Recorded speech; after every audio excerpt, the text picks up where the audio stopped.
Right, I think we are live. Hopefully you guys can hear me. Yeah, back with some more of our chill Bannerlord stream. I don't know if I'm going to play any more Warhammer today. I think I might restart my Scarsnik campaign, but yeah, we'll see how we go. But anyway, yeah, we're playing a Blood Knight. Still very early days. Haven't even got to tier 2, clan tier 2 yet. But yeah, Blood Knight's managed to get some armor that we looted from a White King. We don't really have any specific challenge rules for this campaign, but the kind of the theme, I guess, or the goal is to just become like the ultimate warrior. Basically, I want to get like 330 in all my combat skills, 330 athletics, 330 riding. Probably only going to have 2 in cunning, so I won't be able to get max tactics, but I want to get five focus points in tactics. So you just train up all my skills and just, you know, go around asserting my dominance in the name of Abarash. That's right. I'm not an expert on the Blood Dragons lore, but Ava's told me that Abarash is the true spiritual leader of the you know, the honorable version of the Blood Dragons, and the whole thing was just sullied and perverted after him. So we follow the old ways. Yeah, so we're trying to demonstrate honor and martial prowess basically in the Warhammer world, and we're not aligned with the Vampires of Sylvania or the Blood Dragons of the Blood Keep. We're just our own independent warriors basically, and we're trying to form like a warband of elite warriors. So for that mission, we've got Grayskull the Masked. He's been turned and he's a vampire, elite warrior. Lupo Allegro and Esteban Bambica. And Avalyn, unfortunately, has just changed gender and is now Squire Avatus of Estalia.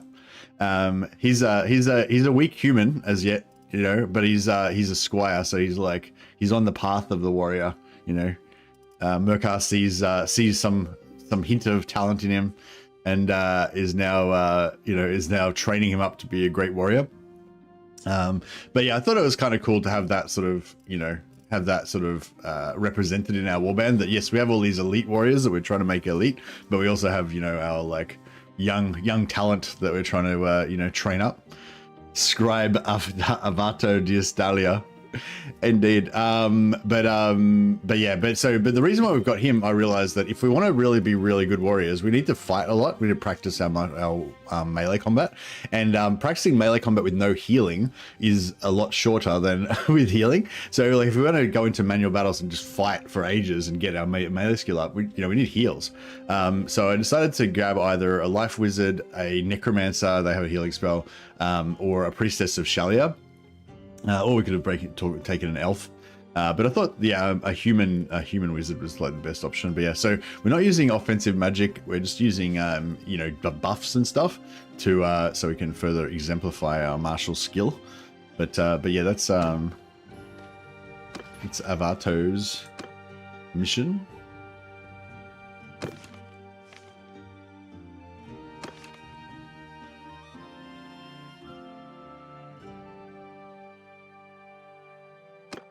Scribe Avato di Estalia. There we go.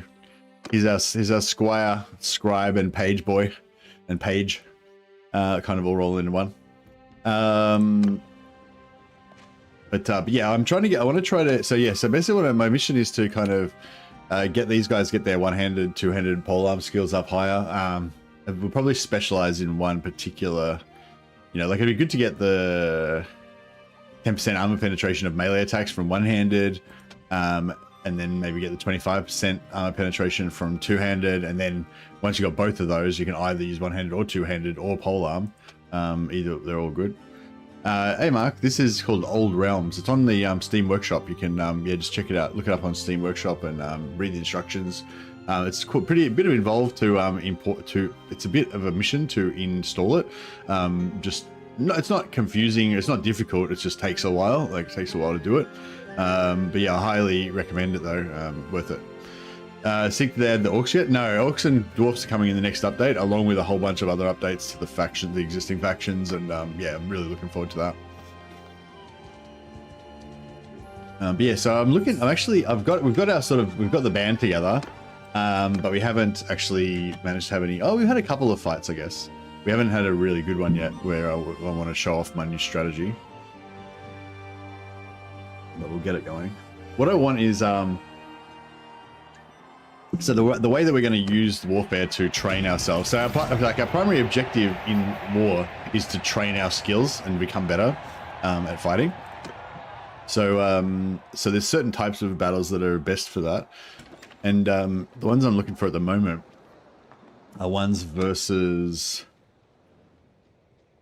bandits that don't have as much offensive power, so we can tank them with our shield ball while our companions like beat the shit out of them. That's what we're looking for. Also, we're just, you know, doing the normal stuff of trying to level up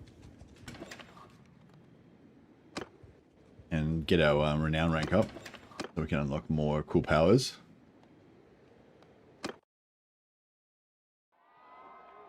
Doing bandit hideouts just only with our 5 companions also lets us get some good skills, which is pretty good.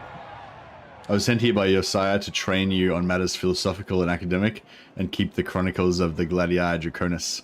Yes, our order's called the Gladii Draconis, the Swords of the Dragon. Yeah, another thing we can do actually is go and clean out the hideouts.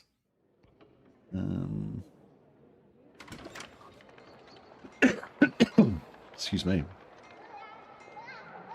I'm yours to command.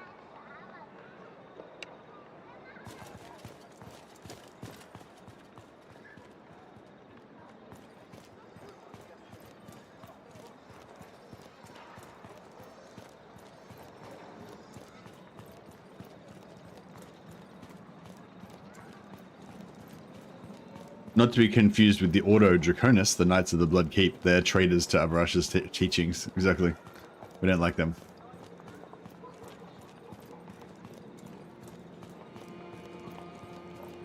I don't know if he's got a weapon.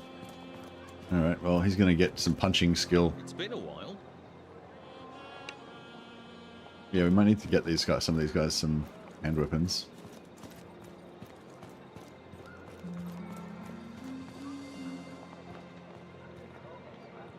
Hey there.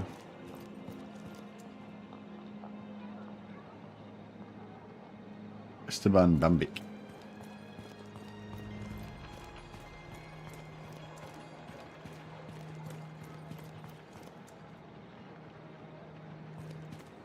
How do we get back to him?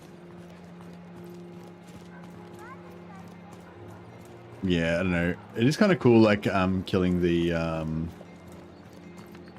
gang members, but it can be a bit.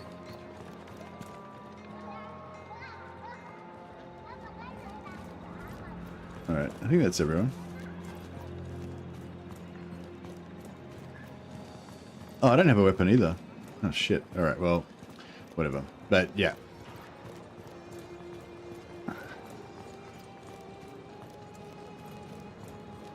We might still be able to take it out with just 3 guys. Fighting gangs can be super tricky in Bannerlord because towns don't allow you regular equipment. Yeah, that's right. Yeah, I forgot to actually equip town weapons.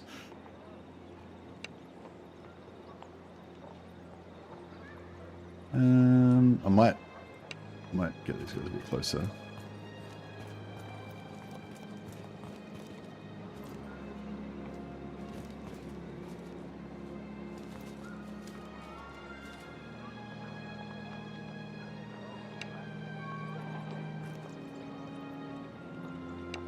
I say, yeah, we're just looking around. Do you mind? Don't take orders from you. And then my vampires will beat the shit out of these guys.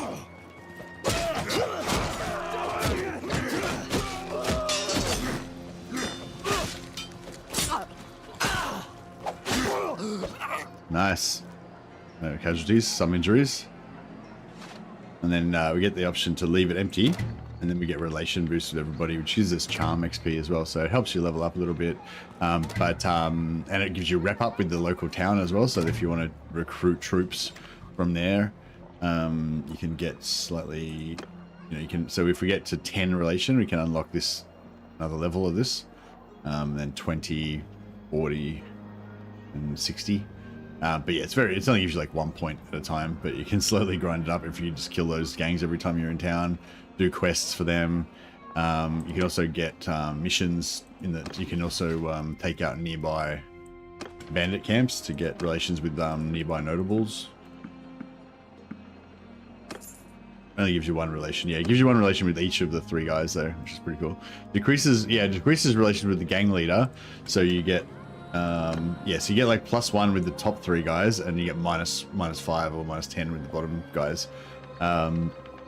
So yeah, but yeah, we figured out that if there's regiments of renown or noble troops, they'll be in this top area. So like knights and stuff like that. Whereas the bandit leaders only have these shitty non-noble troops anyway. So yeah.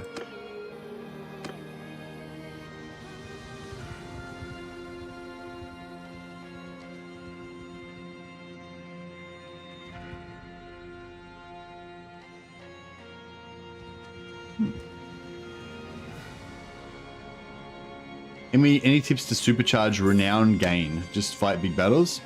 Yeah, the 2 main things that I do is that I hire companions. With this skill, Duelist. And every time you go into a town, you just auto-resolve the tournaments. And if one of your companions wins, they instead of getting 3 renown, you get 6 renown because this doubles it. So you get 6 renown. If you're playing vanilla, you can actually level up their charm as well and get this, then they get 9 renown. And so then, yeah, in the early game, you can just run around and you just constantly get renown up every time you go into a town. Like usually one of your companions will win the tournament, and then you just constantly get like 6 renown every time. That's really good for the early game. And then before, like I usually try to get it before I get to tier 3. Because that's when you start to get like you need 50 renown to get to tier 1. I think you need 150 to get to tier 2. You need like 350 to get to tier 3, but then you need like 2,000 or something like that to get to tier 4. So yeah, tier 4 is like the hard one, I find. So usually I try to get leadership to 100, and you get 50% extra renown from battles. So that's, you know, it's 50% more. It's like a lot more. So it'll, you know, literally take you, you know, a third longer basically if you don't have this perk. So yeah, so that's my main tip is like, yeah, have like 2 or 3 or 4 companions that are good at tournaments, and make sure you respec them into the duelist skill, and then before you get to tier 3, at least try to get this up to 100, and that'll give you 50% extra renown from battles. If you've got a character type that you want to get leadership on, you might, like for this character, I don't particularly want leadership. So I don't know, I'm like kind of torn, but then again, I don't want to take forever to get to tier 4 either. So it's like, eh. But yeah, once you get up to tier 2, tier 3, yeah, usually to get to tier 3, I usually fight biggish parties of Minotaurs, you know, Minotaur beastmen that are around the Hearthstones, or I fight Chaos Warriors parties that are around the Chaos Portal. They're both about 80-man parties, and you get like between like 10 to 15 renown from each of those fights, depending on whether you've got this perk or not. And yeah, so if you're trying to get to 150, you get 10 per fight. Especially if you have like an army of like 90 knights, you can probably just auto resolve those fights pretty quickly. You get like 10 to 15 renown each time, so it doesn't take you long to get to 150. But then when you trying to get to tier 4, when you need like 2,000 renown, I think it is, or something like that, those 10 to 15s, like you still get there eventually, but it takes a while, you know. So yes, I recommend getting into big. Once you get around tier 3, I recommend joining a faction, getting into big battles like siege defenses and stuff like that, where you can get 350 renown from a single fight if you get a good siege defense. You just kill like hundreds of dudes, you know. So yeah, that's probably my format for how I usually go about it.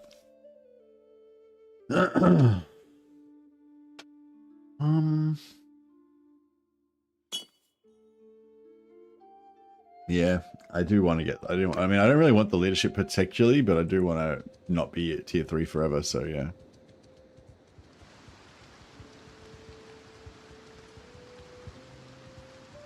Yeah, leadership skills only work if you're the party leader.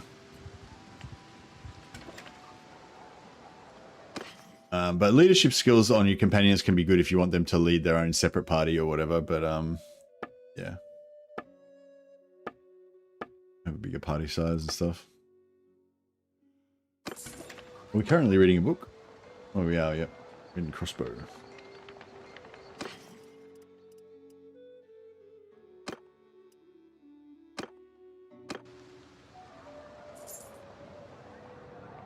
Yeah, I don't really know what the best party leader skills are for other parties.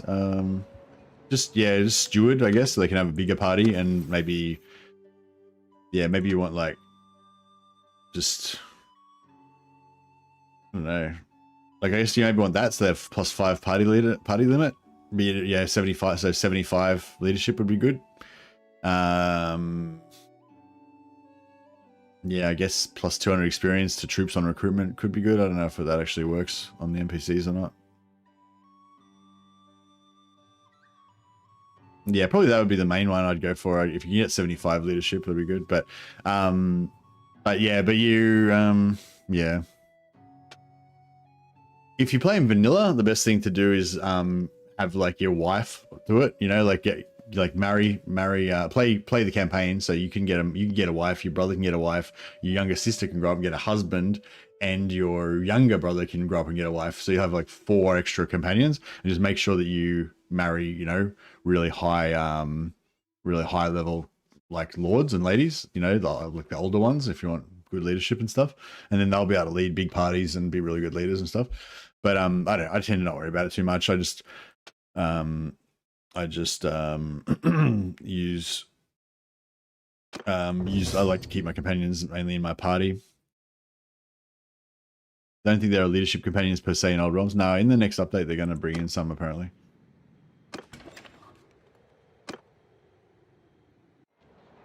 Didn't I start reading the book?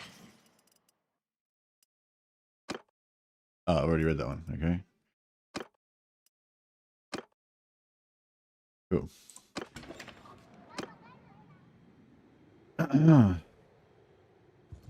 But yeah, so with the other parties, what I usually do is I don't read.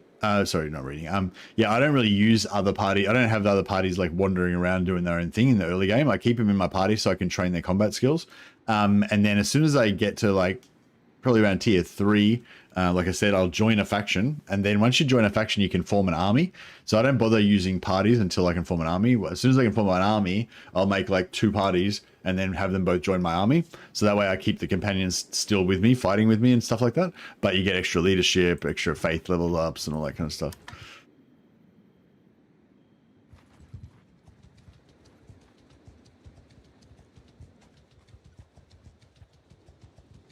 But yeah, if you have one of the careers that learns leadership early, you can get up pretty fast. Oh, here's Ungroll Foulhorn.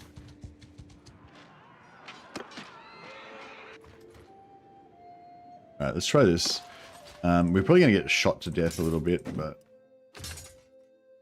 it's all right. I'll show you my strategy.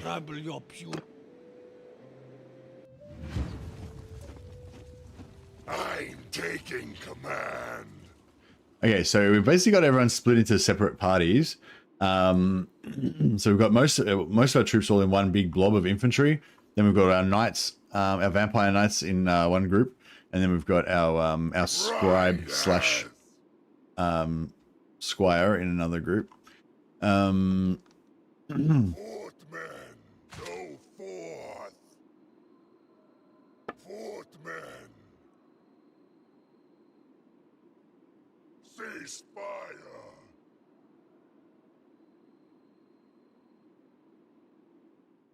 Go forth, go forth. Rideth. Go forth, men. Go forth, go forth. Ride, go forth, go forth. Cease fire. Get off your horses. Alrighty. So these guys are just casting their buffs and self heals and stuff. I've got Avitus Firewheel off at the moment. Fortune. Right, Satan.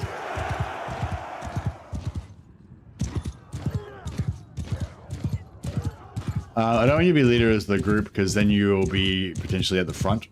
You need to be in the middle of the pack for the healing process, for the maximum healing. But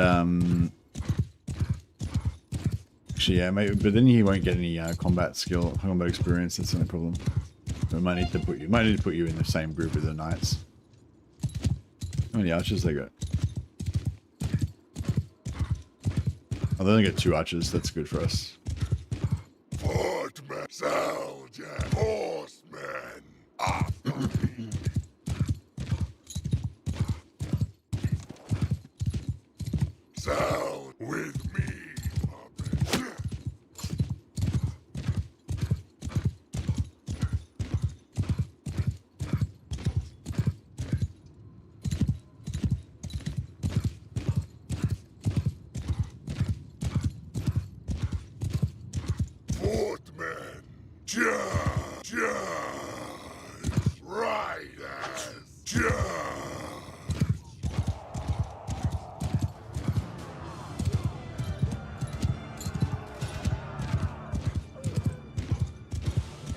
I don't think you get XP for leadership for being leader of the group, unfortunately.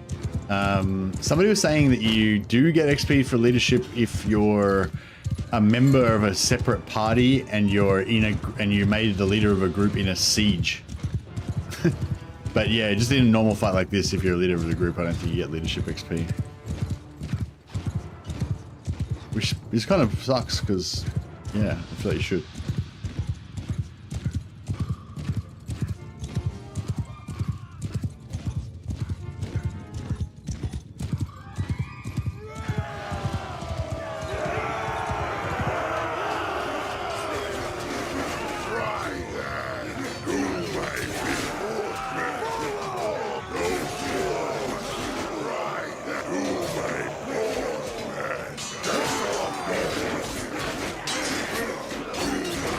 Alright, and now we, yeah, practice our skills.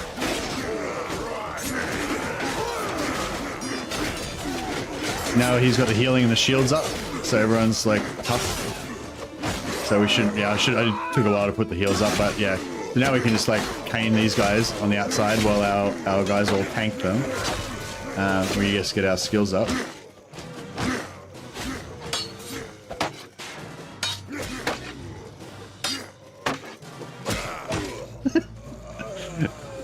Vampire Knights come over like, what the fuck are you doing? Just kill him instantly. But yeah, this is basically my strategy. So we're gonna recruit shield troops that are gonna be tanky, and then have our knights just kind of like cruise around and practice their combat skills. While Avitus the Brave here keeps us all alive.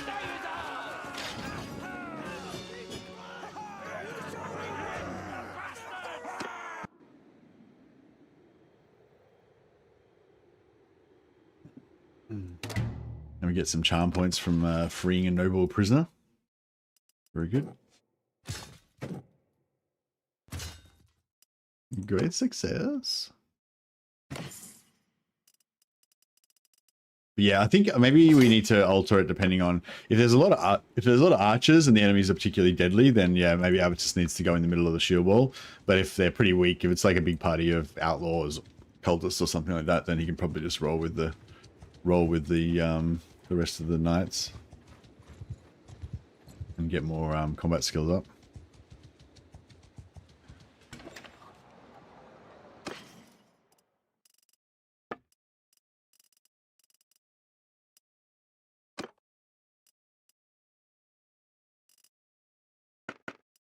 So yeah, so he's a caster, so we're kind of looking to keep his equipment fairly light as much as we can. So on the lookout of like stuff like legendary woodland armor, legendary shoulder harness, you know, stuff like that. That's going to be like really light but really good armor.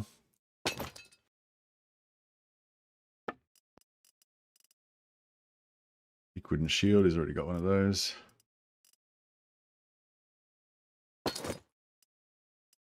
We could give him a bow and arrow, but I don't know. The bow and arrow would be great. That hat is pretty ugly though. Yeah, I know, but I just noticed it's got really good weight for armor ratio. But we're gonna have to go for a higher armor than that eventually. We could give him a sallet. Oh, sturdy leather gloves. These are like even better. See, so they're about the same ratio, I guess, but yeah, a bit more armor. Those. Yeah, which kind of hat's pretty good? 1.2 for 16. Not quite as good of a ratio, but look a bit more a stallion that way, which is important.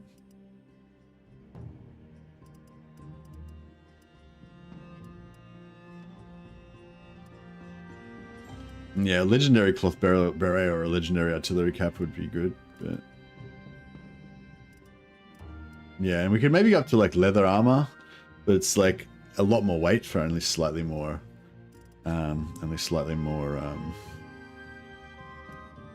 armor.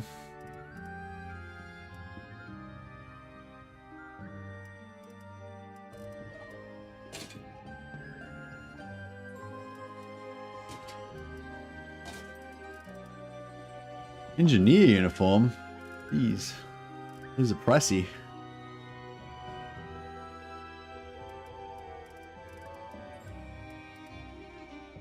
Yes, 12 weight. That's bullshit. The Empire State Troop uniform's not too bad. But, yeah, we need one. We want like a legendary one, really, or something. You'll pay 7,000 for this hat. Oh well, this hat's pretty nice, isn't it? This is a he's a life wizard actually in his old life, but now he's a warrior. And he's on the path to being a great swordsman.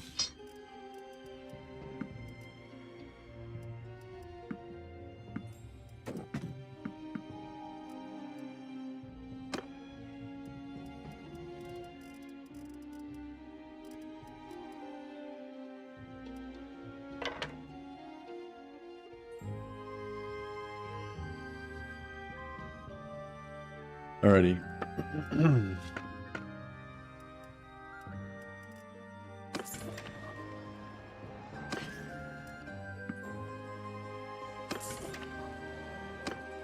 We can do a bit of smithing while we're here.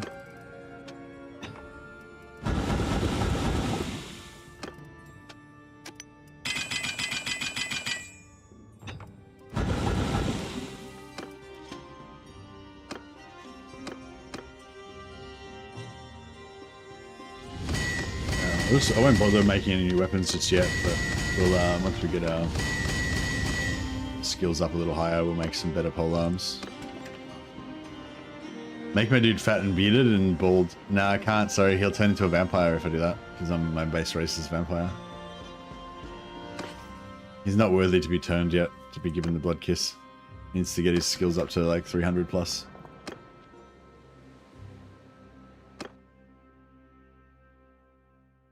We can make him a ghoul.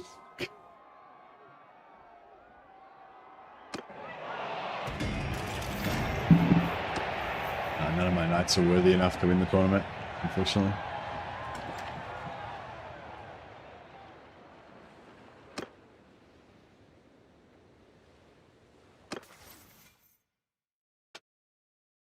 Alright, we've got a little bit of leadership.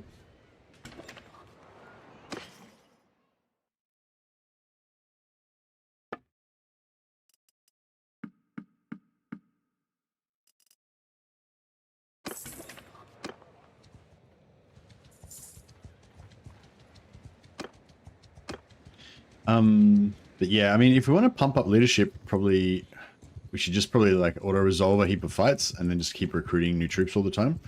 And that will mean it will be constantly, you know, our guys are constantly dying and recycling. But that's not that great for our companion leveling up. And we need to be like probably a little bit bigger. You know, in order to have endless amounts of dudes to kill, we probably need to be big enough to be able to handle beastmen parties. Which I don't think we can quite do, at least not with auto-resolve. I could go and hire a bunch of Bretonnian knights, but for roleplay reasons, we decided not to do that. Because the Bretonnian knights wouldn't follow us. We could go and hire Musion knights, but our honor dictates that we wouldn't ally ourselves with Musion, because they're dishonorable. So we're in a bit of a weird place. We can't use vampire troops because we hate vampires, but we can't use noble troops because, you know, we're vampires. And I can't up. I wanted to get some. I wanted to get some of these Blackguard, but we can't get them either. We can recruit Ostlin, Shield Ostlin, but we can't upgrade them to Blackguard because we don't have prestige, the Empire currency that you need to do it.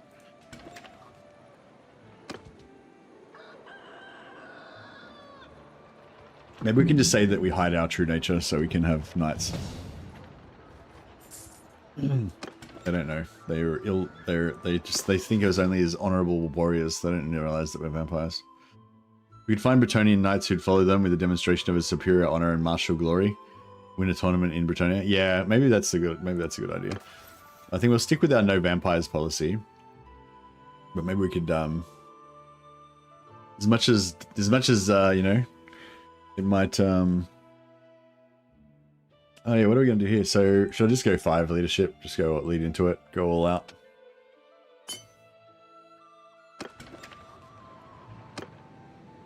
So yeah, just watch the tournament. Actually, I should respec my guys, shouldn't I? If I'm going to do this, I may as well do it properly.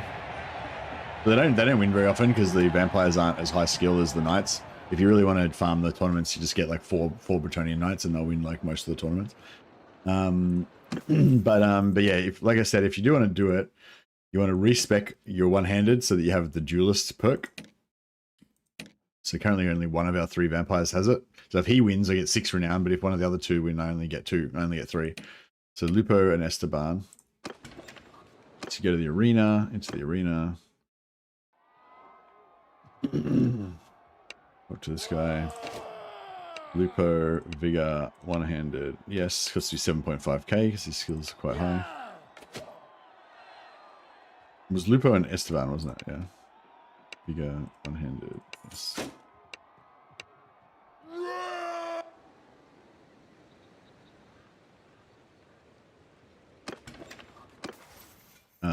Yeah, and then we just spec them into...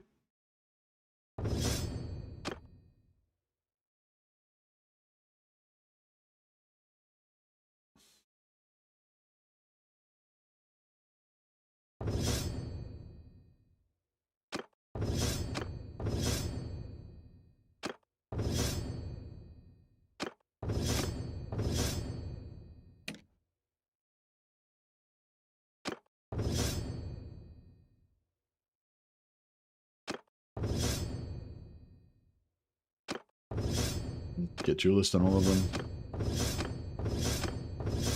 And yeah, now when we win tournaments, they'll get us the full reward. Traveling merchant. Oh, nice. So yeah, if you are looking for the traveling merchant, you want to always have some crafted items because he pays like maximum trade value for these. So you know, if I sold this in town, I'd get 9,000, I think. Yeah, 9,000. We get 43,000 worth of trade value for it if we've got it in our inventory. So you want to always have a few of these in your inventory, basically. And yeah, we'll grab the mace so we can unlock the Sigmarite Galmaraz hammers. We may as well get the greatsword as well, I guess. And we can see if there's any really nice armor that we want to get as well. Oh, if you see date fruit, always grab that. It's a little bit rare. You get it from bandits, but you don't usually get it from trade. Medium breastplate 8. That's pretty like kind of light armor. It's not too bad.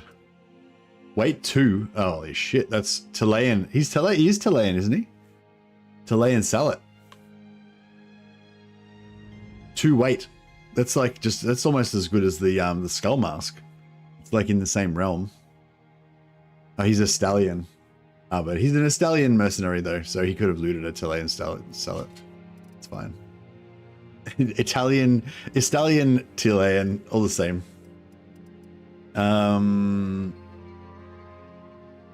He's Italian. He's Estalian Chilean. His grandmother was Talayan.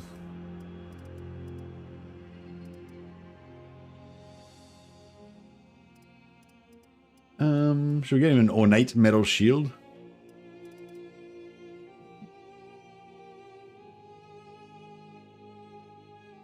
His mother was Talayan, his father was a stallion. Okay, nice. Well, he likes a good helmet as much as the next guy. Those gauntlets actually aren't too bad as well for the weight. Yeah, I mean the state trooper uniform's okay, but we need like a legendary version of it, I think. But you can have that if you want. Yeah, and then so we've spent 146,000 gold, so then we just trade a few of these items, even it up.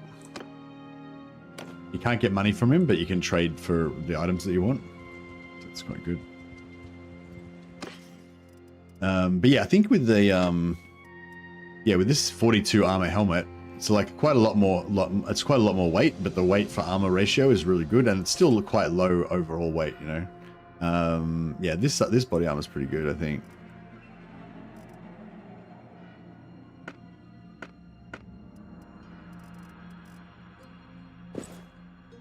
I mean, I don't know. I feel like he looks better in the other armor.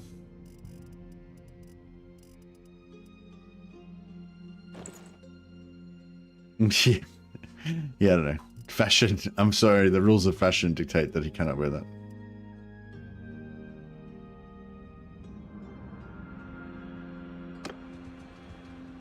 Yes, he's equally proud of both his Chilean and Estalian heritage. There you go, Prometheus.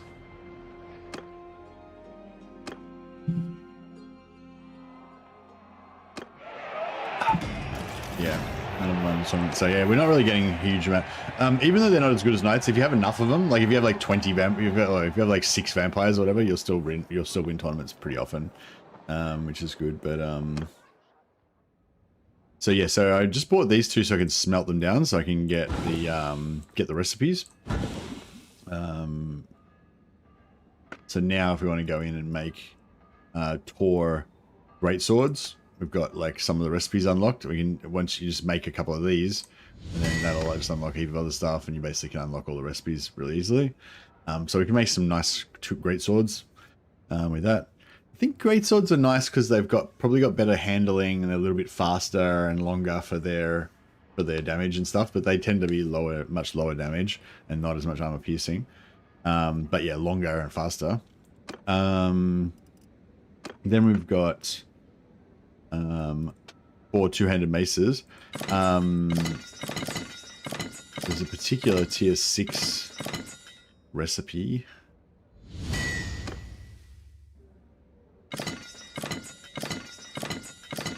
Just hit random, you'll see the tier 6 hammerheads. There it is.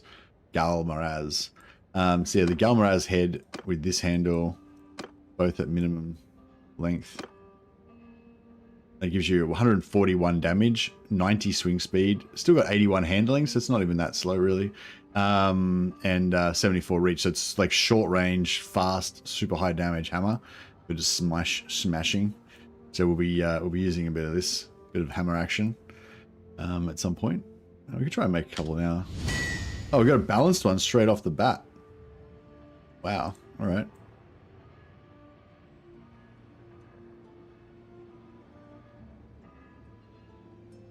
All right, that was auspicious. Now I got a bent one.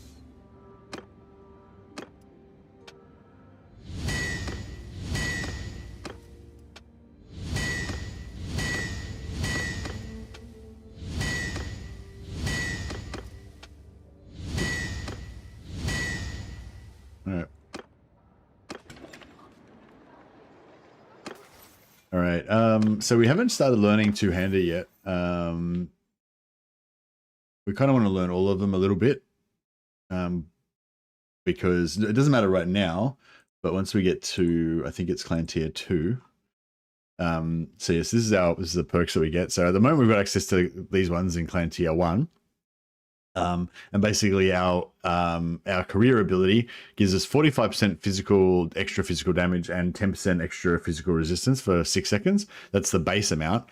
But then for every with the whatever weapon you've got equipped, you get plus 0.05% per point.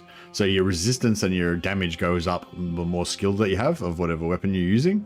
However, once we get to level 2, we get Blade Master. All melee weapon skills, whether you're wielding them or not, count towards the career ability. So it all adds together at that point. So instead of having 330 in one weapon skill, we can have all 3 together and have basically 990 weapon skill, adding 0.05 per point. So what's 0.05? It's like 20 points equals 1 point. I think is that how that works? 20 points equals 1%. So 330 would be 15, 16%, 16%, 16 something point something percent. So so if we have all 3 at max 330, that'd be like 46.5, 47%, something, 48%, 48%. Is that right? Yeah, 48% increased on top of this. Yeah, 48, yeah, plus 50%, yeah, that's right, yeah. Anyway, and then also we get career ability scales with athletics. We haven't started really leveling athletics yet. So that's another 15% when you get that to 330. Sort of up to now like 50, 64% or something.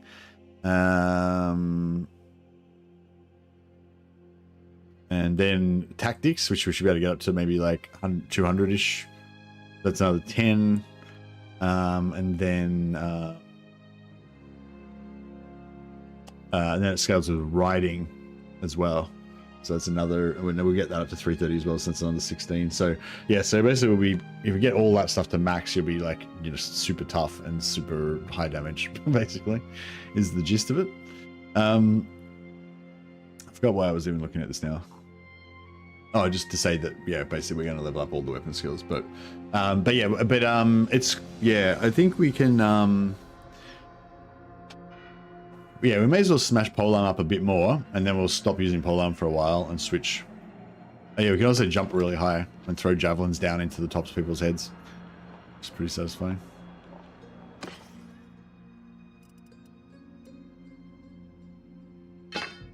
Got my balanced gilded Warhammer.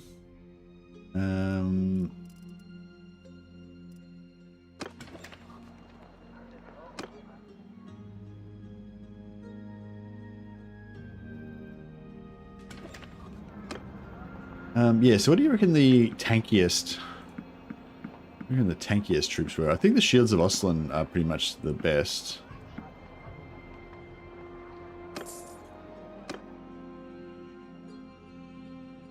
Yeah, I can quickly see if any new ones have spawned.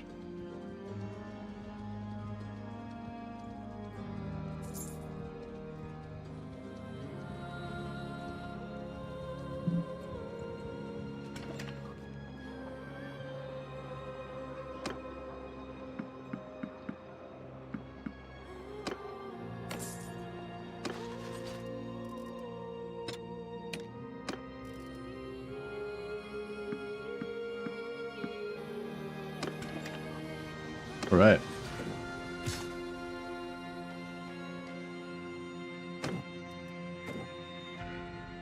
Yeah, we go Spearman, because Spearman can level up to a higher tier before you need Prestige. Alright, let's head down here and see if we can find some Beastmen to get into trouble with. Yeah, I kind of like fighting Beastmen in the early game because they're, once you get strong enough, they're kind of like reliable. Excuse me, they're reliable in that you always know there's going to be about 75, 80 of them. You always know roughly how strong they're going to be, you know. And there's a constant supply of them around the herdstones.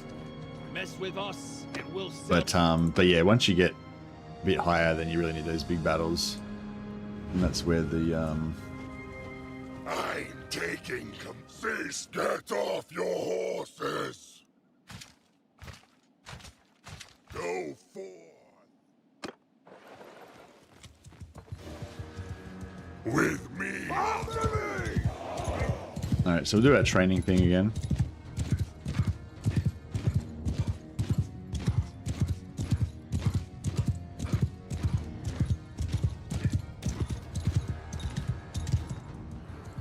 Footmen, do my bidding. Riders after me. Yeah, I need to put him in the same group with me as well, I think. Look how fast they are compared to the normal troops. Yeah, athletics is good. Even if you've got heavy armor, it's still fast.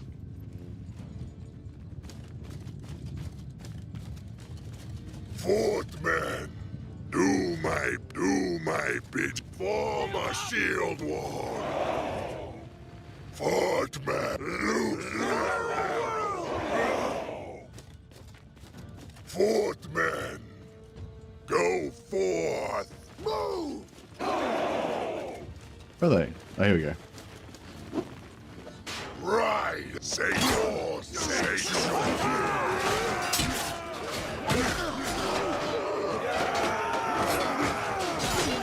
So my infantry are just, you know, shield wall. They're kind of passive. They don't kill. They still do kill a little bit, but they're not as killy as they would normally be. But my companions just going ham, just slaughtering everything.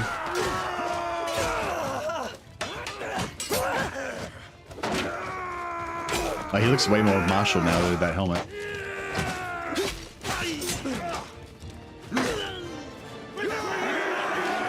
Yes, there you go. Some nice skill ups on all of our guys. Yeah, Scribe of Hatire got 1 point in spellcraft, 5 points in athletics, and 4 points in one-handed. We want to get him up to 100 in one-handed so he can fight in tournaments. That's his his next goal. So yeah, we can go armored spearmen. So they get a bit more tanky. Literally the highest performer there. That's right. What a legend.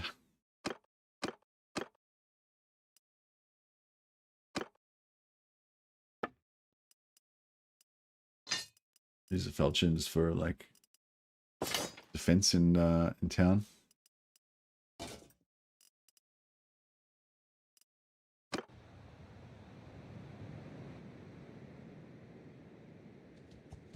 But yeah, so that's what I'm looking for. But like, if I could get that, but with like a bigger party, like 80 cultists or 60 cultists or something, that would be perfect. And then we can just train our skills up and get our guys to be godlike warriors. The vampires buff themselves and everyone else with that red sparkles. It gives them 20% extra physical damage, which is good for helping them level up more. And yeah, and Avato gives them bark skin, gives them 50% physical resistance, and also chucks heals down. So that's all good.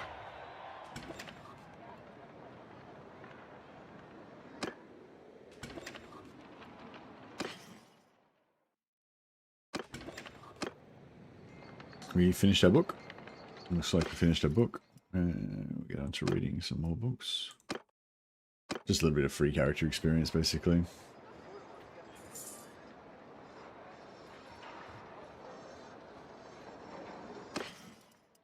We don't have the magic perks, so we don't get the double XP, but it's alright.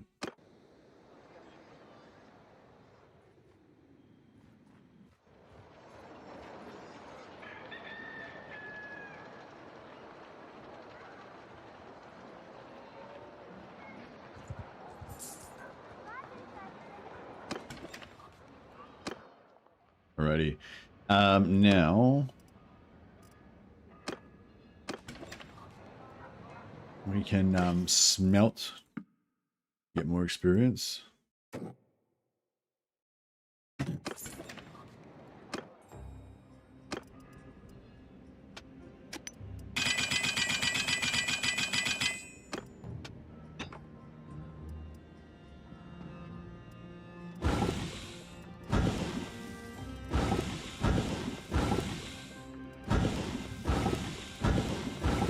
And yeah, because these are all quite high level weapons, you can see our blacksmithing's just powering up. I'm smelting all this stuff.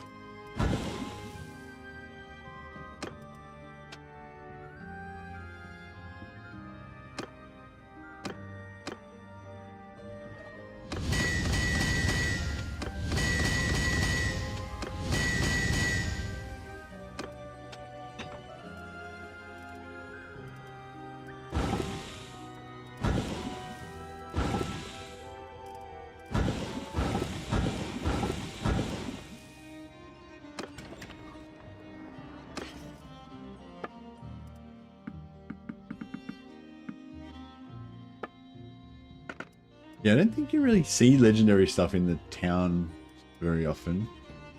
Oh, yeah, these plate... no, not those plate boots. I think there's better plate boots than that are like 40 armor, but still only fairly light. Oh yeah, this Empire Salet's not too bad. It's 2.7 weight, but yeah, it's not as good as the one he's already got. Sturdy leather gloves. We can potentially find some legendary versions of those, which would be nice. But yeah, chest armor, I don't know. I still haven't really found a good chest armor that's really light, but also really high protection that I'm really happy with. I tend to just go with really good helmets and then just deal with having low armor everywhere else. With the shield, I feel like it's not too bad.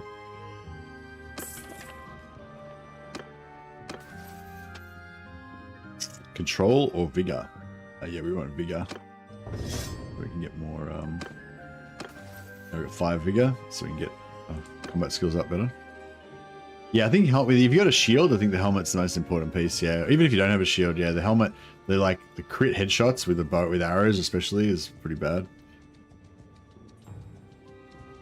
And yeah, with the healing and the bark skin, you know, if he does, as long as he doesn't get crit in the head, he's like not too bad off. He should be a lot more survivable now than he would have otherwise been.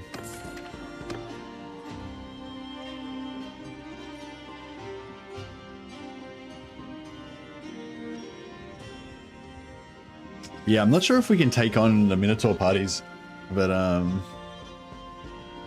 you can survive a javelin to the body some of the time, but you cannot survive a javelin to the head, yeah. Yeah, javelins to the head are rough. Luckily, I don't think really many things use javelins in the mod. The Norskins use mainly throwing axes. I think maybe some of them do have javelins, though.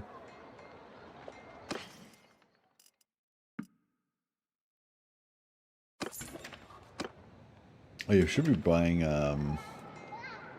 we should be keeping an eye out for Midlands Palfreys. If we can find them.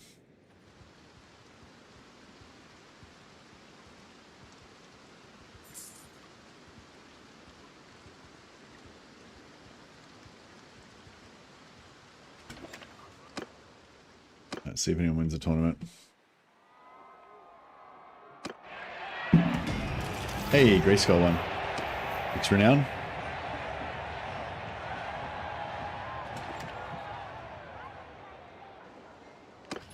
Yeah, nearly tier 2 and get another companion.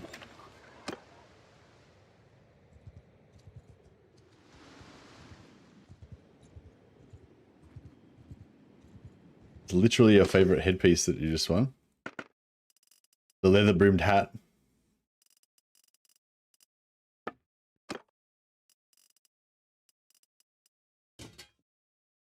Jaunty. Very nice. It looks good on the Vampiress. Yeah, I can imagine. Hopefully we can get a Vampiress. We weren't lucky this time. We just got, well, we were lucky we got a lot of vampires, but we weren't lucky. Oh yeah, we have to beat this guy up as well once we've finished training our one-handed.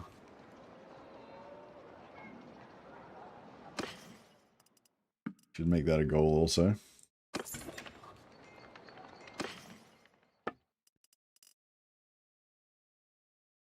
I guess we can take Empire charges. They're pretty expensive, but...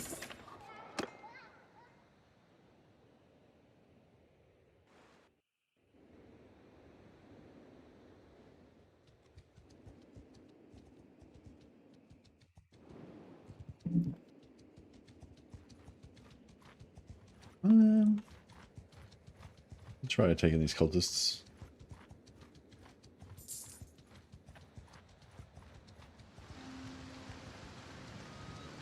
Yeah, we can't catch them. Need more horses.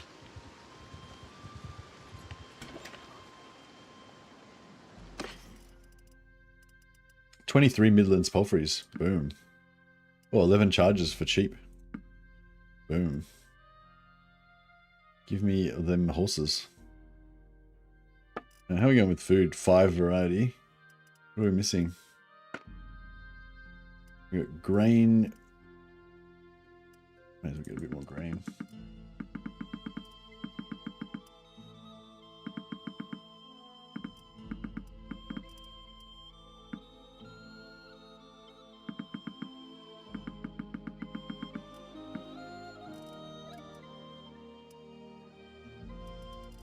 Yeah, we just need date fruit and stuff.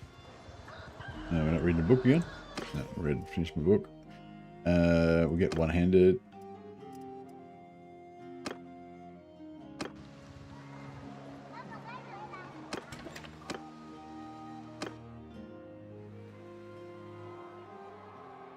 It's a beer lover, yes, indeed they are.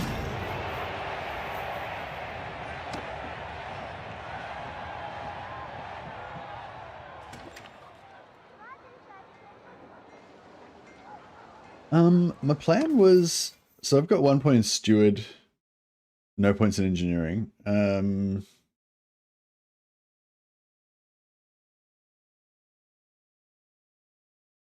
Yeah, I don't know. Can we, I could put, I suppose I could make, suppose I could make Avato our doctor, but then when we go into a siege, I could switch him over to engineering, and then as soon as we go for the assault, I could switch him back I think I'm not sure if you have. Do you have access to the clan tab when you're in sieges?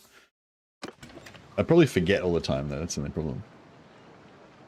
But yeah, he's the only one that's going to have high intelligence.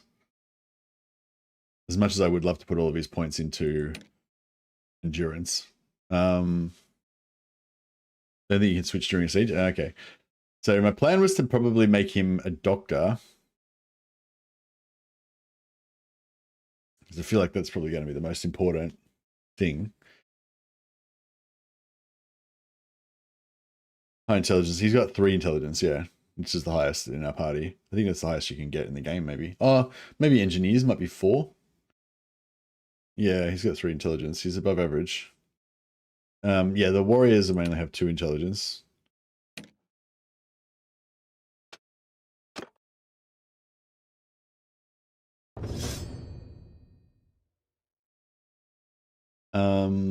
But yeah, so we can make him our steward, our doctor, or our engineer.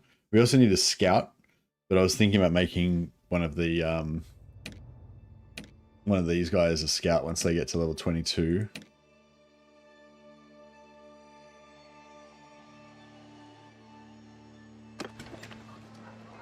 So it's thinking if we let them use magic, they'd level up super fast, and then we could just put them into whatever skills we want. But yeah, I don't know if we're like, yeah, I don't know. So our blood dragons specifically don't use magic at all. Is Aberash's way to not use magic at all? Is that like a sin? Because I feel like obviously magic doesn't prove our martial skill, so it's not really relevant to our interests. But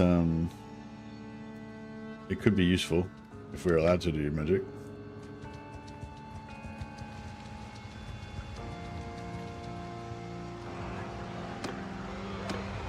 Get some charm points. They don't use magic because it's irrelevant, but they're not magic haters. I don't think we have met properly, Hmm.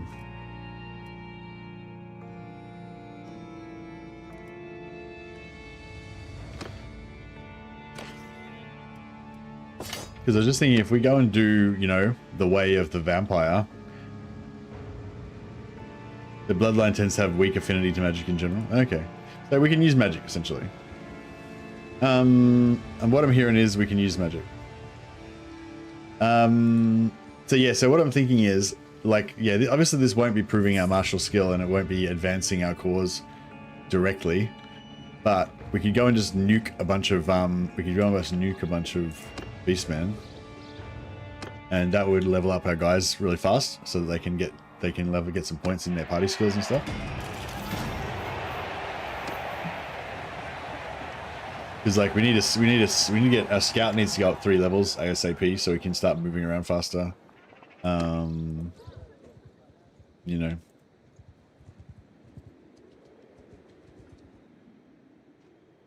Oh, it's not the scribe, it's the vampires I'm talking about. If we turn on Chillwind for a few battles and just power level them up a couple of levels each, then they'll be able to get their party skills going. We will trample your... And yes, it won't be proving our martial excellence, but it will be paving the way for our warband to later on more effectively train martial skills, which is what it's all about. Go forth! Get off your horses! Forsake your hunger! Horsemen are all after me! After me! Yeah, I just forgot to turn up his magic, so he cast his buffs way too early.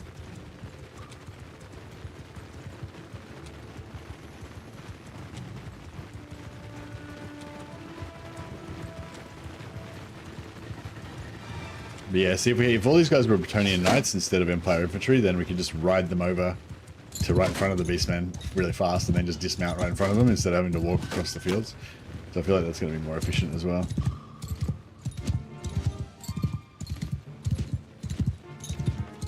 Soldiers! We get on your...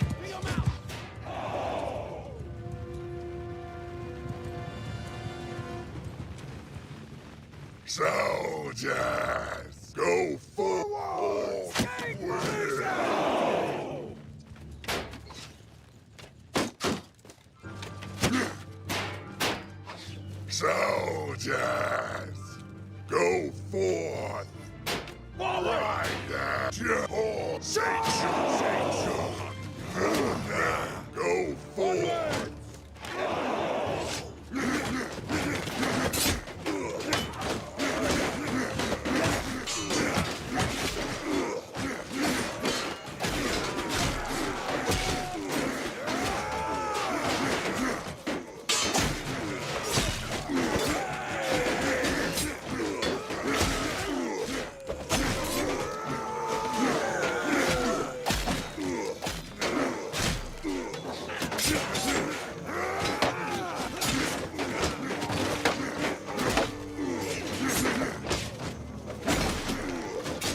Yeah, this is how we get our martial skills up. Look at all the skill ups. So many skill ups.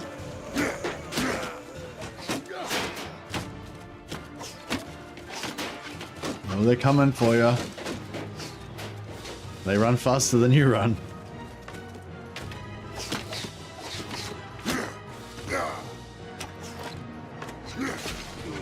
Oh, I didn't get the bow. I didn't get the arrow out.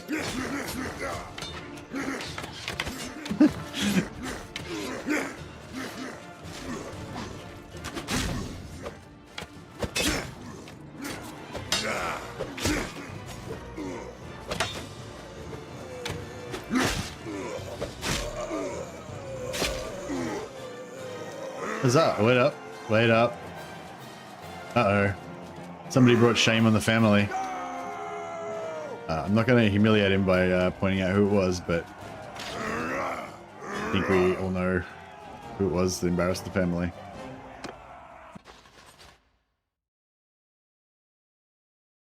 Rewatching Dextor. I don't know what Dextor is, sorry.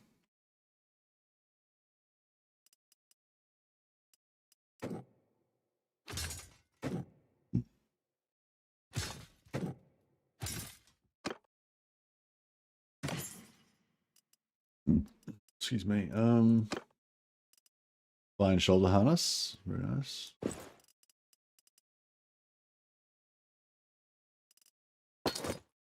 Yeah, see, bows would be really good for some experience if we get into a siege.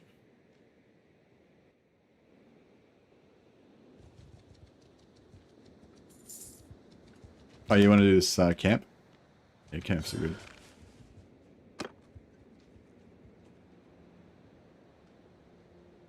Dexter on Netflix. Yeah, I watched a fair bit of Dexter back when it first came out, but yeah, I think I'm not really interested anymore.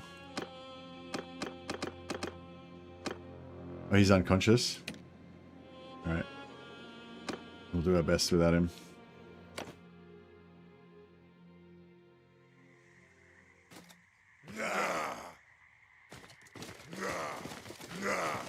Die, you bastard!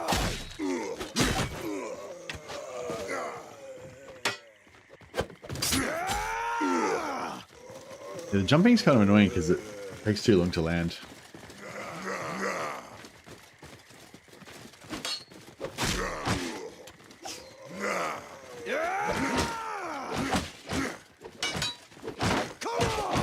Fuck. Oh shit. Did I just shot that arrow? Oh, fuck. Get drilled. How much damage did that arrow do? Shit. The guys are fleeing.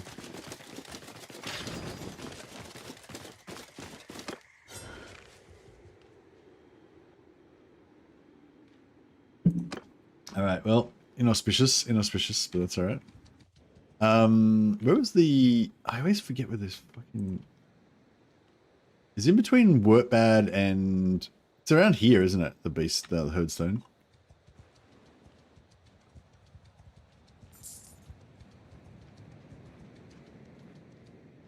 Actually, we can auto-resolve this part. That's fine. We will trouble Get some leadership and tactics and stuff.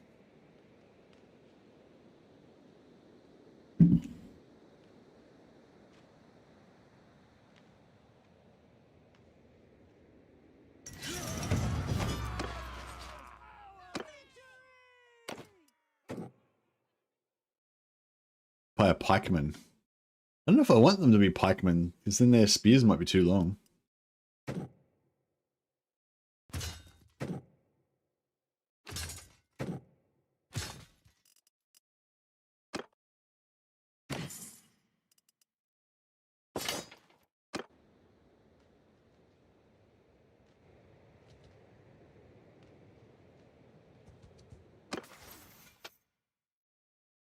4% damage with melee weapons, 5% combat speed. And you have no shields or ranged weapons. It would be cool. It's kind of fun to run really fast, but I feel like extra damage is better because it gives us a little more. It makes us level up faster.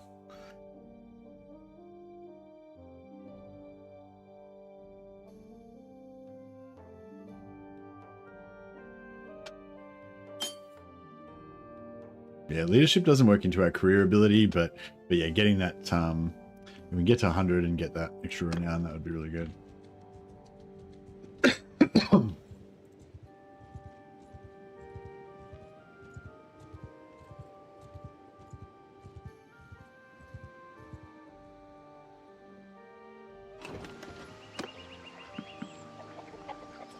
We could get young noble squires, but I mean,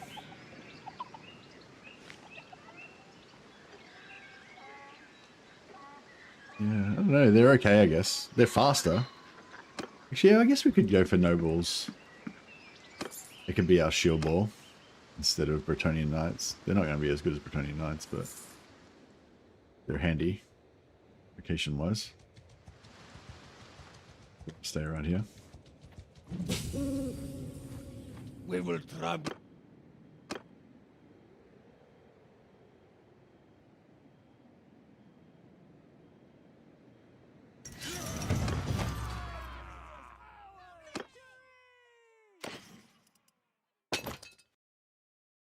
How much do you need to beat a Beastman Herdstone? I had about they had about 300 troops if I remember correctly. I managed to beat them with a much smaller ranged heavy outright army. I feel like you answered your own question there, here's Johnny.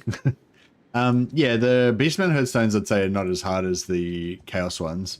Yeah. I'm doing a Knights of the White Wolf runs now, so I probably need close to their amount. Yeah, it depends how you go about it. If you could do like a Knights of the White Wolf run, but then if you have like 2 life wizards and like you do what I'm doing with Avatar, have like a couple of life wizards and then just give them one-hander and shield and hide them in the middle of your like block of White Wolves, not of Knights. And then you're doing cavalry, Knights of the White Wolf, or Tudor Guard foot troops? Tudor foot troops, you just kind of put them in a formation and have the healers in the middle, and they'll make them like super fucking tanky, and then they can just kind of like lawnmower through shit, and they won't die from arrows as much and stuff. If they're knights, Tudor Guard on foot, yeah, well, you might want to try that. Put them in a phalanx with 2 life wizards in the middle, and then just have the life wizards just doing bark skin and healing. Just make your Tudor Guard like, you know, beasts.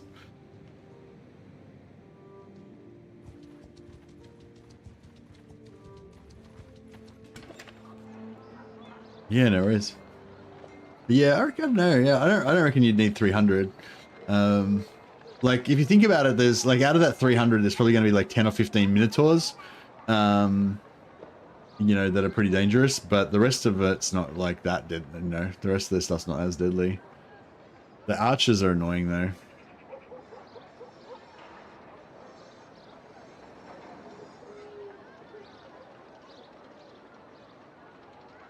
What am I trying to do? Oh yeah, the arena. The arena. As we get more and more vampires, we'll get better. Get better chances of winning these tournaments.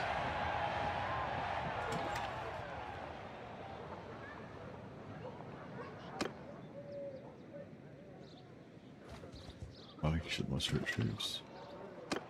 Troops. Oh, did I go up? I went up a rank. Oh, beautiful. Okay. Before we do anything, let's go back and get our new vampire companion.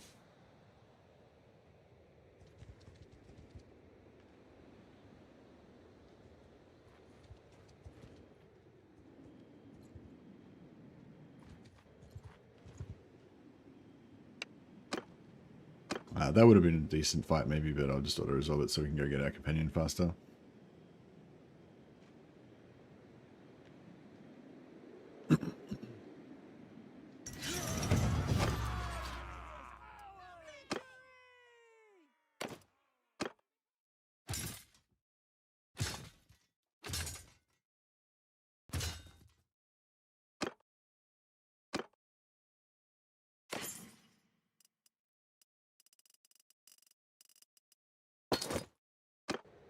I need to get some better armor as well. Maybe I should just wear vampire armor. It looks a bit cooler. It'd probably look a bit cooler than the scrap that I'm wearing.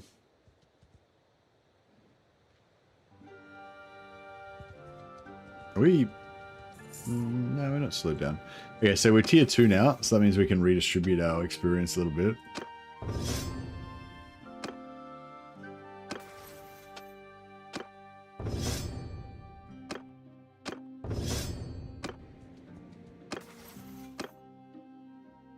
Cool.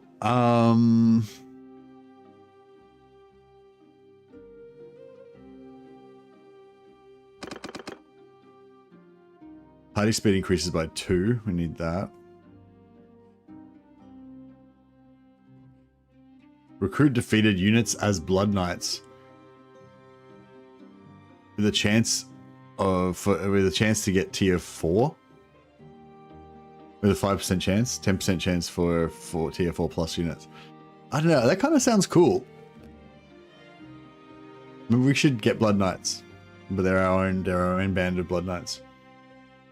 I don't know, we'll see how we go. Maybe later.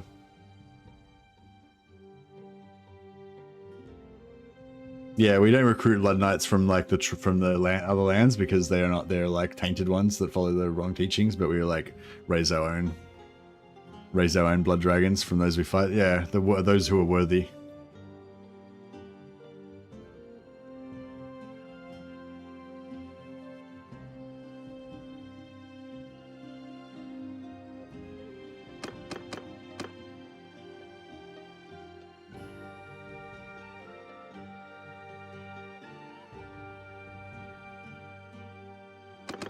Party speed increases by 2.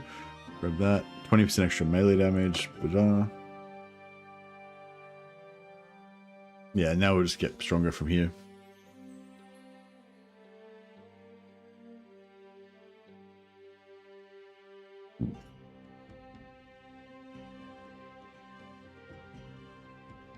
All troops, including the player, get experience when raiding villages. Yeah, I want that all weapons thing, but yeah. Yeah, so maybe we just don't really need a scout at all. We just don't worry about having a scout. That's another option.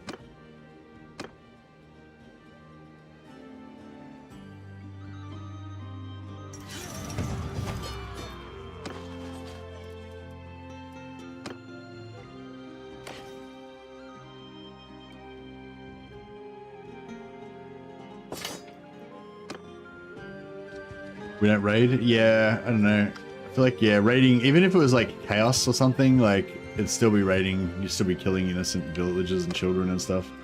Not really how we roll. Not really how we roll. I don't know, is there any races that we would raid? Maybe greenskins, I guess. Because we're just super racist against greenskins and don't consider them to be people. But, nah, I don't know. I feel like even then we wouldn't do it. But there is no greenskins anyway, so... Not yet, anyway. I mean, maybe we wouldn't raid greenskins, but I mean elves, you know. Elves aren't people. The idea is to slay the biggest and the meanest. People who can't even defend themselves don't qualify. That's true.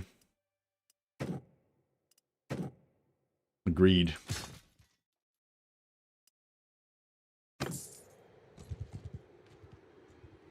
What am I trying to do? Oh yeah, we're trying to get to the vampire land so we can find another companion.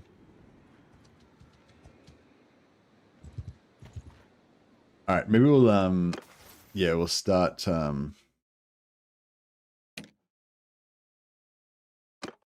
so we're, what am I trying to say? We're going to switch our focus for these guys. This is a temporary arrangement, but we're switching everyone to Chillwind. And the idea being that this is not a test of our martial skill. It's just a way of like clearing away the vermin so that we can get to the more powerful foes faster. We will try. It's like we were trying to get to fight a dragon or something, but this band of beastmen scum is in our way. They're not even worth, you know, they're not even worth us fighting them.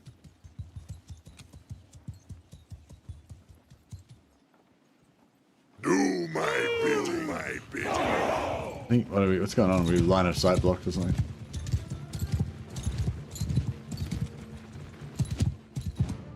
Do my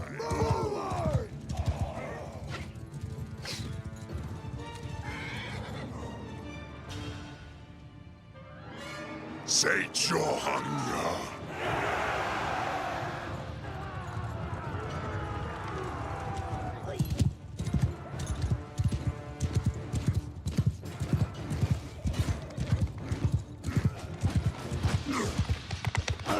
Oh. I got chill winded.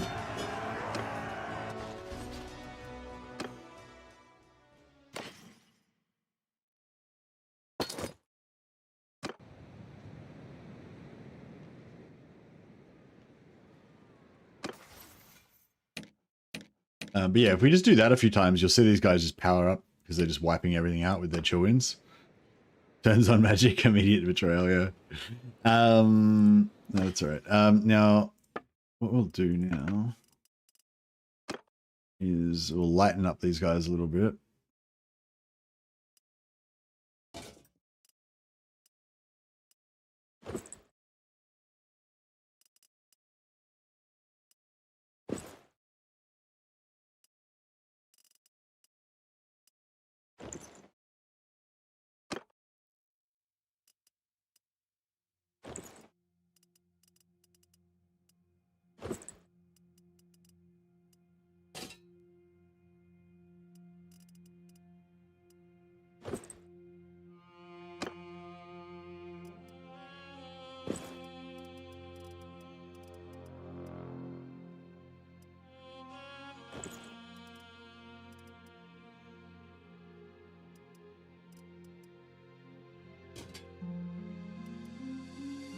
The boots are just a bit heavy.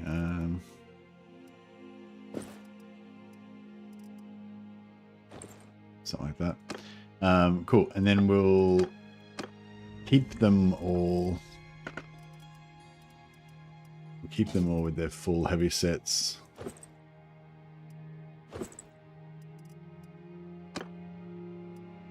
And their town gear, so we can switch them back to full battle mode as needed.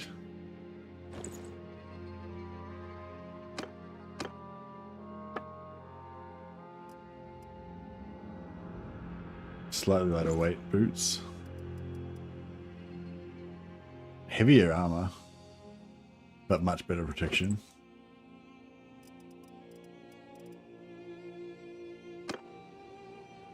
Not necessarily wanting to go for the vampire aesthetic in the end, but for the moment, it is what it is.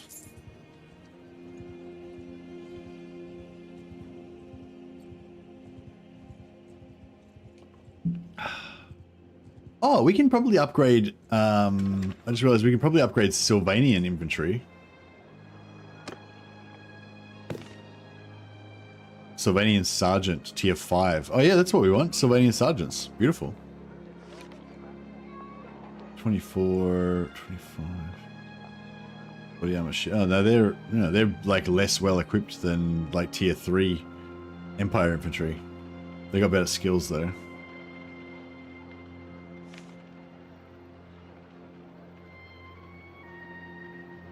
Oh no, they're actually not that bad.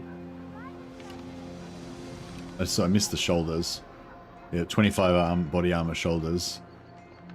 So 40-ish, 39 body armor altogether.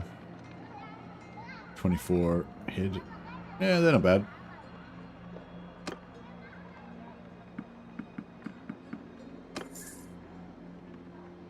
I can deal with that. Detlef the vampire, another male vampire. I was kind of hoping for a female one, but oh well. We can't choose who is worthy. What do you want?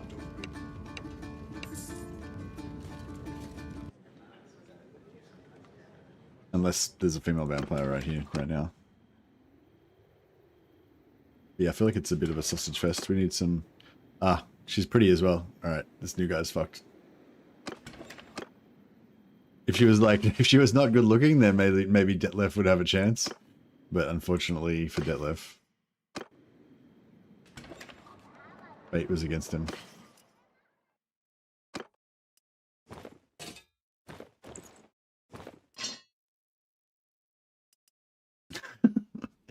My wife joins us. I mean, what? Indeed. Should we keep some more horse harness? I don't know, maybe.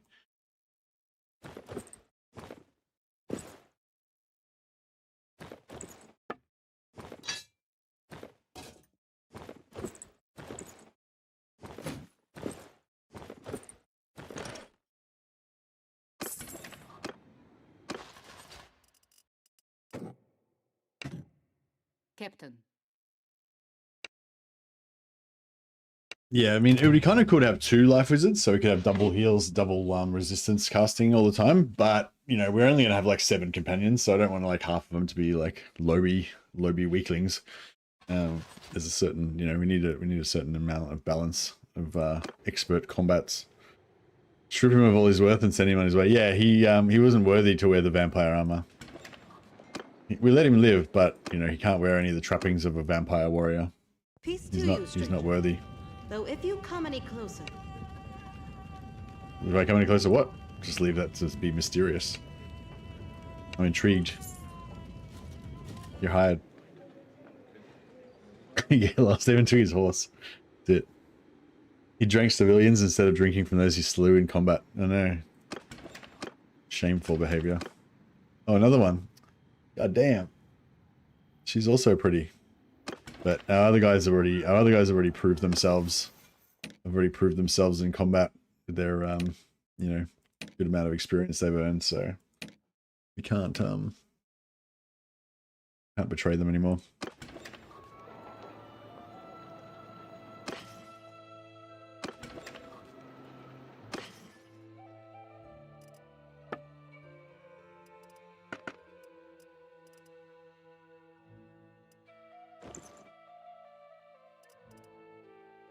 Oh, I thought I took shoulders as well. Maybe not. Right. Make her town shoulders. And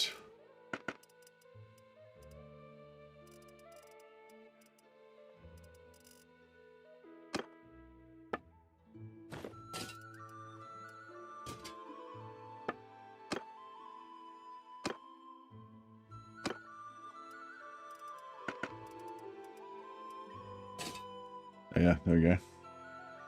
That's weird. So her hair's up. No, she has her hair up normally, but then when she wears the hat, she lets the hair down. Mysterious.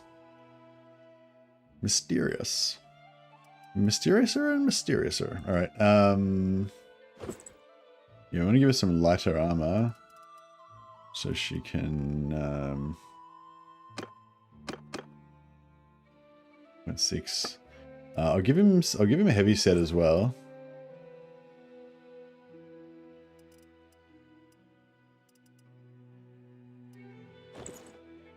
In case he ever needs to fight in a serious battle.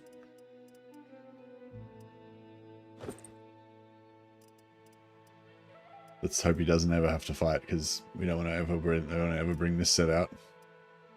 Looks hideous. Hideous.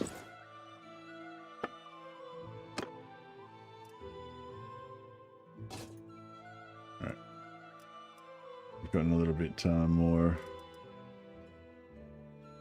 serious. We need a chest piece.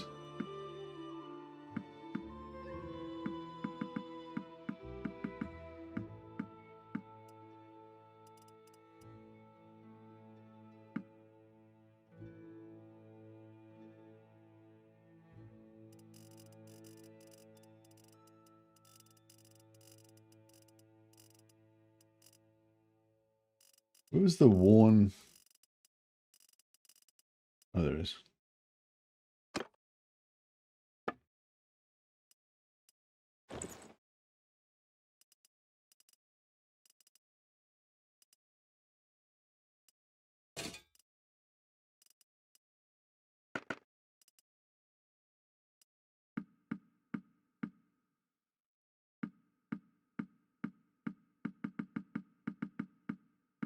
Mm-hmm.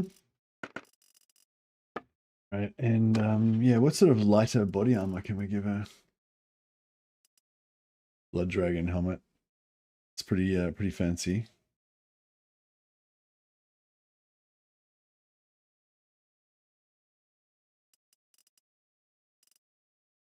$14, $11. Look at something like 2.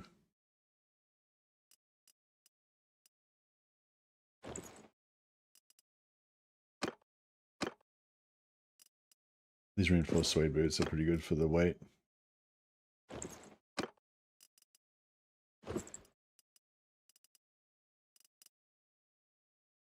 Studded leather 2.04, that's not too bad. 1.6.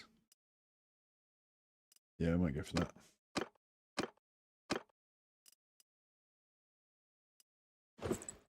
Yeah, there we go. Which is pretty light now. Get the helmet for myself. No, I don't know, it's not really my style. A bit too fancy for me.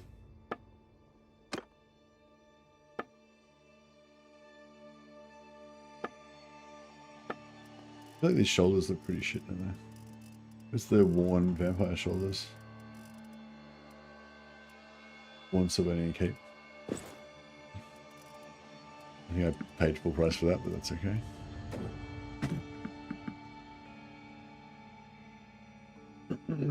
Alright, cool.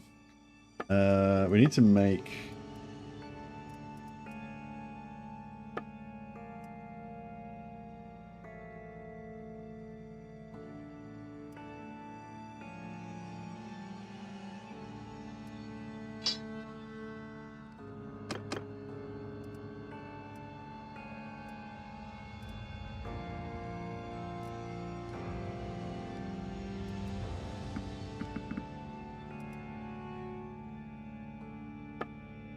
We need to make some more weapons.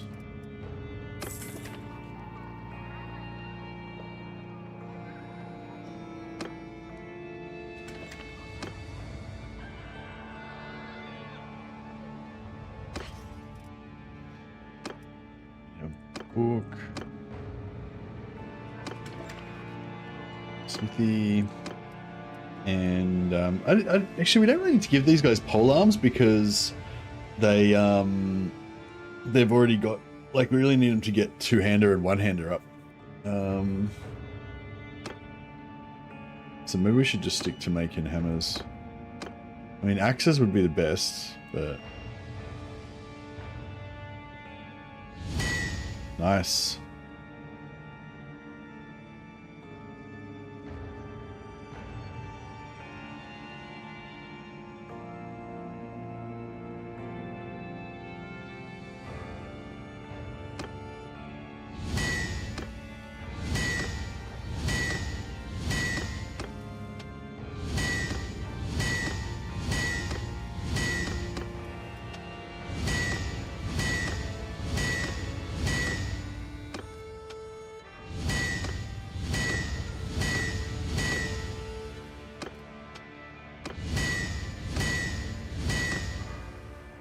Yeah, these ones are all busted.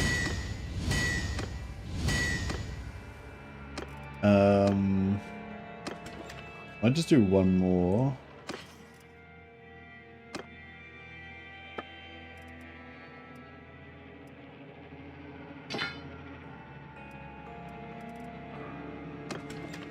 Yeah, I might just do one more session. Smelt all them down.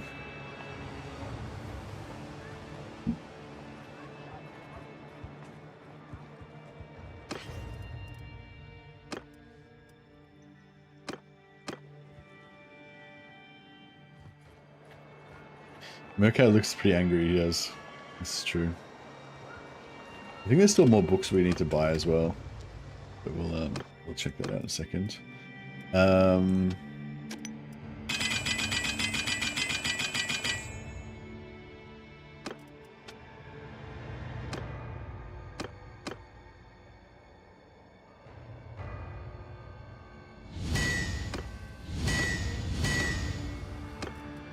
I'm not sure if they can actually roll good ones or not, but...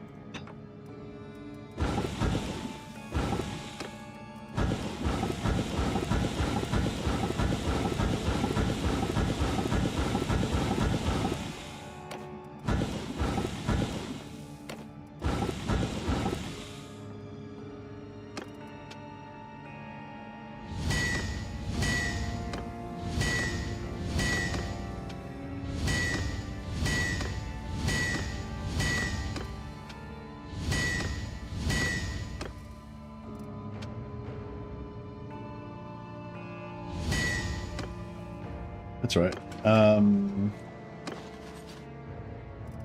For horseback, pole arms are pretty good. On foot, they're okay because they're really short, but they're not like that great, you know.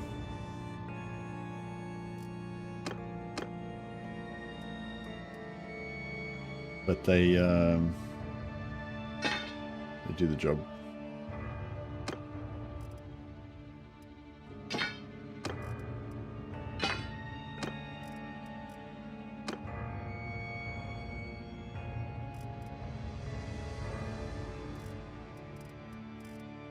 The glaives are pretty good.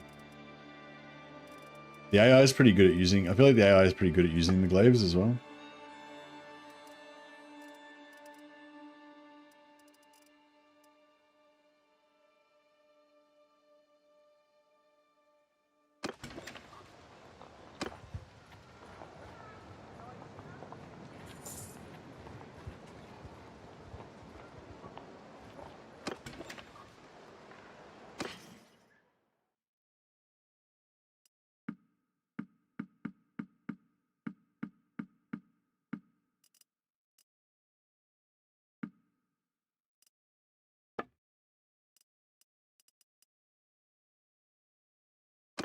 Legendary hunting bow.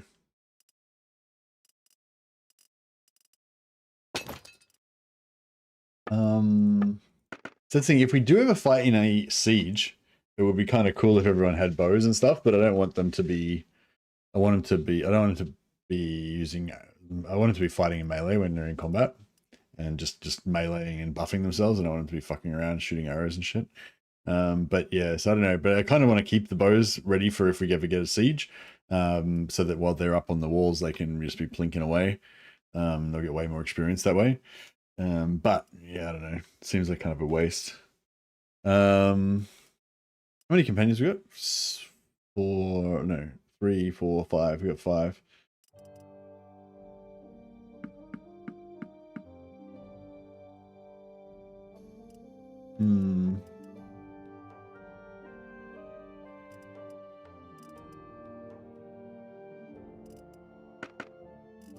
So Cypriga 62, 94, 291, yeah.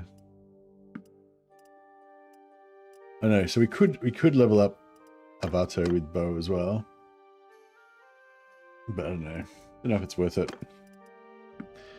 I'll keep him there in case we get into a siege.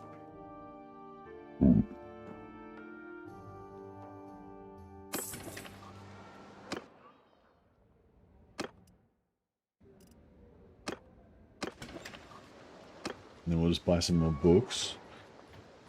Just make some money poles in case we run out of cash.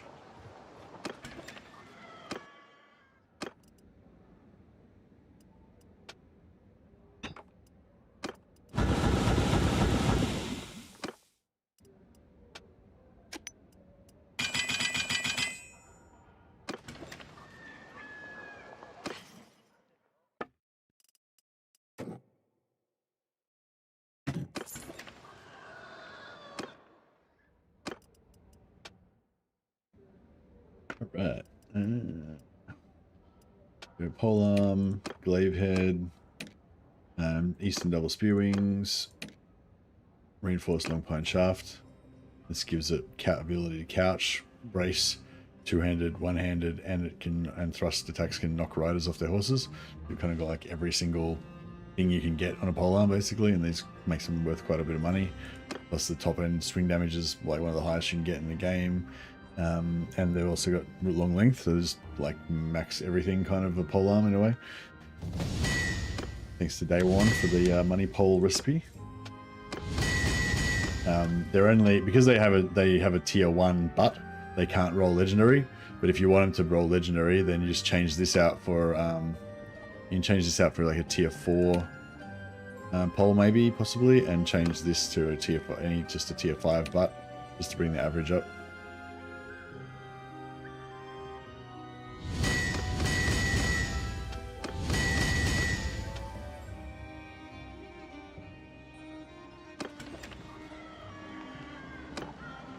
Alright.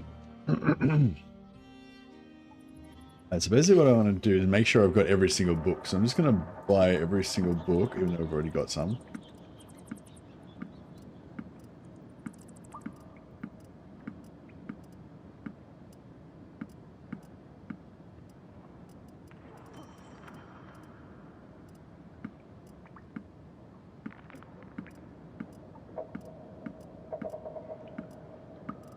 Cool, we got every single book. And then we just go back, get rid of all the ones that we've either already read because they're marked, or that we've got multiples of.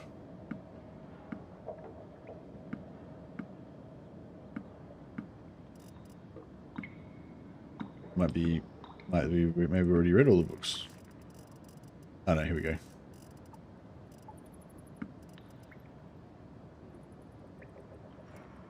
Cool. Okay, so that's every single book. And then we'll just...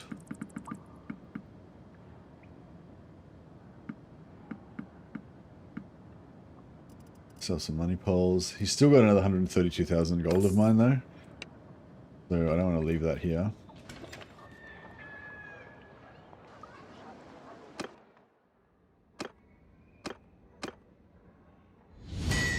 So I can make balanced ones. Or I can not make balanced ones, as the case may be.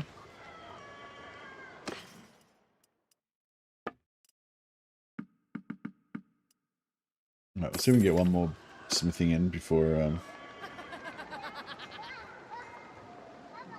The blood is the life. One of the hardest quotes. Where does that come from? Tell us the backstory of that. What does the blood is the life mean? Thanks to the super chat, man. Appreciate it.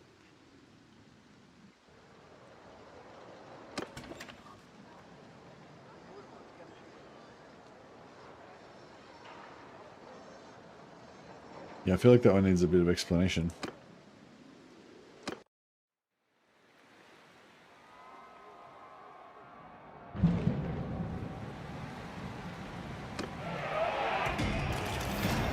Lupo wins the tournament, even though he's incognito in peasant clothes at the moment. Oh, except for his obviously vampire lord gauntlets. He's like so out of touch with the common man, he doesn't even know. It's like, they're just regular gauntlets. Wouldn't any peasant wear these?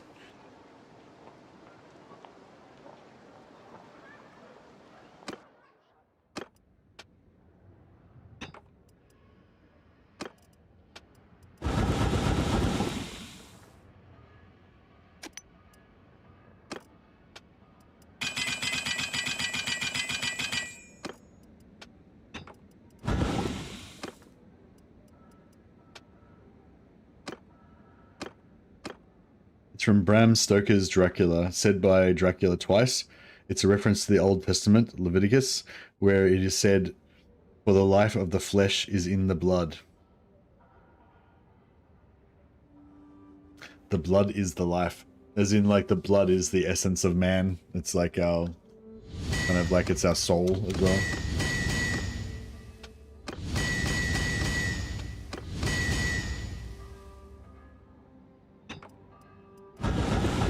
Is that sort of what it means? Multifaceted quote.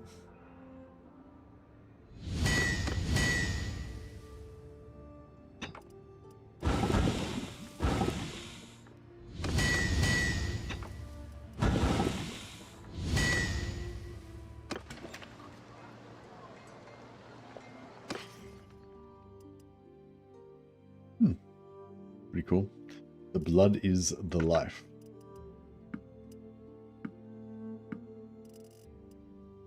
I feel like in our sense, it could be more, have a bit more of a gladiatorial meaning, as in, you know, the blood of Abarash is our life, and our honor is our life, and spilling blood in the arena or on the battlefield, both the enemies and our own, that is the life.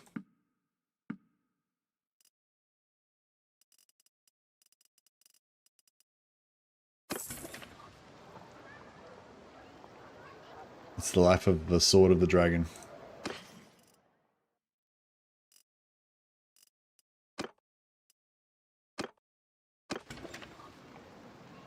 All right.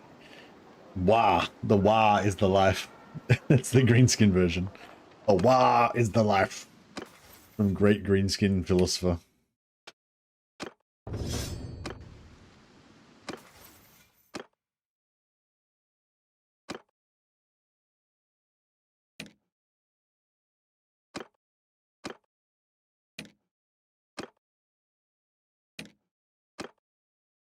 Beautiful. Okay, so now we're going to switch it up a little bit for a while. We're not going to fight any great foes. We're just going to exterminate vermin and power level our companions a little bit. And I might switch out our troops from Empire State troops to Sylvanian State troops.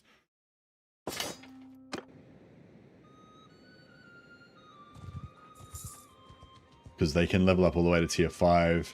It gives us more opportunity to recruit troops, more opportunity to level up troops. And, yeah.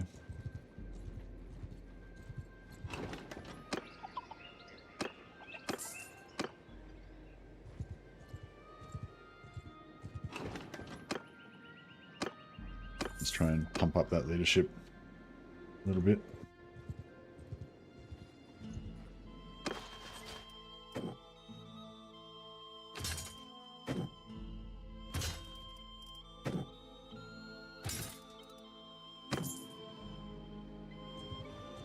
We will trouble you.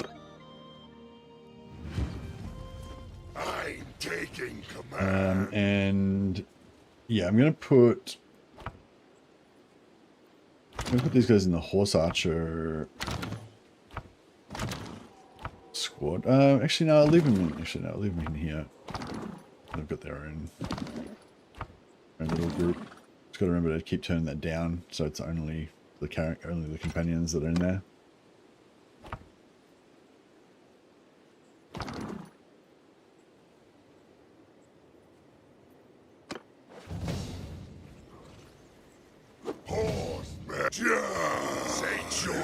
Yeah, and that's it. Basically, we just load in, nuke everybody, load out, and it's just a really fast way of leveling up your companions because they get heaps of experience from killing so many guys.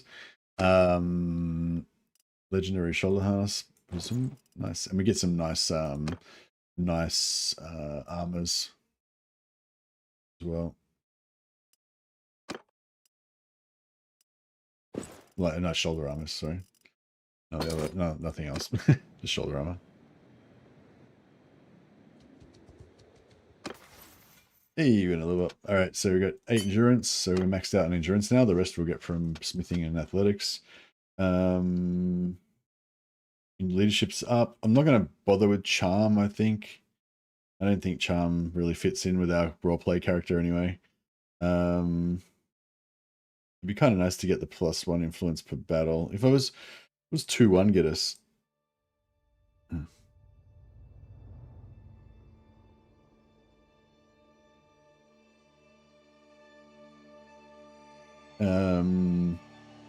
So yeah, so sorry, this is yeah, so 2-1 gets us to 58. I guess 2-1, yeah, maybe that's the 58 would get us the 30% extra influence from battles, which is kind of nice.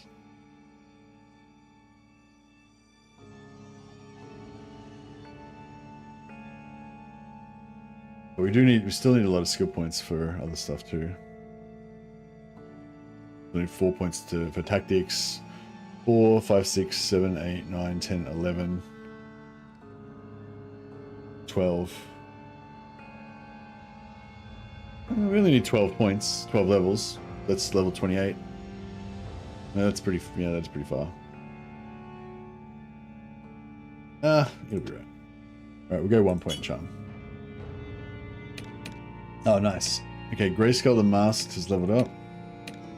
And Scribe of Fato has leveled up.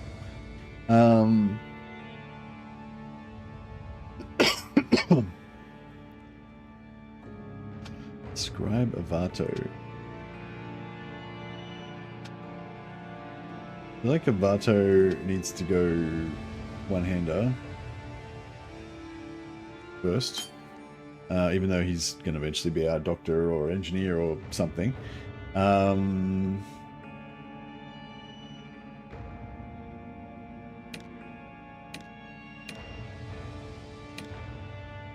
Alright, Grayskull is going to be our scout.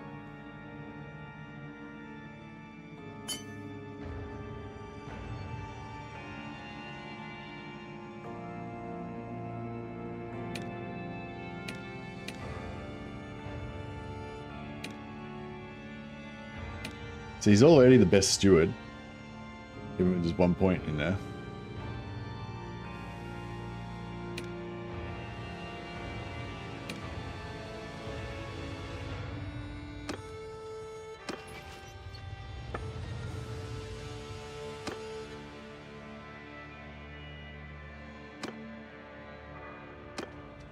Yeah, nice. Alright, so we're gonna, yeah, we'll just go around and smash some Beastman parties with magic, which will give us a lot of renown and also level up our characters really fast. Estallion Noble Armor. Pretty nice. If it was like legendary though, it'd be better. We'll upgrade our horse armor. Hey, Sticks and Stones, welcome, buddy. Oh, arrows of potency. Oh yeah, we need those. Just in case I want to shoot somebody. If you want to shoot somebody and you absolutely positively want to make sure they die, 150 damage per arrows of potency.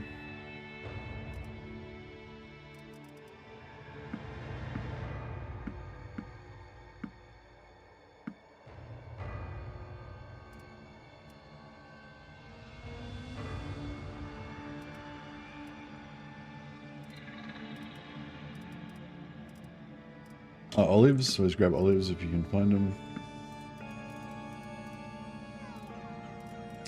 Yeah, the Blood Dragon helmet. I don't really like the Blood Dragon helmet that much. I feel like the wings look a bit too, you know, overblown.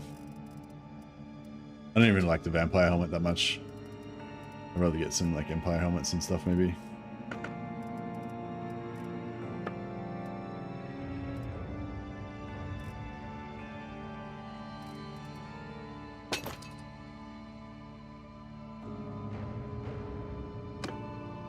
But yeah, so if we want to teach Avato the bow, those arrows of potency would be great for training Lopi characters with archery.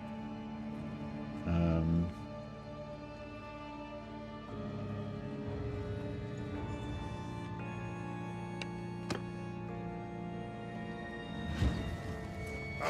taking command.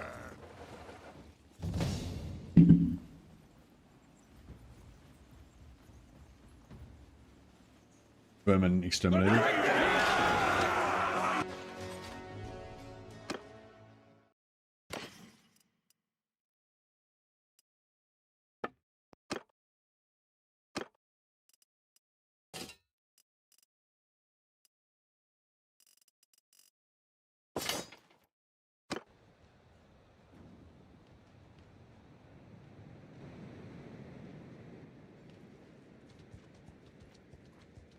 Oh, here we go. This is a proper Beastman fight. I don't know if we've got enough Winds of Magic to take him right now, though. He's 40, 32. Yeah, that should be alright. I'll just get the ones that are under 20 so they can get at least one spell in. I'll quickly go this tournament as well.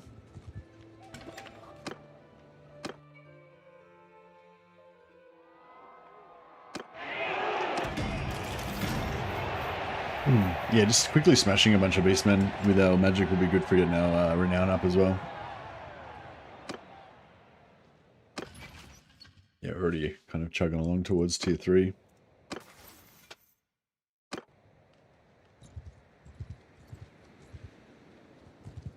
We will trouble you. I'm taking command.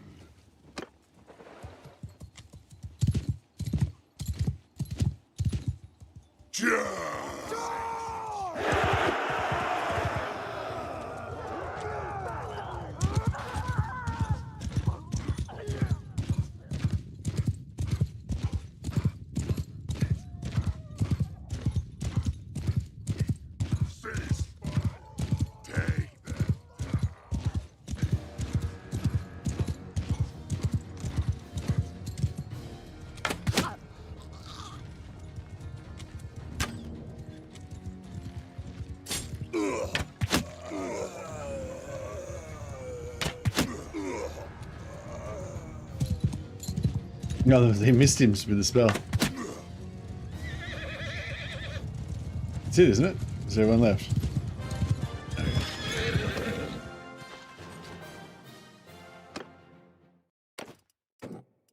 This guy somehow leveled up a bit.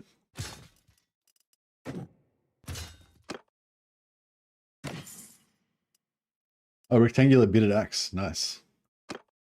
A good one-hander.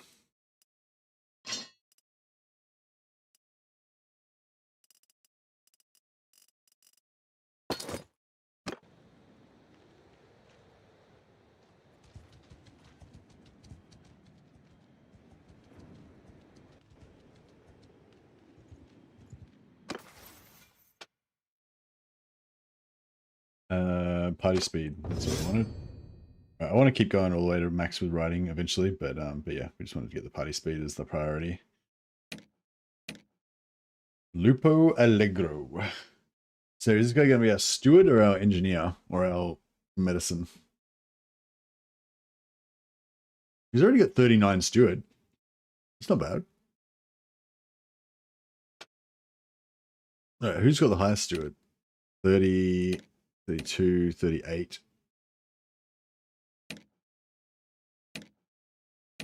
No, he's literally got the highest. All right, cool. We'll give him a point in steward, and then Lupo Allegro will be our steward.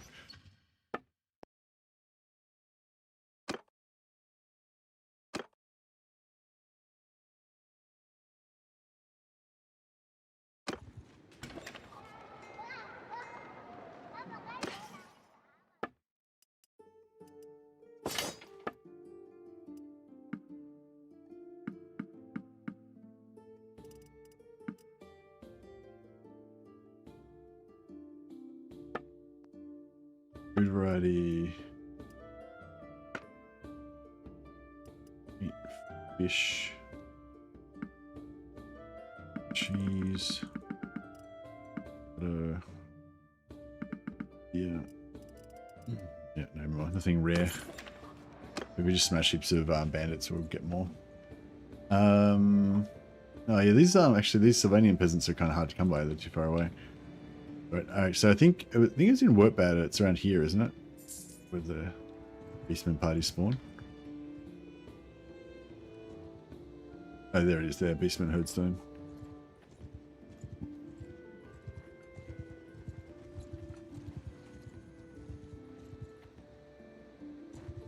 We will try.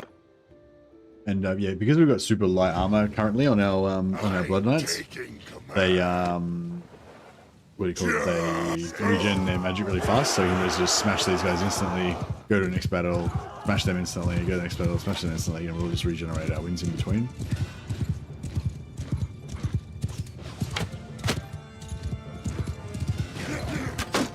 Unless they don't.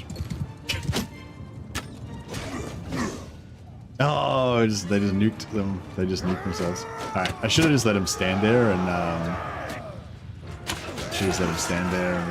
wait till they're ready to cast again. So a lot of them died, so they didn't get to cast their spells.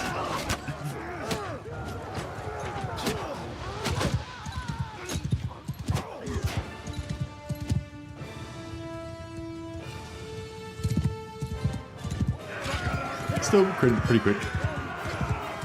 But yeah, I think Avado died, got nuked.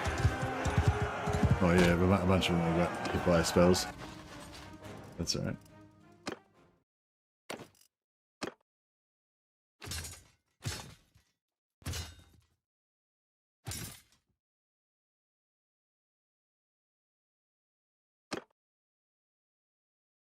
Someone keeps chill winding you. Yeah, I know. It's like, if one of you motherfuckers chills with me one more time. Woodland Cape.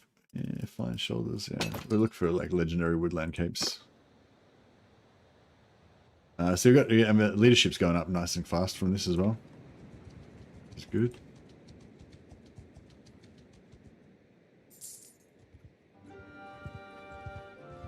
Oh, there's another one. How much chill winds are we? Oh shit. Kind of need to do a quick heal. Yeah, we need to be a bit more careful than that. Because the whole point of this is like efficiency. We don't really want to be like fucking around. So we'll go and heal our guys back up to 20% so they can at least cast. Oh, Delbers just broke out in rebellion. Yeah, we'll just read some books for a bit. Get our healing, get our guys up.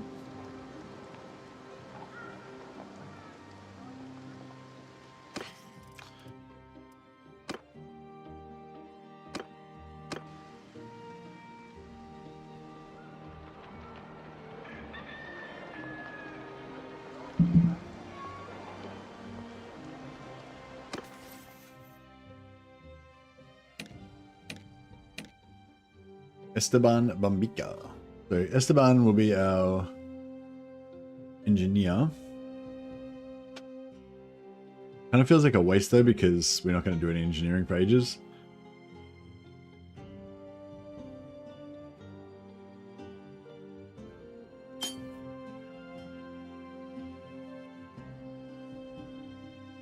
I don't know, do we even need an engineer? I guess it'd be nice, kind of, but...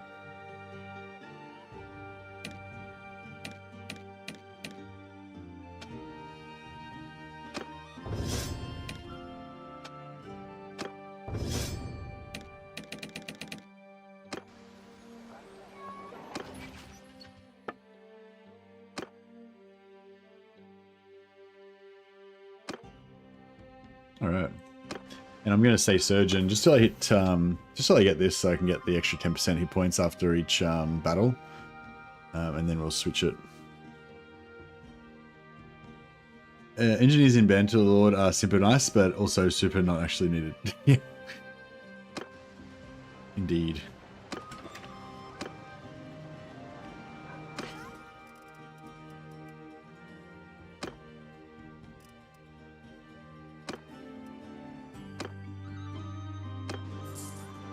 How's our healing going? 21%. Okay, yep, we're back. We're ready to roll.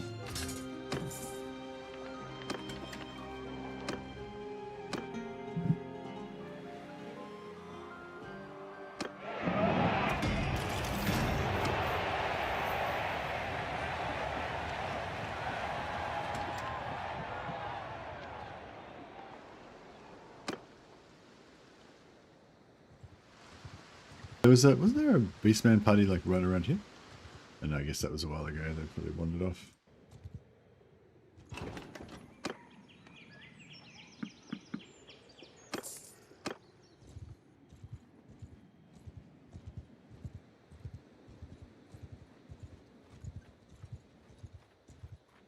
I'll just order these guys.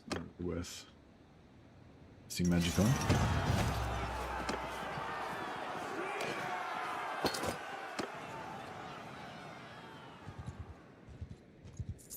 Help this town. I'm taking command. Soldiers! Footmen! Riders! Do my loose formation! Let's get these guys to like sort of spread out a little bit. So hopefully they won't Where's Avidus? Oh, he's over here. Soldier, ride, footmen, horsemen.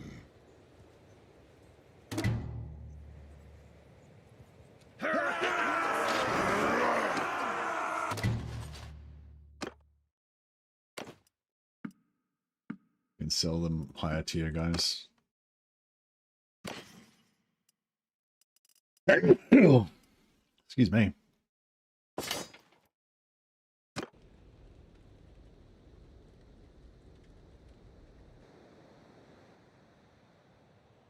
Sounded like you before your coffee. They got that voice actor's voice. There was another 90-man party around here somewhere. There. Spotted. We will trap. I'm taking command.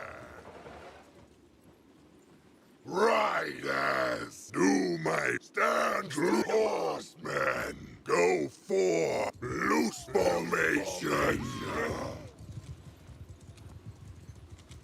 Footmen, form a shield wall. Wait for them to come over the hill. So lower.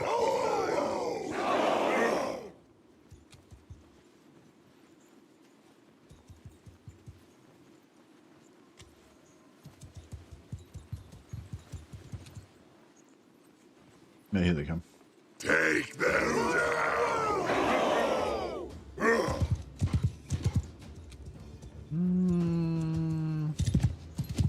Fort dismount. Yeah, I was gonna say, are we gonna Horsemen, go for riders. Do my bidding. Do my bidding.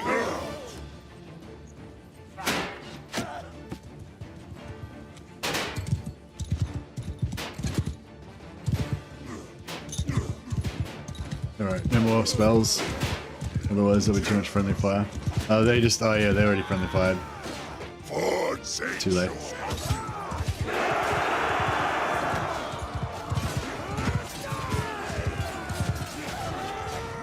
Still pretty good.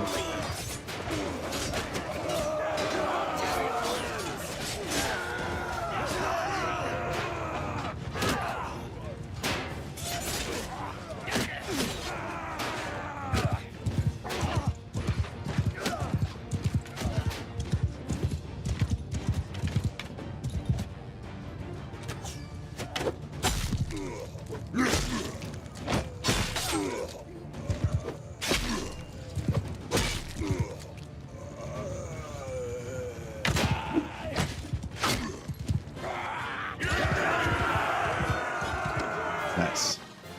Just gotta demonstrate my martial prowess.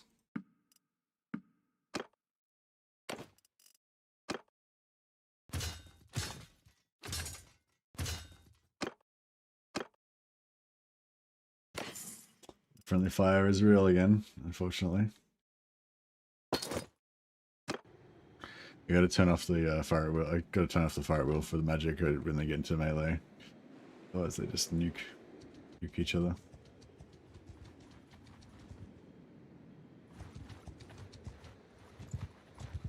We will trap.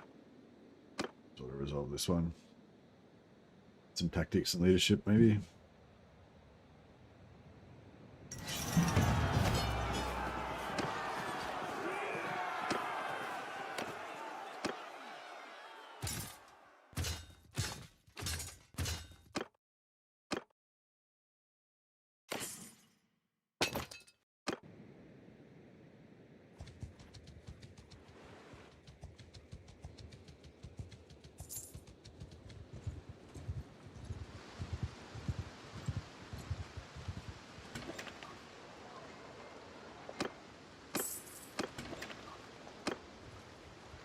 Yeah, we can just sort of like use this to should get up to tier 3 relatively fast. Get like 10 or so renown from each battle, I'd say. Maybe. But yeah, our real goal here is to get to 100 leadership before we get to like as fast as possible, basically.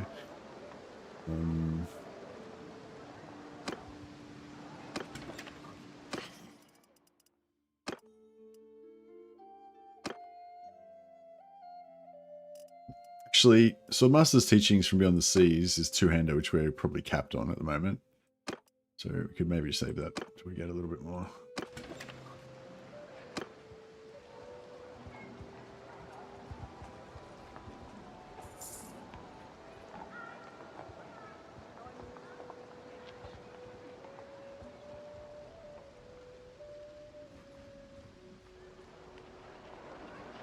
Actually, the chill wind's kind of cool because it kills everything except the minotaurs, and then it's just minotaurs left to fight.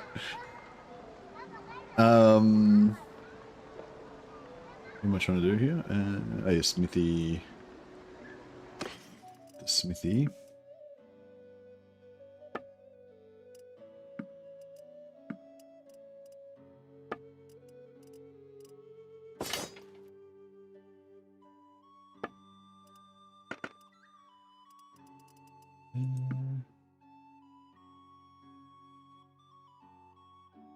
Yeah, no, nothing too good there.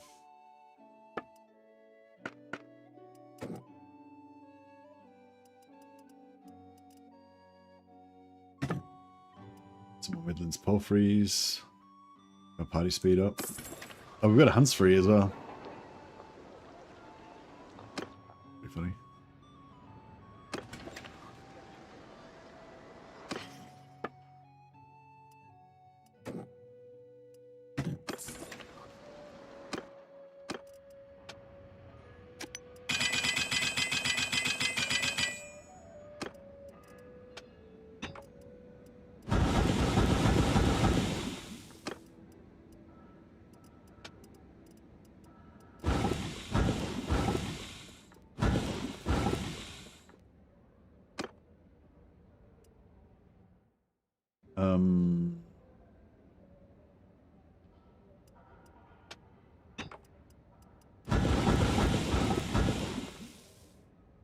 Right, so we don't really need money. We're mainly smithing for experience points now.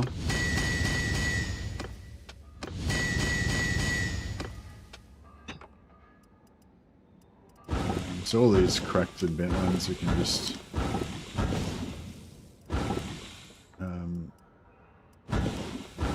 just smelt them down.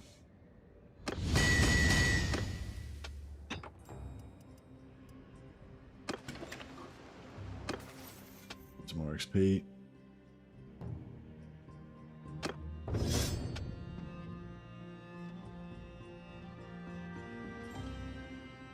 Plains and steps. Plains and steps we might run into. I feel like the snow is more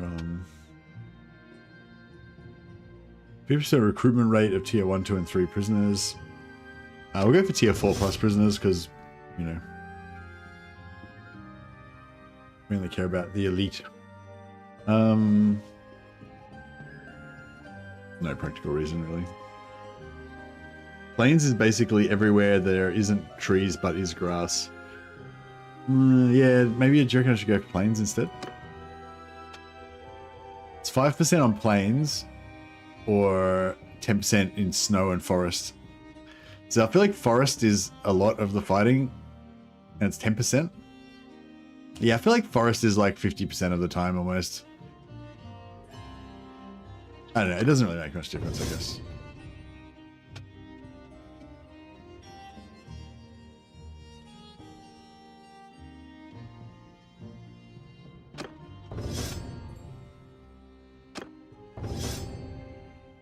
Yeah, skill points. So if we've got our 1 point in charm, that's all we're going to put. We're not going to put any points in anything here, and nothing in there. Nothing there, nothing there, nothing there, nothing there. Nothing there. It's just, yeah, it's just 4 points in tactics we want. Tactics, athletics, and these three we want finished off, and that's it. No points anywhere else. So right now we're auto-resolving a bit, so I guess tactics is good to get up.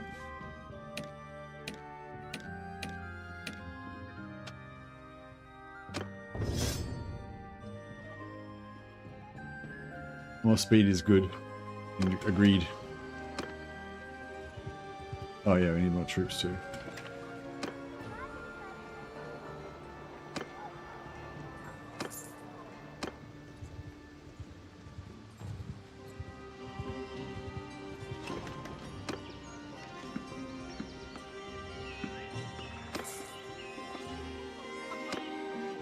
.4 movement speed right now is insanity. It's pretty, yeah. The +2 that you get with Blood Knights, I think Bretonnian Knights get it as well.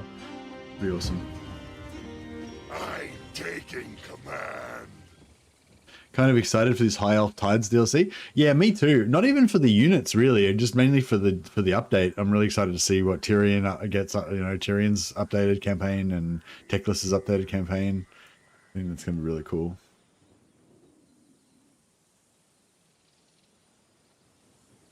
Go forth. Stand loose. Get off your horse. Right. Go forth. Do my bidding. Form ready. Stand loose. Formation. After me. Go do my bidding. Go forth. Do my bidding. Stand loose. Formation.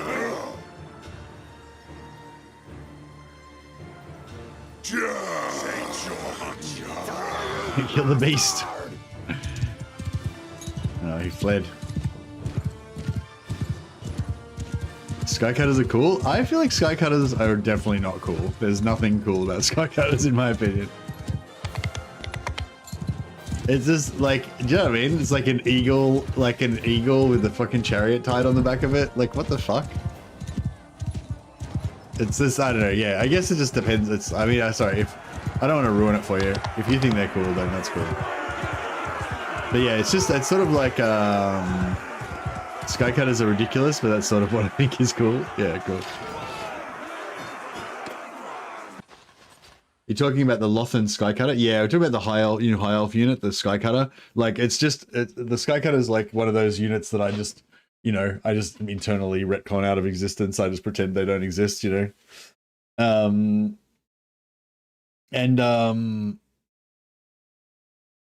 I really like just, infantry and stuff, like, I know it's boring, but, like, I don't really care about the elementals or the Skycutter or anything like that.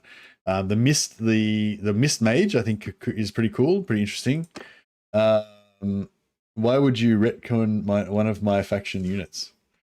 I'm not retconning any of your faction units. I'm retconning one of my faction units.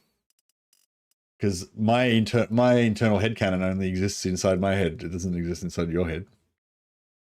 I'm just looking forward to Miss Mage and Lord Asshole. Yeah, me too, yeah. The ship's company will most likely come with Iceland.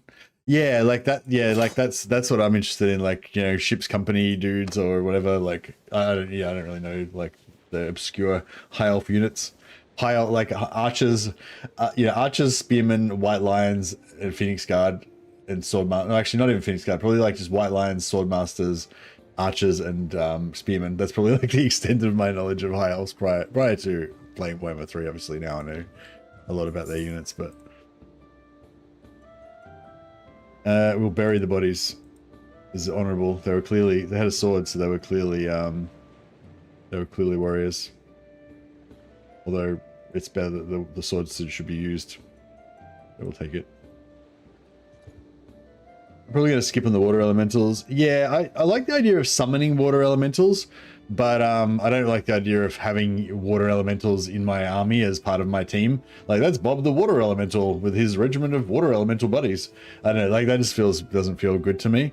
But yeah, like summoning water elementals and using the units in battle, like that's cool. Like, kind of like when, Gandalf fucking summoned the horse. No, actually, was it Gandalf? No, it was Galadriel. Was it? No, it wasn't Galadriel. Who was it that summoned the horse, like made the river rise up, and it was like the horses and stuff in Lord of the Rings? It was, what's her name? Aragorn's girlfriend. I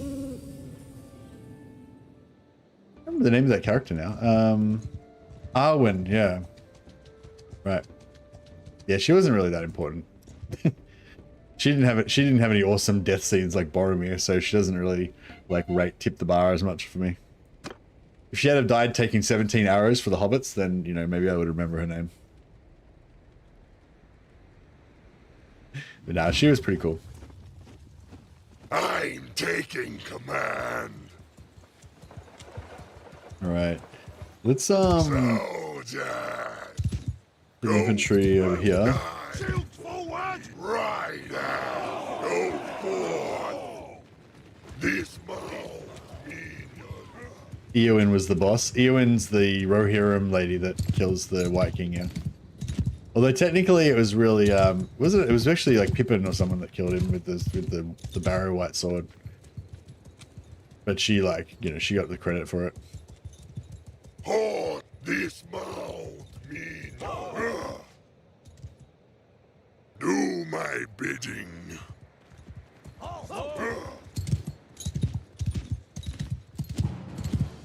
No, because the Hobbit stabbed him in the back of the knee with the sword that they got from the Barrow in Fellowship of the Rings. That was like what killed him, because it was a magical weapon. She just distracted with a small shank. No, that shank that he stabbed was like a magical Barrow White weapon. She was just hitting him with like fucking some like random mace that she had that was doing nothing. It removed his ward save. Yeah, that's right.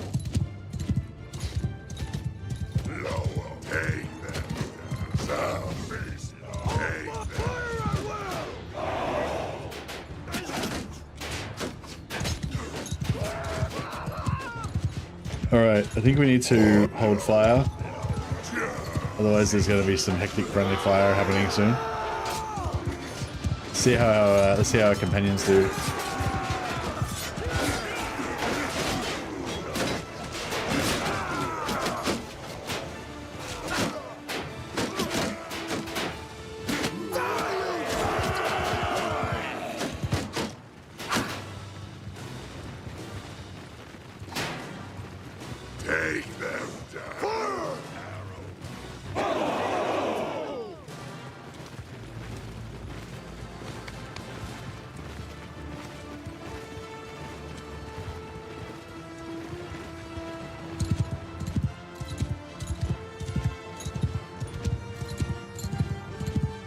See how...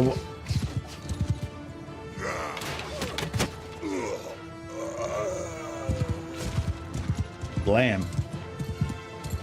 Blam. Blam. I love the super fast vampire. Now they're in light armor, they're even faster.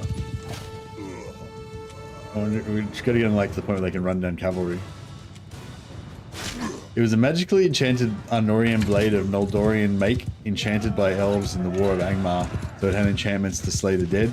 That's why he died. Yeah, yeah.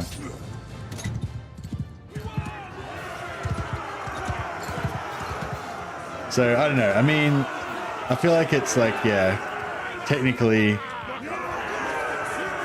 Yeah, I feel like technically, yeah, I mean, you know, I don't know. You could say that she killed him, but I feel like technically... Was it Pippin or Merry that killed? That was the one that stabbed him. Anyway, I always credit it to the Hobbit, because I feel like he had the magic blade. It was the short one, yeah. Indeed.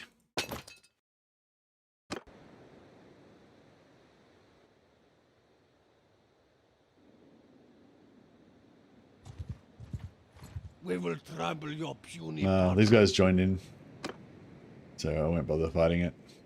We'll just end up friendly firing all of our buddies' stuff. I credit everything to Sam. Sam was sweet. Gollum was the true hero. It was Merry. Nice. I like how Merry and Pippin, because they drank the Treant. Because Merry and Pippin drank the Treant water or whatever with when they were hanging out with Treebeard, and then it made them grow. And so by the time they get back to the Shire, they're actually like the tallest hobbits that have ever lived, and they're like, you know, they're like 5'5" or something, you know.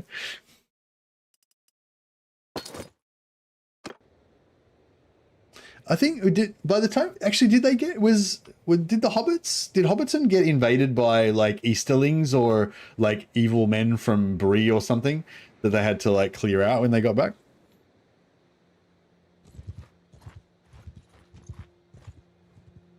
I know there was Frodo had like a vision in the movies of like, you know, Hobbiton being overrun by evil dudes, but I can't remember whether it actually did. Evil men from Bree and the surroundings? Yeah, it did. Okay, yeah, and then they had to go and like the sheriff was back in town when Merry and Pippin returned.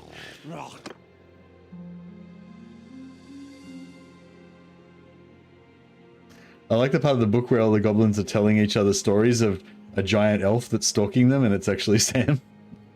Nice.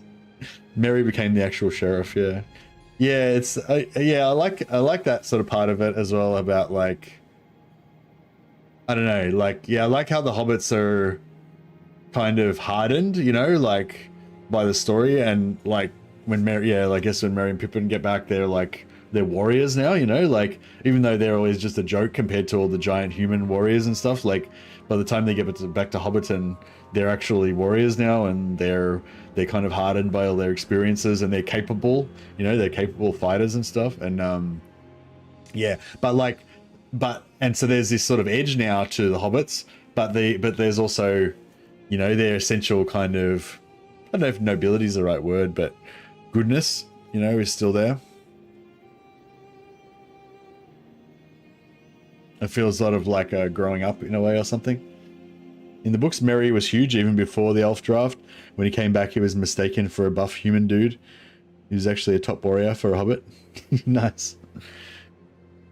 But yeah, I feel like, do you know what I mean? It feels sort of like a bit of a, yeah, it was sort of like a bit of a coming of age in a way or something.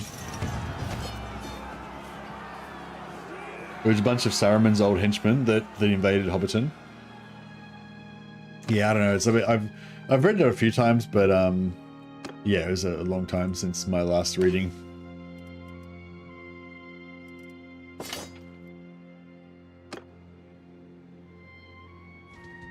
Yeah, we'll just auto these little parties while we wait for the We will travel.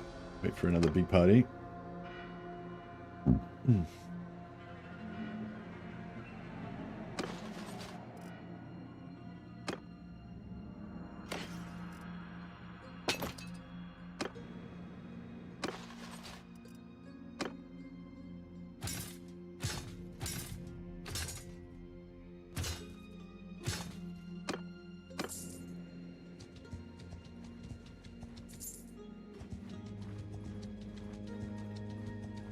We might be able to. This is a pretty decent party. I might actually let him kill this.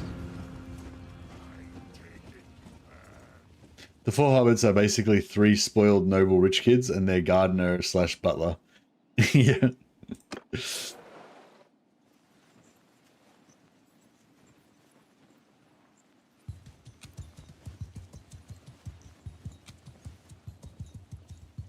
Sound, go forth, soldier, footman, riders, do my bidding. Oh, are all my companions wounded? Oh no, there's one. We've got one caster left. No, we got 2. We got 2. No, we got 1.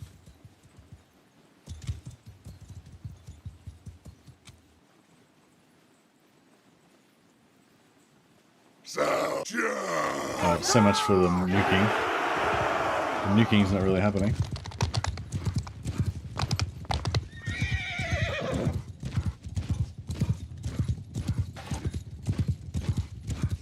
Yeah, it's funny actually, in the novels, I mean in the movie, Sam was probably like the toughest out of them all.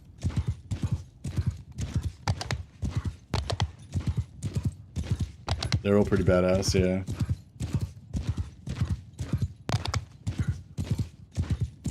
Yeah, it's a nice story. So, say sure.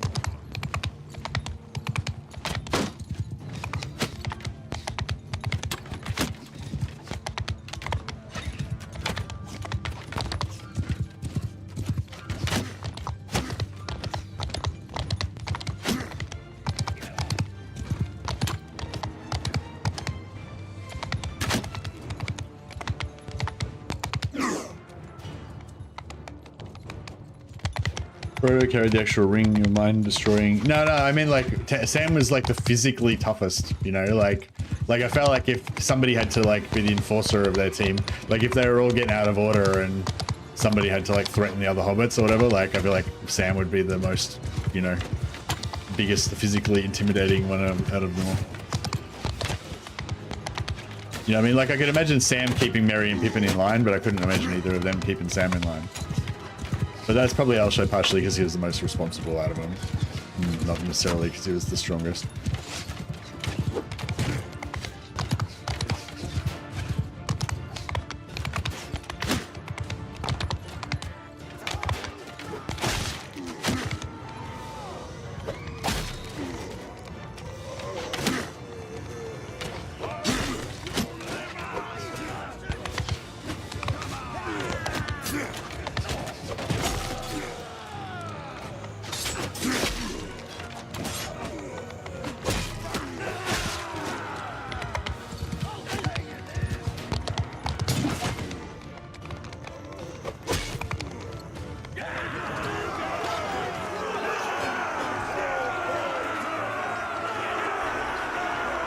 think that's more the movie adaptation. In the book, it's definitely more merry.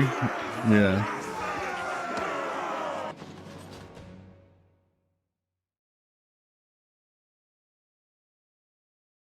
Oh, hey, Zed Foreign.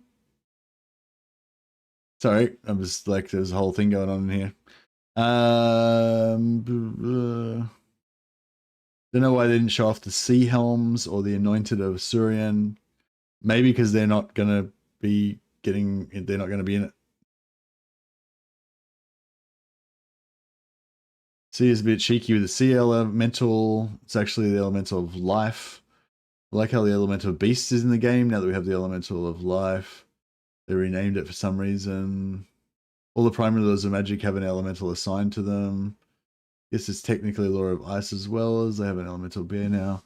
Also, I don't have any information about the chaos playthroughs for your people, but I'm still asking about it. Yeah, I guess I guess the only thing I'd ask about I don't know if you're still there. Sorry, Z4, and I was like distracted by talks about hobbits for a while there. But yeah, I was gonna say, you know, like I know that their players plans to make Chaos a fully playable faction at some point in the future, but obviously Dwarfs and Greenskins are next. Chaos is like way in the future, and that's fine. Yeah, I guess the only thing I was hoping is that since we've been using workarounds to be able to join Chaos and have Chaos playthroughs, and one of the most fun things about doing the Chaos playthroughs is that you've got so many different troops to recruit through allied recruitment, through bandit recruitment. You can have Beastmen, Norskins, Chaos Warriors, you know, all the different types of bandits.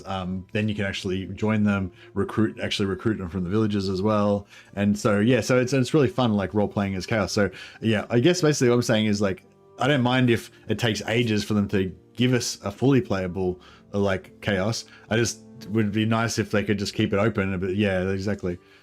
I'm just saying because you asked me to keep it open. I've been making plans with the gang, but so far it's not 100% it'll be possible with the changes. Yeah, no, that's fair enough. Yeah, I think, yeah, exactly. You understand what I mean. Yeah, it's not, I don't necessarily like want them to like try to prioritize any work on Chaos, but if you could try to like not shut the door for no reason if it's not needed. If it has to be because you have to do other improvements that rely on it or whatever, that's fine. But yeah.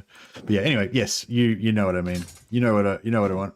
If it can be done, that'd be great. If not, then appreciate you trying.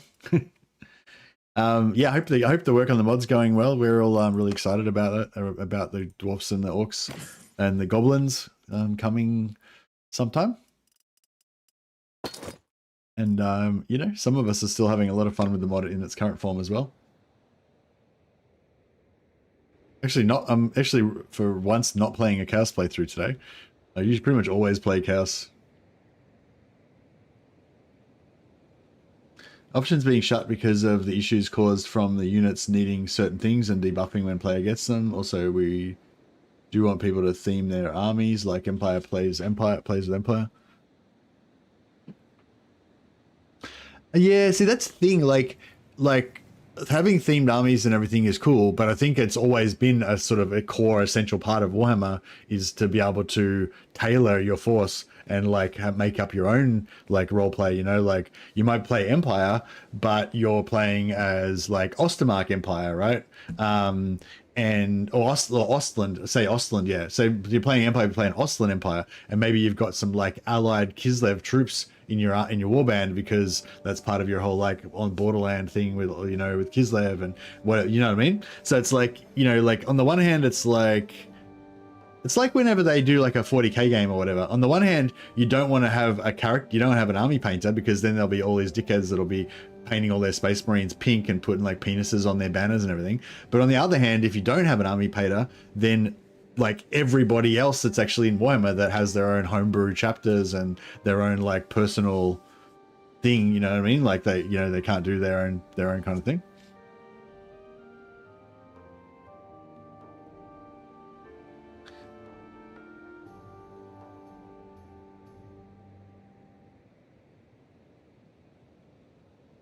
But yeah, I don't know. I guess I'm just saying like I think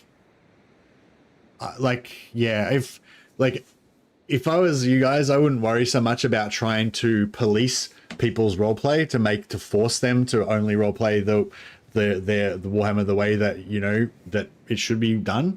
I would be more focusing on giving them the tools to role play the way that Warhammer should be, but not necessarily try to shut down them, not necessarily shut down them, you know, yeah.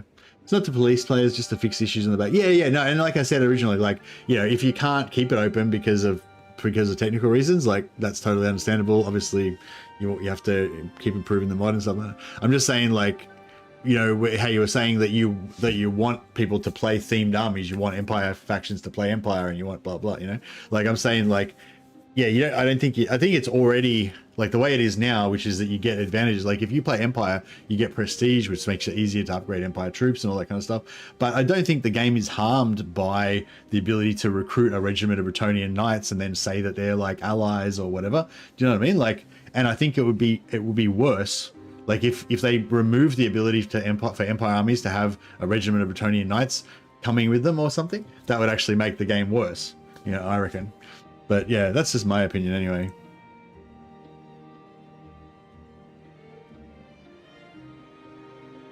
Plans that he told him was a decent amount of work for a temporary feature when Chaos is going to be fully fleshed out. No, but that's the thing. It's not really a temporary feature though, because Chaos is going to be fully fleshed out perhaps. But the idea of starting off as Empire and then becoming a traitor and allying with Chaos and joining Chaos as a faction, all that kind of stuff. That's, you know what I mean? That's something that's currently in the game now, which, you know, they're going to remove. Which means that, you know, yes, we will have playable Chaos, which will be awesome. And obviously having if it was a choice between one or the other, I'd rather have fully playable, fleshed out Chaos than have, you know, half-assed ability to join Chaos from Empire. But, you know what I mean? I feel like having both is even better, really. But yeah, anyway, you know, you guys just, I trust you guys. Do you know you guys will do a great job. I think that's one of the things I like about this mod as well, that I know that you guys are really into the lore and the background, and it's, you know, and you're trying to create the best version of the game that you can, and yeah, and we're enjoying it. it's great. Best mod for Bannerlord in my opinion. Might do an allied race type mechanic at some point, yeah.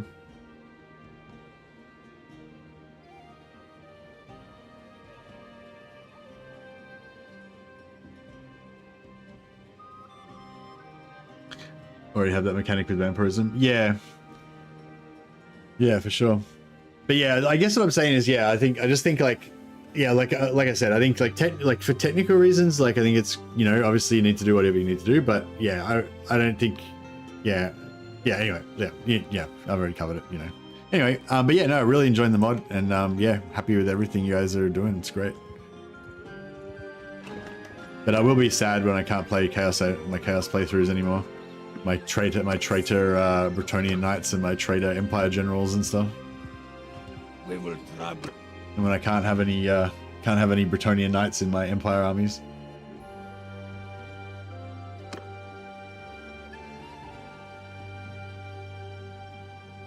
Because I think one of the things I really love about old realms as well is the ability for me to make up my own stories and roleplay my own things, and a really common one as well is vampire. You play a vampire, but you're a good vampire that was turned against their will, and you hate vampires, and that's pretty much what I'm playing right now. We're playing we're playing Blood Knights, but we're role playing that we hate Blood Knights because they're traitors to Aberash's original vision, and so we basically hate vampires, we hate Blood Knights, except for the Blood Knights that we create ourselves because we teach them the true way of the Blood Knight.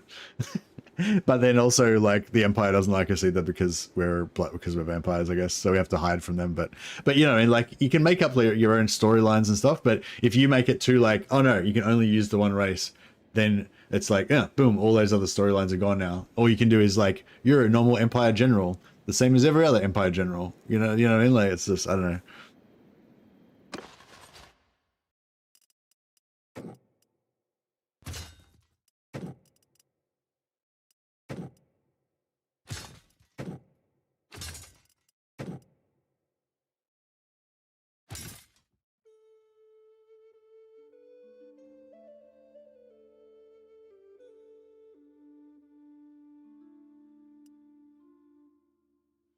Yeah, really excited to see what you do with Chaos, but I'm not worried about that right now because obviously the next thing to come is going to be the dwarfs and the greenskins, and yeah, super excited about that as well. I think yeah, I think like even though I will be disappointed to lose my, you know, my chaos playthroughs and my like good vampire playthroughs and all, you know, all this other weird shit that we do, but I think my disappointment in that will be overwhelmed by my joy at playing all the new dwarf characters and greenskin characters and having like goblin warbands. I will say blogs should drop in a few days and I'll be able to talk about it a lot more. Definitely agree with Mercy about the current roleplay potential. Yeah, it's kind of nice having it being open, but yeah. At the moment, I want to say something about what you're talking about, but I can't. Yeah, no worries, Edvin. But yeah, looking forward to the new blog coming out in a few days. That'll be great. Don't get yourself in trouble.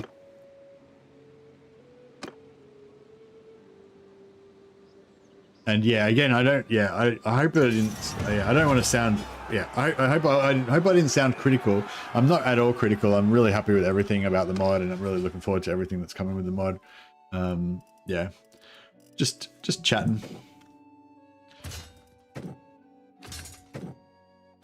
You guys have provided me with probably hundreds of hours of entertainment already at this point.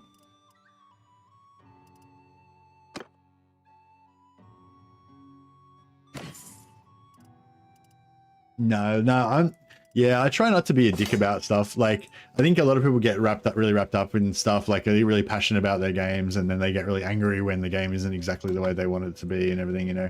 But yeah, I try not to be one of those people, like, because I think even if you guys did, you know, a bunch of stuff that I didn't agree with or whatever, like, I think I'd still be you know, I think overall, I'd still be just overwhelmingly grateful that you've created this mod for Warhammer, which is like my favorite fantasy setting, and you know, Bannerlord's one of my favorite games, and it's just, you know,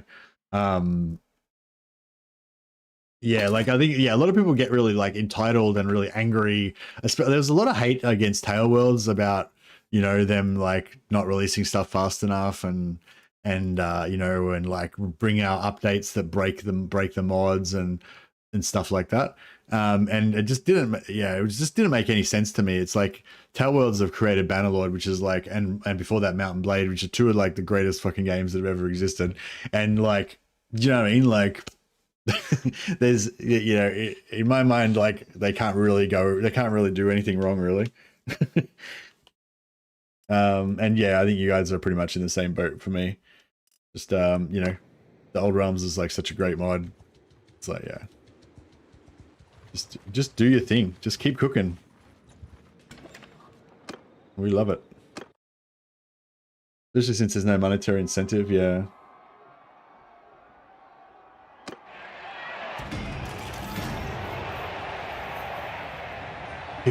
People on Discord threatening you. Yeah, some people are fucking dickheads, aren't they? And extremely brave when they're on Discord.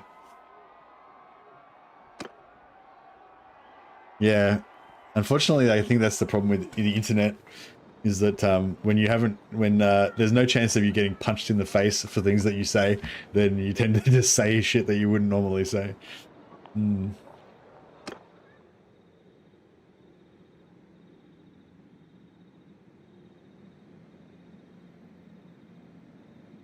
It's like, you know, yeah, wankers, exactly. It's like, if you're gonna walk up to somebody's face and say, I'm gonna kill you, then you better be ready to back it up right there, right now. You know what I mean? Whereas if you're on Discord being like, oh, I'm gonna kill you if you don't do what I say, it's like, yeah, that doesn't mean anything.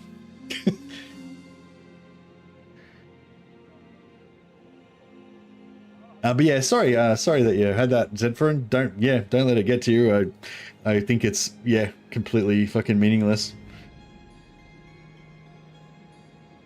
Just wankers, people full of hot air.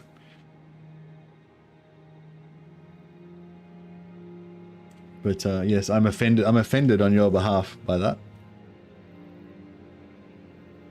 You played COD 4, so I've heard worse. Yeah, that's true, I'm sure. All right, you gotta get sent to training. Zedforan's derailed us again.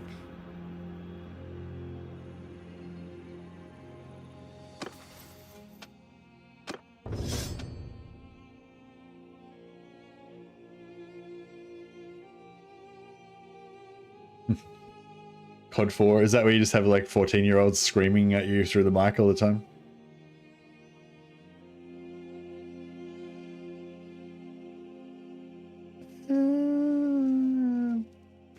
Damage to mounts, 20% damage from speed. Yeah, I don't know about this one. It's like the 20% damage from speed gives us more experience points faster, slightly, which is cool. Like, you know, if I hit somebody in the head for like 600 damage, they're gonna die anyway, you know. But if I hit them for 660 damage, they're still gonna die, but I'll get slightly more experience. So it's kind of cool in a way, I guess, getting the speed bonus. The 70% extra damage to mounts with pole arms. I'm not really planning on hitting people's mounts, so it's like, you know, kind of a waste. But then, you know, this doesn't help me at all combat wise, really. It's just a bit of extra experience, whereas this, potentially there could be a situation where I want to kill somebody's mount, I guess. But I don't know. Nah, I'll just go for the speed. Bit of extra XP, level up a little bit faster. Grayskull the Mask is leveled up again. So this is exactly why I started using the magic, so they could just power up in levels. Lupo Allegro. Let's go on Steward.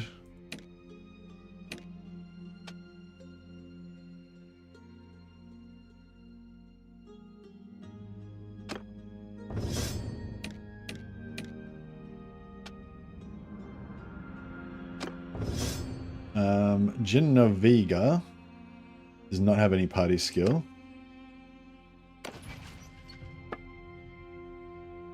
So she can just focus on her pure martial abilities. I guess two-hander would be the priority. Or athletics. Point in spellcraft at some point would be good.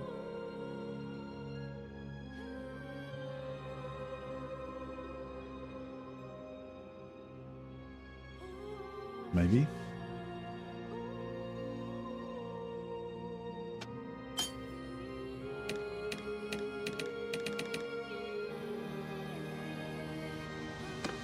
Need to learn your blacksmithing tricks so I can get heroes faster. Nice. Yeah, I usually do pole arms, wooden pole arms into bill hooks into money poles. It's like pretty straightforward way to do it. It's probably almost... no worries for it. No, I was only joking. You're very welcome here, and we love hearing your little teasy tips, these tidbits and hints and so forth.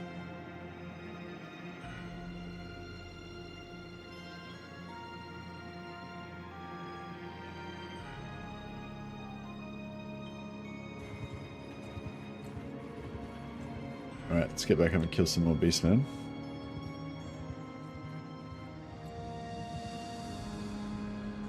We will trouble. I'm taking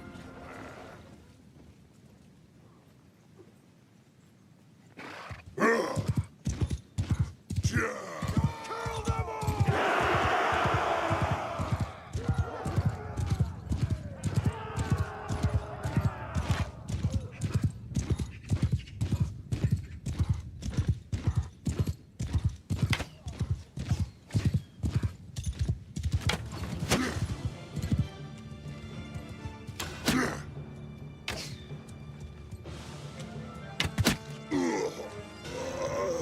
I'm gonna get chill winded in a second, I bet.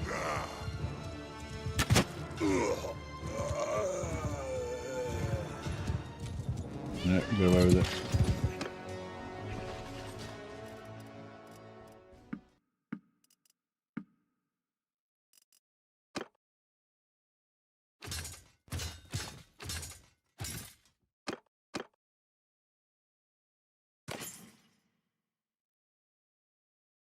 Yeah, Pujos and Tribesman daggers are good. Yeah, once you get to the money pole part, that's when you need the Pujos. Before that, the broad bladed throwing knives are good are okay for getting some wrought iron to get you started.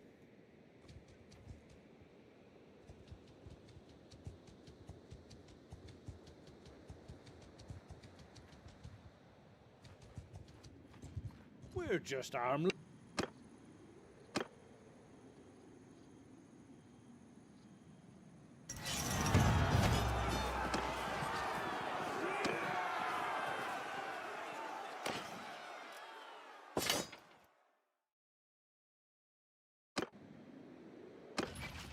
Oh yeah, nice. We're about to get our 6th companion. So we'll head back to the Vampire Lands. Elders has fallen to chaos.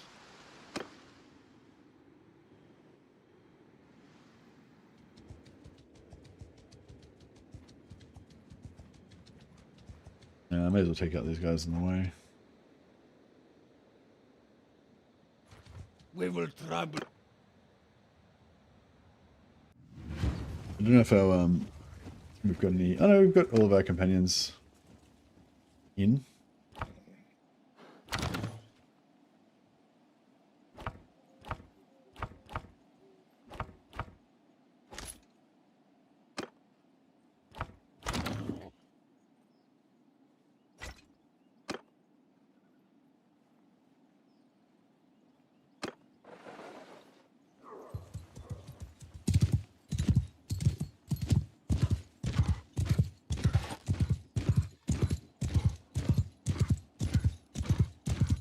Sage your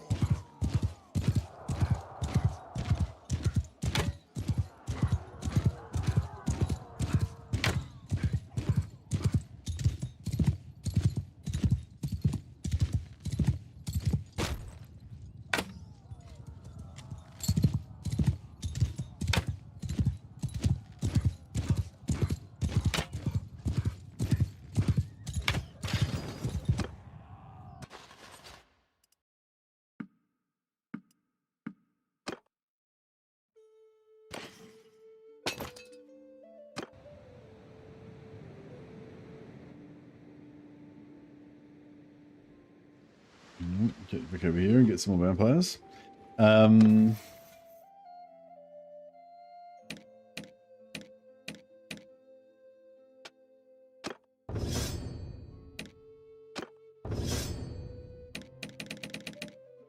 and then career-wise,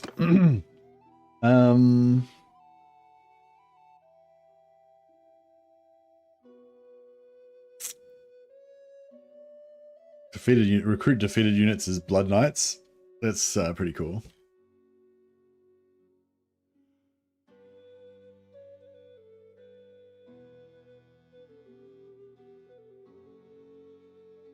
Right, we'll go for that, and then we'll finish off this tree. Right,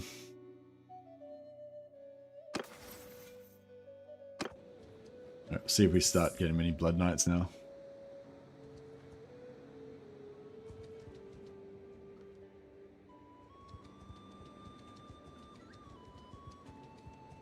I was unconsciously trying to press F1, F3 to go faster. That's not how it works.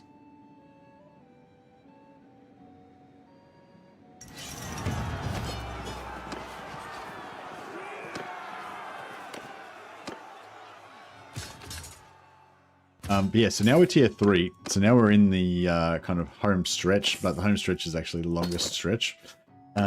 We need... oh,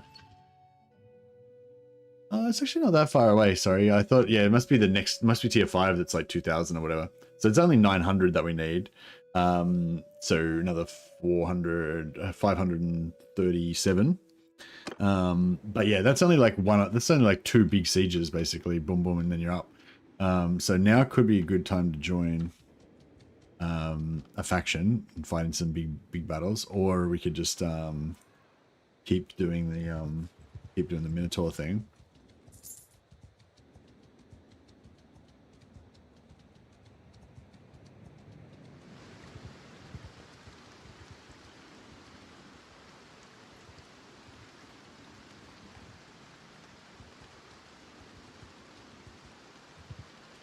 You do have one quick... Yeah, what? Sure, let's ask away.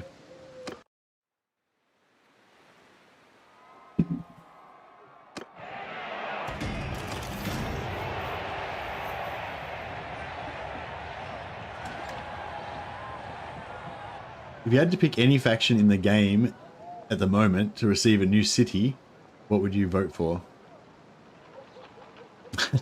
If you had to pick any faction... Okay, so Zedforan's one of the mods of this game. He's asking, if you had to pick any faction in the game at the moment to receive a new city, what would you vote for?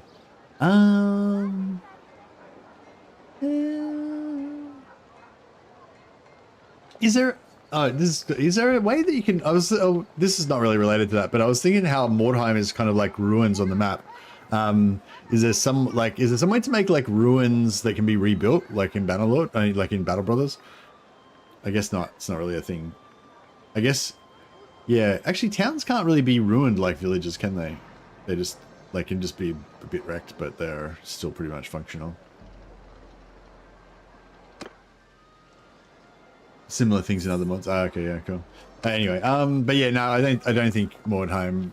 I mean, in Warhammer 3, I think Middenheim. Sorry, what am I trying to? Mordheim. I feel like Mordheim should be able to be taken over as a Chaos Fortress. But I was just thinking that was just your question. Just reminded me of that.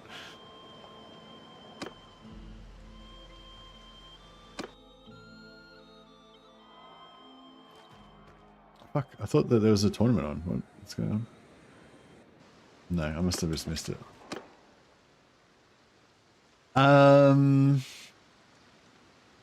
You love, yeah. I don't know. I'm pretty much an Empire file.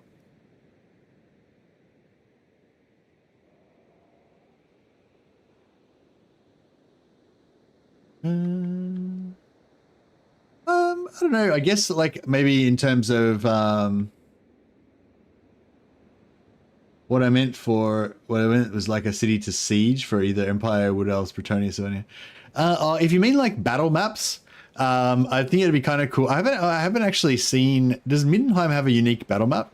I haven't actually fought a siege in Middenheim, but I'd like to see how that's done with the way that Middenheim's on top of a big. Like you can see on the map here how it's like completely on a raised step. You can't really assault it from anywhere except for on the bridges. Is there more than one bridge on Middenheim? I didn't even know that. I thought it was only one bridge.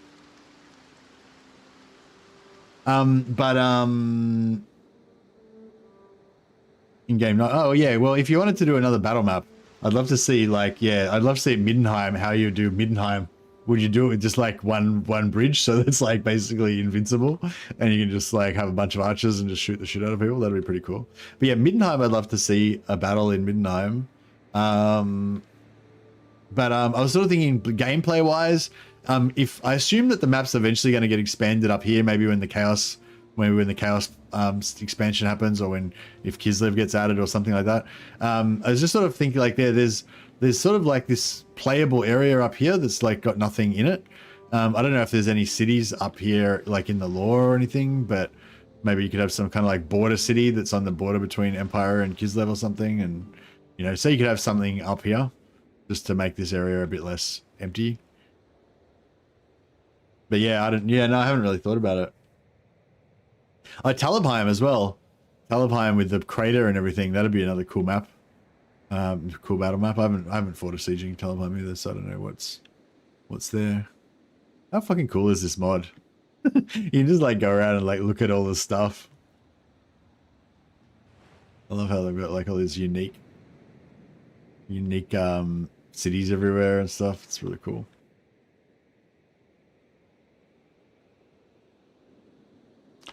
Kislev will be added. Might be the next update. Not sure. Yeah. No, Kislev. It'd be cool to see Kislev. Little Blood Bowl arena in Talabheim. If you didn't see it. Yeah, I was wondering what that was.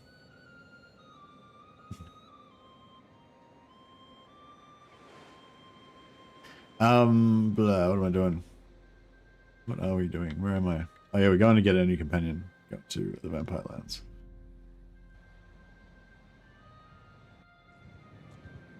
But yeah, Kislev would be cool. I feel like if you added, not that there's any rush or anything, but I'm saying like for in the future, in a few years from now, like I feel like if you added greenskins, dwarfs, Kislev, and chaos, including Norska, and Southern Realms, it's like Tilia and Estalia and stuff, then then I feel like it'd be pretty much complete. The only other thing you'd really want would be maybe Skaven, if that's even possible. I feel like that would be pretty much everything you would want. But yeah, I imagine that's probably going to take like 10 years. But I'm here for the journey. I'm here for the 10 years. Skaven and Southern Realms are planned as well. Yeah, nice. Yeah, I reckon that'd be really nice. Like just if you have Southern Realms down here, not just because of the extra playable map area, but also because of the Southern Realms, you know, being so involved, I think, with the Empire and Bretonia, like culturally, you know, with like mercenaries and trade and like, you know, different armors and weapons and everything that are available, like from Tilea and everything, you know. So I feel like Southern Realms is pretty important and pretty good. So I'm really happy that's going to be added. And yeah, Skaven are just a great general enemy to have, like also for the band, kind of like with the greenskins, like it'd be fun to be able to play as Skaven, but it'd also be really fun just to have Skaven bandits running around and Skaven enemies and stuff like that. We have a few Spaniards that really want Estelia. Yeah, nice. I could dig some Estelia. Yeah, and Norscar would be really cool as well. I love my like barbarian Norscar playthroughs. Yeah. I hope War Sales isn't too you know, I hope War Sales is pretty moddable and easy to use and stuff like that, so that can be, you know, another thing you guys can look at expanding into.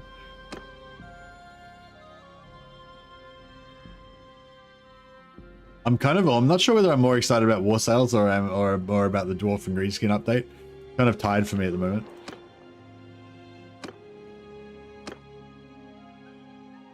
Peace to you, stranger.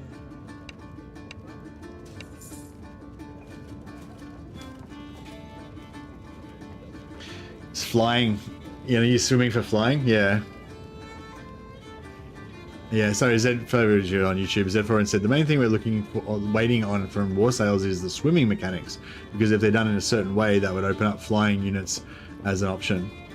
Yeah, so yeah, you're thinking if you can dive under the water and swim around in three-dimensional space, that would be cool. But yeah, I don't know. Maybe you could, even if it's like on a flat plane, maybe you can, I don't know. Yeah, who knows? Maybe you can have a flat plane above, you know, the playable area, and there can be a set height where flying units live or something. But it would be a bit shit because you really want to be able to charge into melee from height, from flying and stuff. But yeah, I don't know. I'd be happy if you just don't even bother with flying as well. Like, I mean, it'd be cool if that comes as a possibility, and I think people would definitely be excited about it. But if it's going to be all like janky and like hard, like not very good and stuff, you know what I mean? I'd rather like, yeah, I feel like one thing I quite like about it is most of the stuff in the mod is quite just done well and not trying to like just jam in things that don't even look right and stuff, and you know, like, so yeah, like I think flying, the possibility of flying things definitely opens up a bit more stuff, but I feel like it doesn't really add that much to the whole like Warhammer-ness of it all. You know what I mean? So like for me personally, and I know I'm not representing everybody in chat right now. For me personally, like, you know, if putting in some flying stuff is going to be like a real drain on resources, I'd much rather you just keep going with like land-based, you know, factions and fleshing out Tilea and Estalia more, and you know, stuff like that.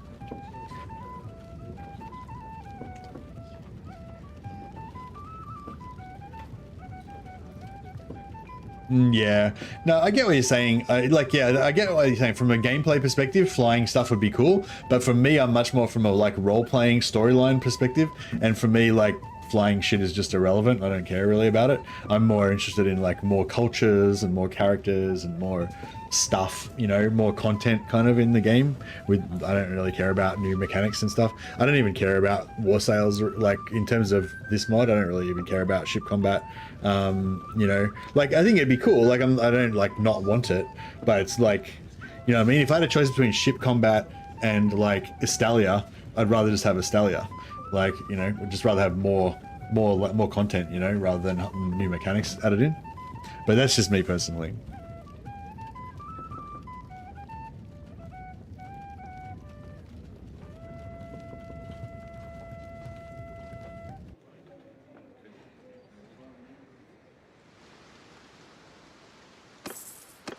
Okay, we've got our full.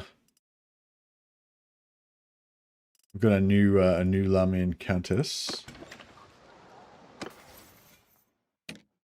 Magdalene.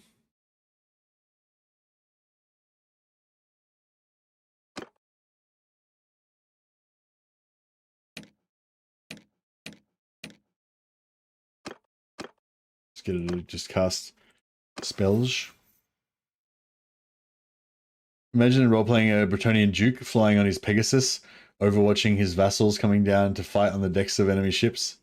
That would go hard, but we must wait for the DLC. My mind's racing just a bit. Yeah, I don't know. Like I said, for me, I don't even like. For me, like War Sales coming out, and then you guys trying to integrate all the War Sales stuff into the DLC just means that we're gonna have to wait longer for Kislev. We're gonna have to wait longer for Estalia. You know what I mean? Like I said, for me personally, I'd rather just not even give a shit about like the sailing stuff and just like yeah, just keep going with more races and stuff. But yeah.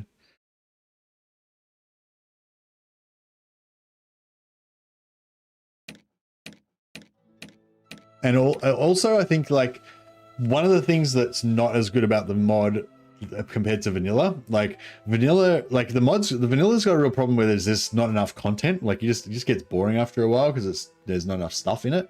Whereas Old Realms is fantastic because there's so much stuff in it. There's this extra career system. There's faction mechanics. There's all these different races and troops and armors and everything. Like there's so much stuff in Old Realms.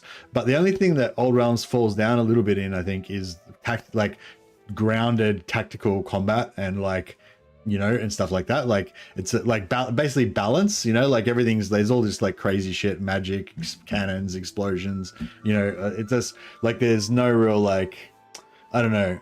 Yeah, like I feel like in vanilla it's a bit more like, there's a bit more balance and strategy to it in a way or something, whereas it's not so like that with Old Realms, and I think that puts some people off a little bit, just that the magic's seems a bit overpowered and the cannons and stuff can be a bit crazy and overpowered and stuff like that. But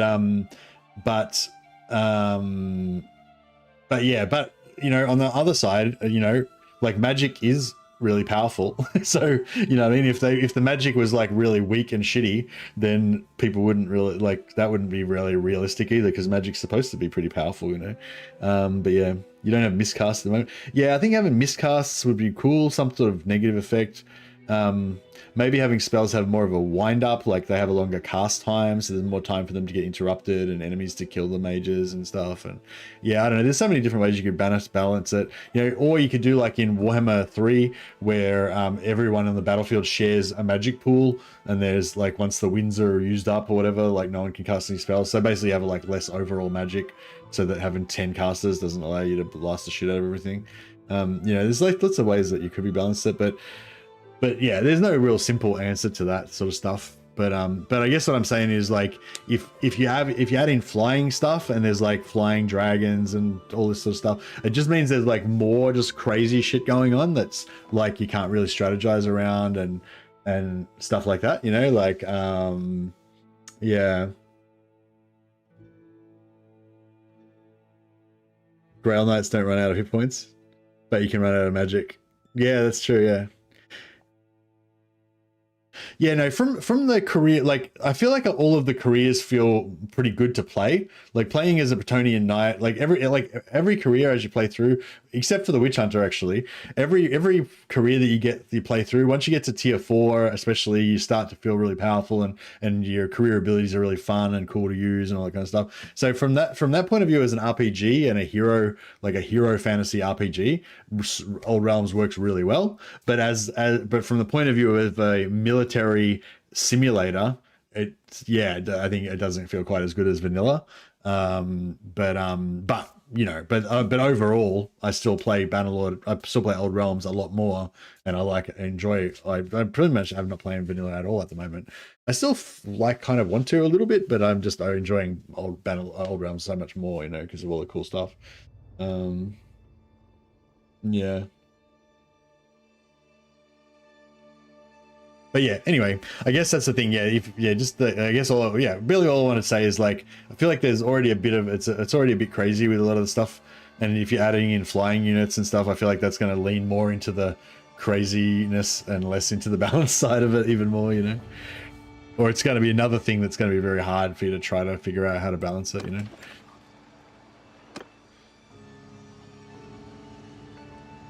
I do like the idea of trying to shoot down a dragon with a company of archers, though. Or no, with a company of handgunners. Boom, boom. Alright, let's get back to training. Our party size is way bigger now, though, isn't it? Yep, fuck. Alright, we need a shitload more troops. Actually, let's go back and get some more Sylvanian troops.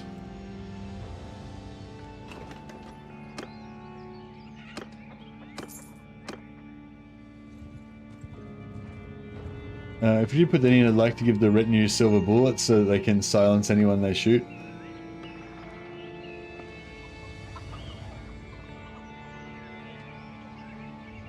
Yeah, silency bullets could be cool.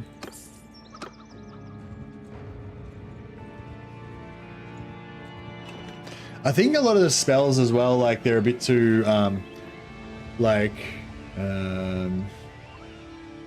don't know.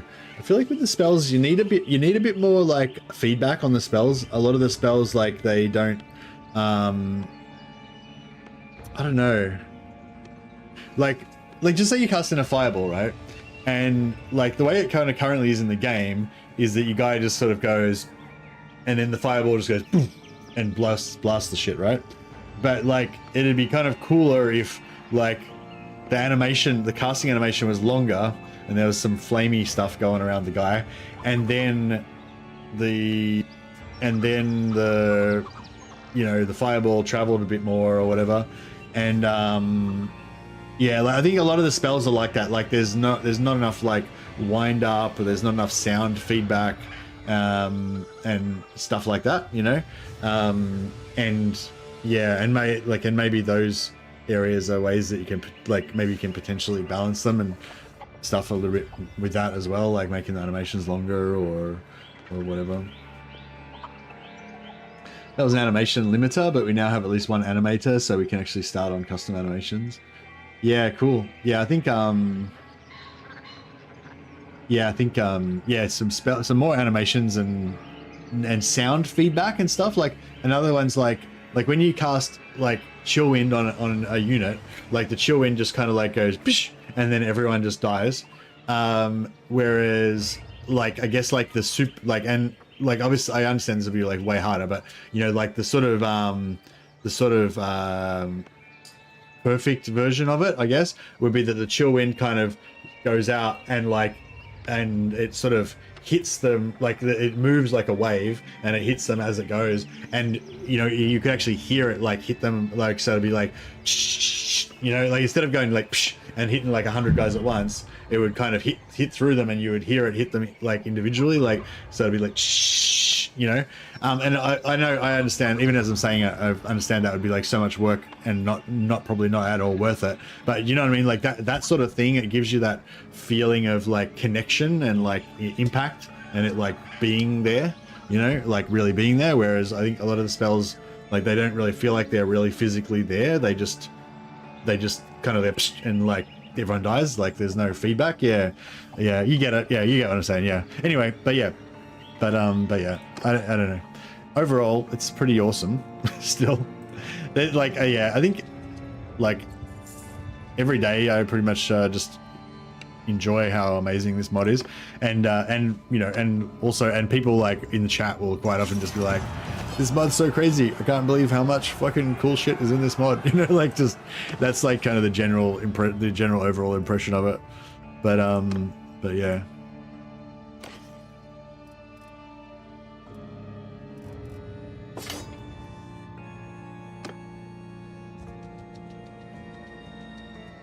Oh yeah, I didn't get more troops. Did I get more troops? Right, we need another 19 guys. We can go and suicide into some minotaurs. On cast time, right? I sort of feel like we should go and join a faction now. How many parties can we have? 3. Yeah, we can have 2 extra parties.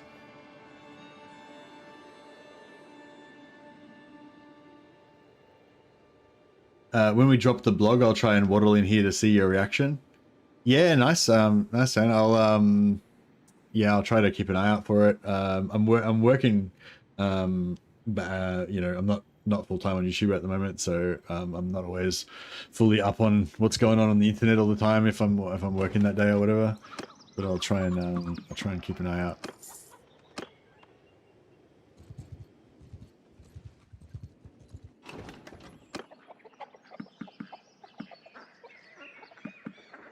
That is 7 more guys.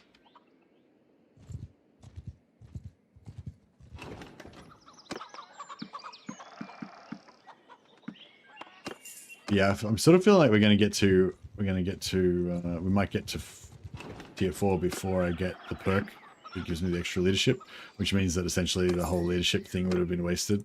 And I've already put 5 points into it, but oh well. So it goes.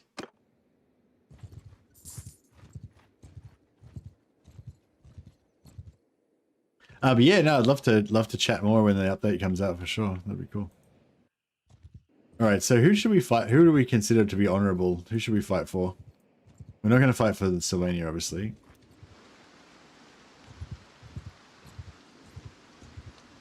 I'll probably leave their faction eventually. Just temporarily join them in order to... Where was that? Lost it now. Oh, there it is. Just temporarily join them in order to get some charm XP and stuff.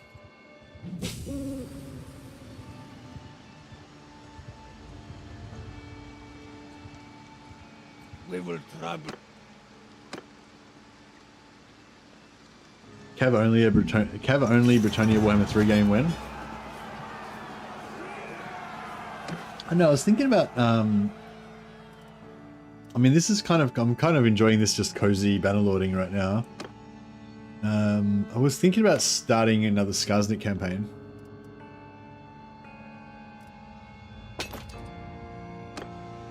Is charm skill useful?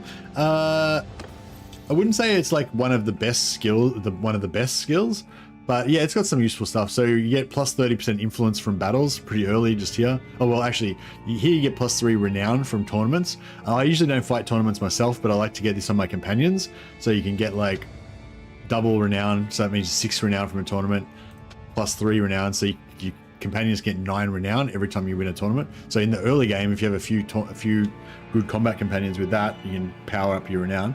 30% influence from battles, that's really good for getting just heaps of influence. Then you can constantly use your influence to basically get more charm XP from voting on things when you're part of a faction. So it just kind of gives you more, or if you're fighting as a mercenary, it gives you more mercenary money. Or if you're trying to like do stuff, you know, you can use your influence to affect laws and stuff. Most of the stuff in charm, I mainly get the charm things in order to get more charm experience. So like plus 20% relationship gain with opposite gender or same gender. Because you're getting 20% more relationship gain, you get more charm XP, so you level up charm faster. So it's sort of like, you know, I'm taking charm in order to get more charm, essentially. Yeah, things about influence, so you can vote on stuff for cheaper, get refunds on your voting. You do eventually get plus 3 relation with a nearby settlement when you clear a hideout, which gives you more charm points. Yeah, refund if your proposal fails. But this one's really cool. Plus 20% experience gain for companions. So if you're playing like I do, quite often play a lot of companion-based roleplay kind of campaigns, you get 20% faster XP gain on your characters. So I wouldn't take charm to get that, but if I already had a charm character, I'd be trying to prioritize that so I can get my companions powered up, you know. 30% more renown gain from battles. The only problem I have with this is that it's quite deep, 225, it's quite deep in the tree, and you mainly need it like earlier, you know. And then yeah, this is the only charm skill that I really value, which is plus 1 companion limit. So if you're going to go for 5 points, you need 5 points in social and 5 points in charm, and that will get you to 250, which will give you an extra companion. But it's like 5 focus points investment plus 2 or 3 stat points, just to get 1 more companion. However, if you do 5 social, you can also put 5 in leadership, and leadership also has plus 1 companion. So if you're going to go for 5 social, then you can go 5/5 and get 2 extra companions. So I don't know. I really love companions, so that's pretty cool, kind of. But it is a lot of it's 3, putting 3 stat points and 10 focus points, basically just to get 2 extra companions. So I don't know whether that's worth it for you or not. But yeah, anyway. But yeah, charm isn't that hard to level up. All you need to do is just help other people in fights. So every time you see people raiding a village, like bandits raiding a village, or an army fighting bandits or whatever, you just join into the fight all the time, and you get a little bit of rep up. Every time you take out a bandit camp, you'll get rep up with nearby notables, and that will give you charm points. You can trade with nobles, and I think you get charm points if you give them a good deal. They'll like you more. You can clear hideouts in the clear alleyways in the towns to get your charm.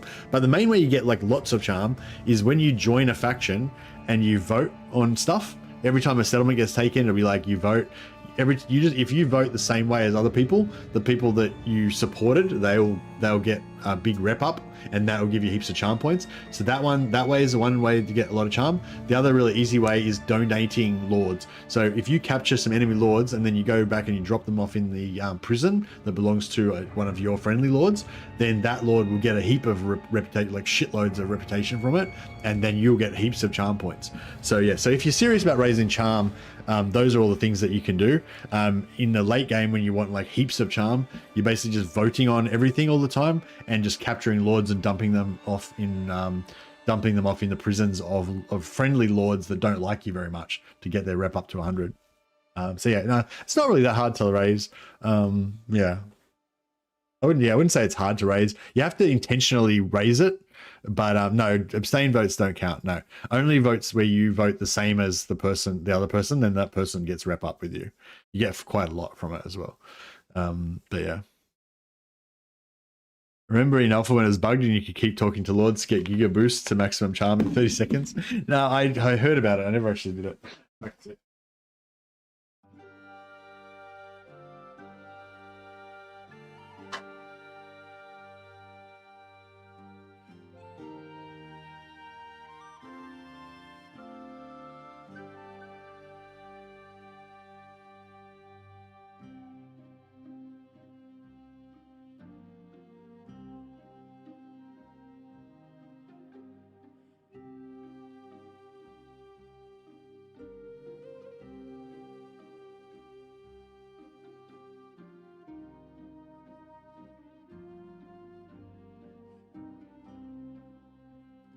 Right.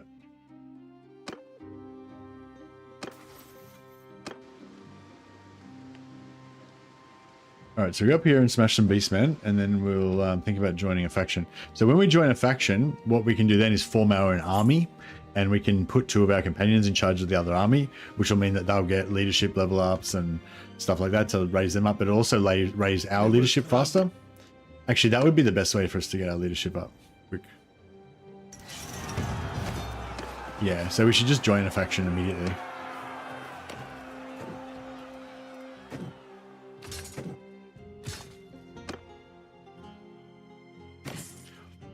So who is honorable enough for it to earn our loyalty though? That's the question. Wonder if there are any careers, charm creation that boosts charm level to start out with. No, well, there's no career that gives you like 100 charm or points or whatever when you start out. But yeah, you can definitely choose noble and stuff like that to get like plus 10, or merchant, noble and merchant and stuff backgrounds and stuff give you extra charm. Yeah, there's the damsel has a career perk that gives you 20% increased relationship gain, so it makes it easier. Why do you go with a priest of Shalia every time for a scout? Hey Twisted, I don't have a priest of Shalia as a scout. I've got a vampire as my scout. But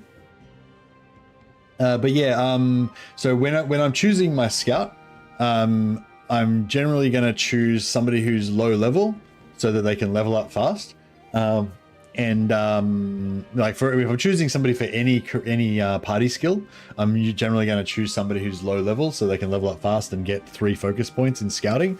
So when you're doing scouting, you want 3 focus points, which will allow you to get 100, like with 2 cunning and 3 scouting. It allows you to get to 100, which gives you 2% travel speed. So you want 2% daytime, 2% steps and planes, 50% reduction in forest if you've got mostly infantry, 2.5% increase when you're over 75 morale, and you want 2% for when you're chasing hostile parties. And that's like every single speed boost you can get in the scouting tree, if assuming you're not the scout yourself, assuming you're gonna have a party skill scout. So basically, when I'm getting a scout, I just want somebody who can get to 100 scouting. Ideally, somebody who can get to 100 scouting fast. You know, so yeah, if you personally are going to be a scout and you're going to have 10 cunning, then scouting's way better than that. But assuming you're not going to be a scout yourself, then yeah, I'm just going for 100 scouting to get that perk basically. So yeah, it doesn't have to be a Priestess of Shelia, and I don't at all go for a Priest of Shelia every time. so that's incorrect. But when I do have Priests of Shelia in my parties, I often do make them the scout, because they're low level and they can get 3 focus points in scouting fast. But you can do the same thing with any wizard. Hey Maverick, how you going, buddy? Welcome to the stream. Thanks for the raid. Much appreciated. Check your shout out. Yes, we are playing Warhammer mod, Old Realms for Bannerlord.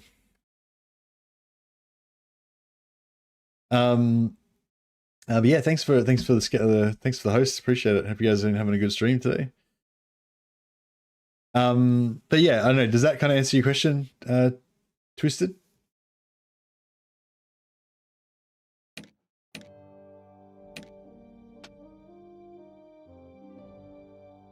Yes, this is my Priestess of Shelia in this particular playthrough. But yeah, I quite often, I don't, depending on what my kind of roleplay theme is for the campaign, you know, what do you call it? It may not be appropriate to have a Priestess of Shelia. Like in this particular one, we're playing as like vampire warrior lords. So, you know, I kind of thought maybe a Priestess of Shelia is not really appropriate for this playthrough. But in general, if I feel like I can have one, then I will have one, because I think they're cute, basically. BLT? No, I'm not interested in BLT. I don't think I'll ever use BLT. Currently doing a BLT campaign with Realm of Thrones. Yeah, awesome. That sounds cool. I was curious if you could have a warrior priest or something as one or not. Yeah, no, that's a great follow-up question. So warrior priests are much higher level. I think warrior priests start off at level 21. So it takes, or maybe level 21. I'm not 100% sure. They start off a lot higher, right? Priestesses start off at level like 8 or level 10 or something. So they get they level up fast. They get 3 focus points in scouting and you're away. With warrior priests, it takes a long time to get up 3 levels. And so, you know, you assign your warrior priest to be a scout, and then for the next like 2 or 3 days of playtime, you have no scout because your warrior priest still hasn't even gone up a level yet. You know what I mean? So, so the warrior priests aren't as good in a way because it takes longer for you to train them up to be a scout. However, if I was doing like a, you know, Brotherhood of Warrior Priests playthrough where everyone's a warrior priest or something, then yeah, I would make a warrior priest a scout, right? Or if, you know, I didn't want to waste a slot on a Priestess of Shelia. So Priestess of Shelia are a bit of a wasted slot in a way because they're not very strong in combat. They're not that great or whatever, you know, like. But the one thing I like about them is that they have a healing prayer that never runs out of Winds of Magic. So if you want that, Priestess of Shelia are good if you're going for all female playthrough, Sisters of Battle type thing, which I've got going on. They're meant to be a support class, yeah. You know, but like if you're like in this one, I'm going for this blood dragon warrior god kind of thing going on. So I want all my guys to be badasses, right? So Priestesses of Shelia, you know, they take a long time to train them into be a badass. So they're great for party skills, but they're not very good for being a badass combat companion. So yeah, so there's a bit of a balance there, you know.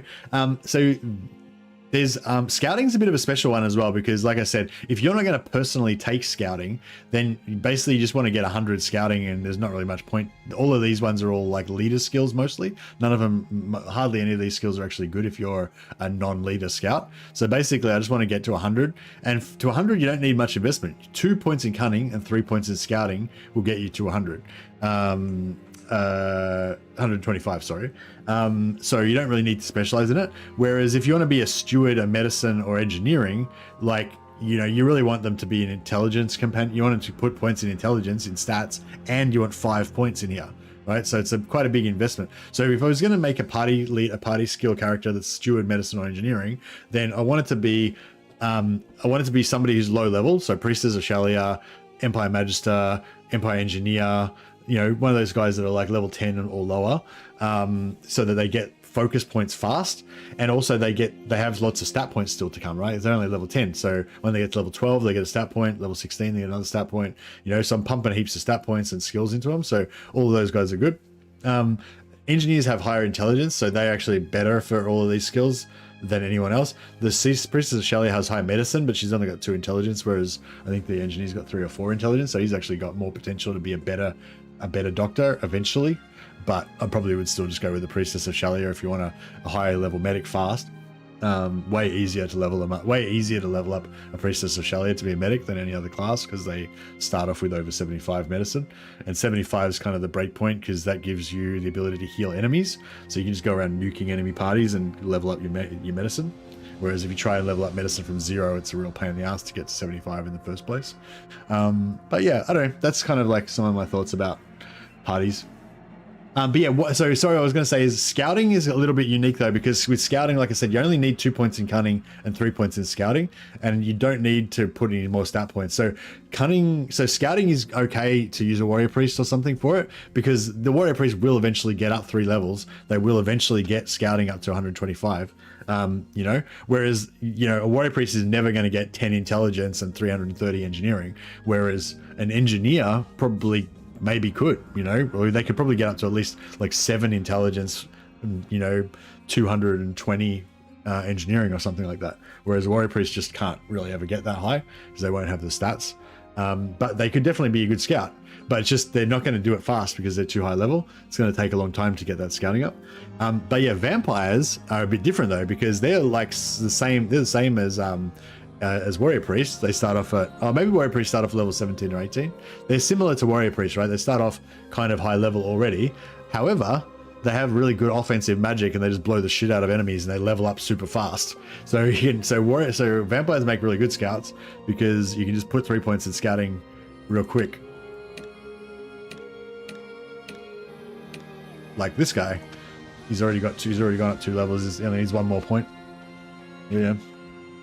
But yeah, wizards, any sort of offensive wizards that do a lot of damage, they can level up fast as well. Yeah. I like making a duelist, only use one-handed weapons and javelins and only use heroes. Try role-playing as a swordmaster, I guess. I feel like swordmasters want 2-handed swords though, because they look more badass.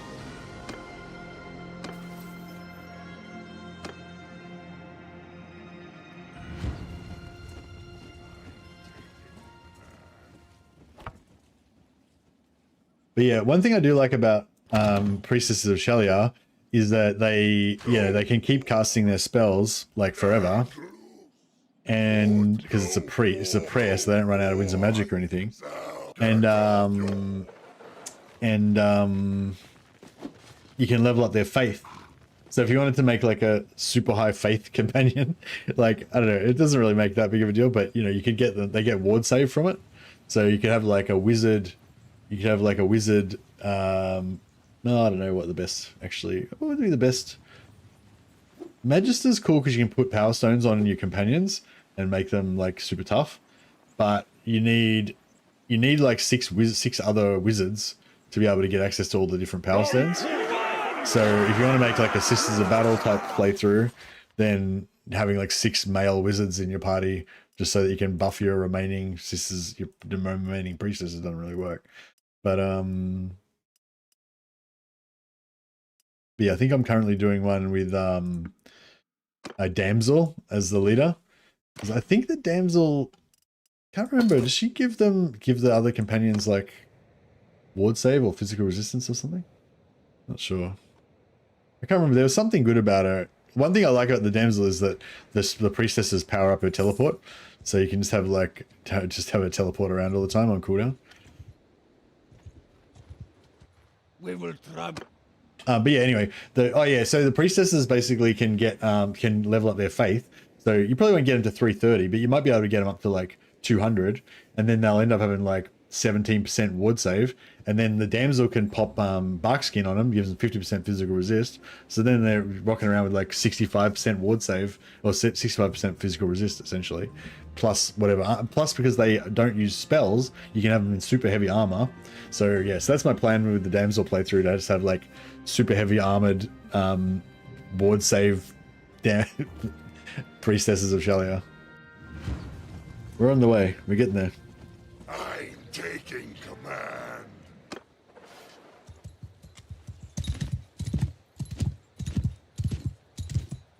Soldier, do my bidding. But yeah, no, the priestesses of Shalia are cool. I love the priestesses of Shalia. They're cute.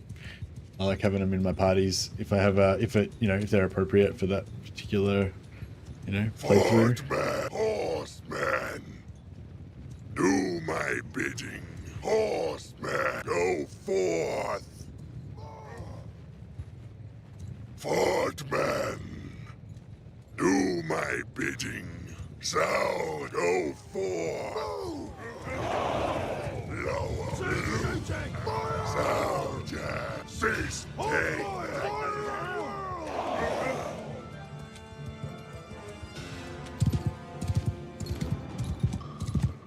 Waiting for these beastmen to come.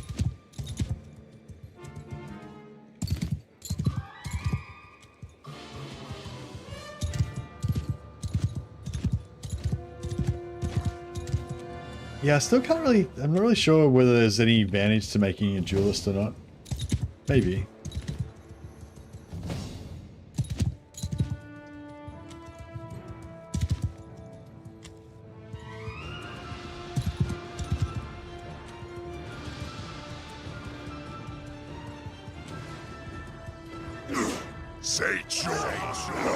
Oh, I just hit, I was like, I better hold fire before he kills all my guys.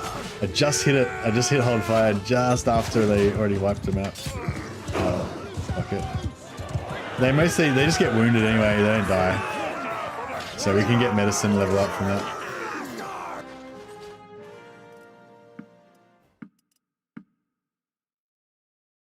But yeah, priestesses of Shalia are cool. The only thing I would wish with priestesses of Shalia is I wish that when you get them up to like 75 faith or 125 faith, if they could unlock another prayer, like maybe another different healing prayer or something, or yeah, or like a physical resistance prayer or something. It'd be kind of cool to like, because it feels like, because you can level up their faith, but I don't think they ever actually unlock any other prayers.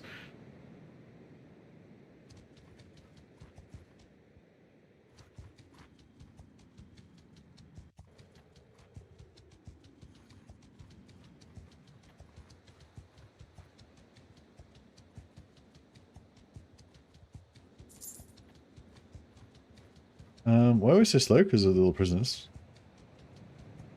Overburdened. I picked up a little too much food. They do, I believe it's just bugged in the public version. Oh, really? Oh, cool. Because I thought they didn't have any because it didn't list, there's none listed in the, like, handbook or anything.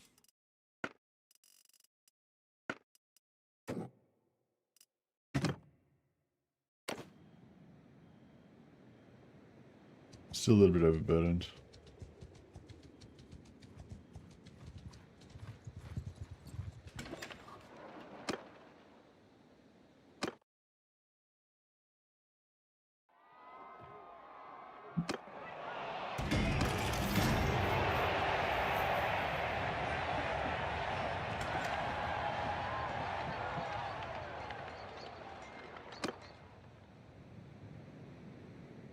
It's not super important. It's just like, yeah, like I've done a couple of like all female playthroughs. I'm doing one at the moment with I've got a damsel with like 6 or 7 Charlotte priestesses of Shalia, so like her order of female battle knights or something.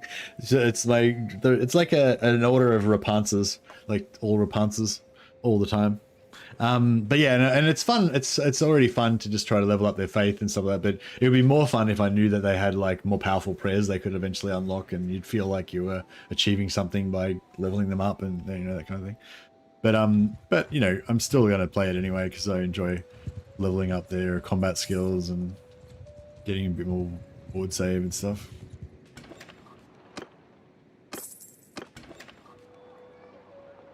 All right, so who should we fight for?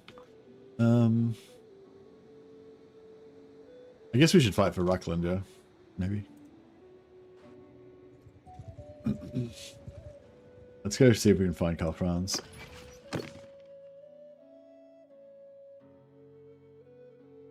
Maybe we should fight for Middenheim. Because their worshipping of Ulrich might be a bit more in line with our vibe.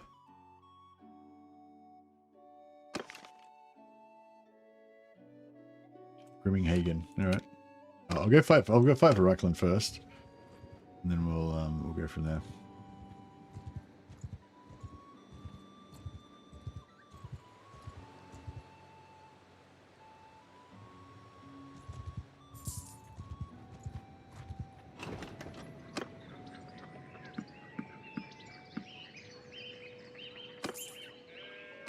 Should have taken that knight actually. We will try.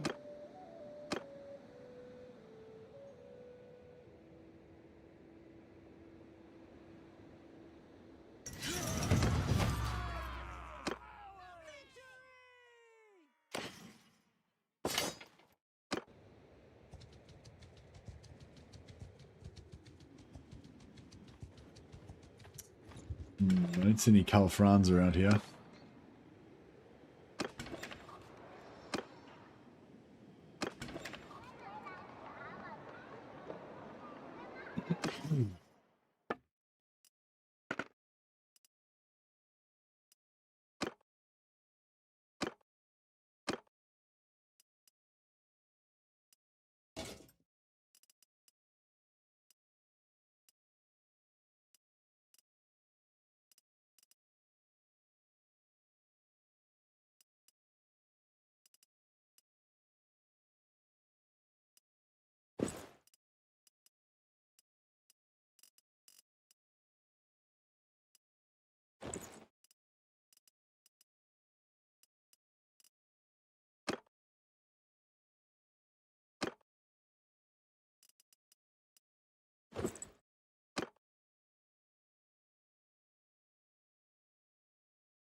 Boots.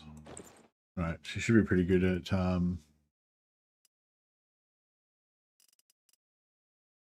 should be pretty good at regenerating her winds of magic now.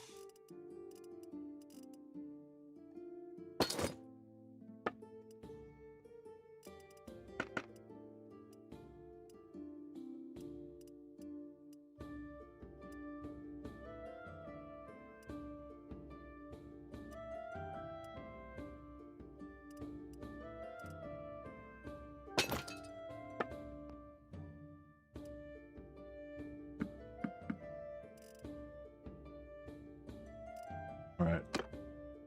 Doesn't have enough money. Alright. What have we got here? Oh, these plated boots, 3.5. They're not very light, but they are good armor. Oh, this actually looks, that looks pretty good actually. Don't mind that. That looks cool.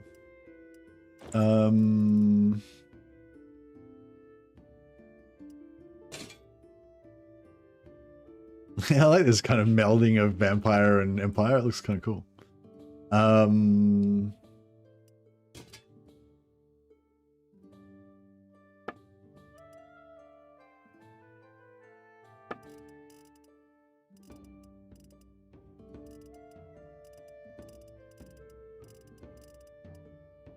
right.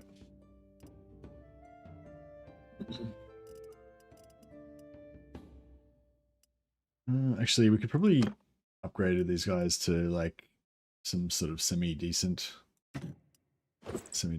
body armors.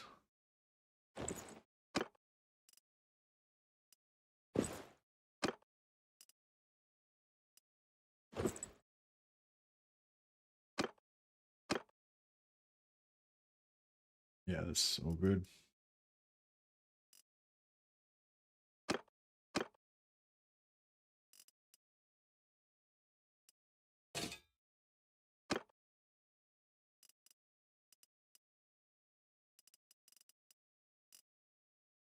Oh, that's lightweight padded coif. That's pretty good.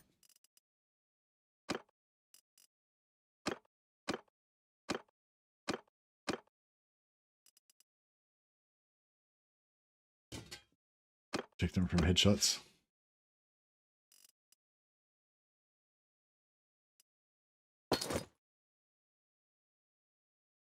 All right. And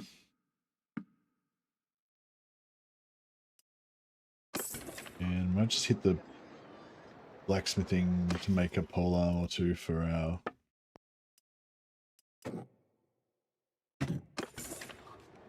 raids. All right. Are we reading a book? Nope.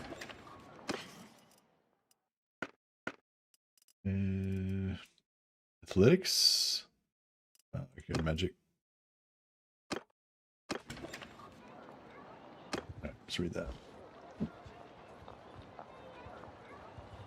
Role playing as a swordmaster. Yeah, I've done a few like swordmaster playthroughs, but I think I need to do, I don't know.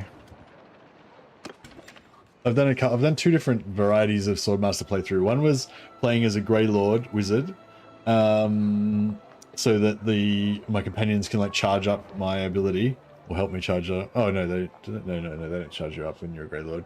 You charge it up by mind controlling.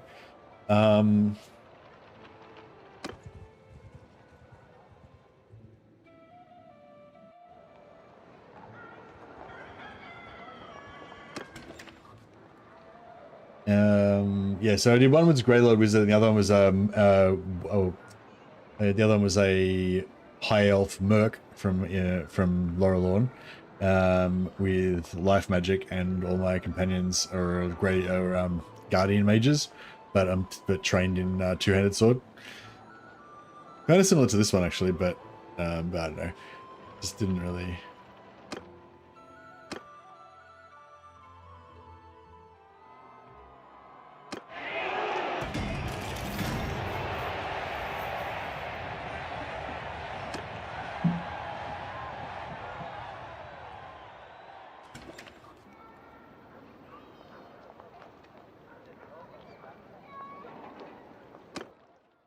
All right, so let's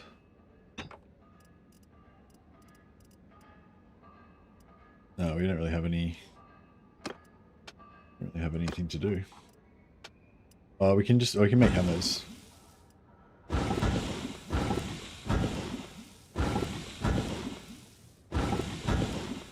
So I'm just doing that to unlock one-handed recipes.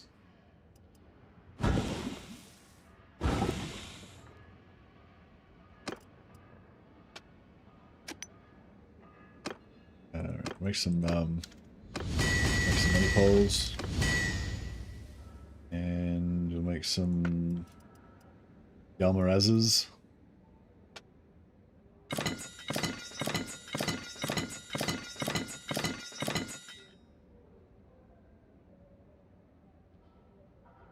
Oh yeah, Zedforan. I've heard that they're gonna. I got another question for you. I've heard they're gonna fix. They're gonna change it so that you can't get access to the tier 6, the hidden tier 6 weapons with blacksmithing anymore. So we won't be able to make all of our favorite Galmarazes and axes of impossibility and so forth. I was just wondering if there's any plans to. I mean, I'm sure there are, but. Plans, but I mean, are there any plans in this next coming update to like expand the recipes for weapons, like for the existing categories? I know you said there was some like secret new blacksmithing stuff potentially coming for the dwarfs, But yeah, just in terms of general blacksmithing for everybody, is there like, so like right now, if I'm looking at two-handed hammers, like, because I'm used to using the Galmaraz hammerhead, like none of these other hammers are like any good. Like they're, especially compared to this, like all these other hammers are just really shit. So yeah, so like I understand that we're not really meant to have Galmaraz, but like it'd be nice if there was a few more hammerheads, you know. But yeah, I mean, maybe I only think they're really shit because I've had the extra access to the Galmaraz, but yeah, I don't know. I guess I was just going to say, I know this is going to get taken away, but I was wondering if there's any new recipes going to get added in for some of these categories. Not for everyone. So no new recipes added for non-dwarfs.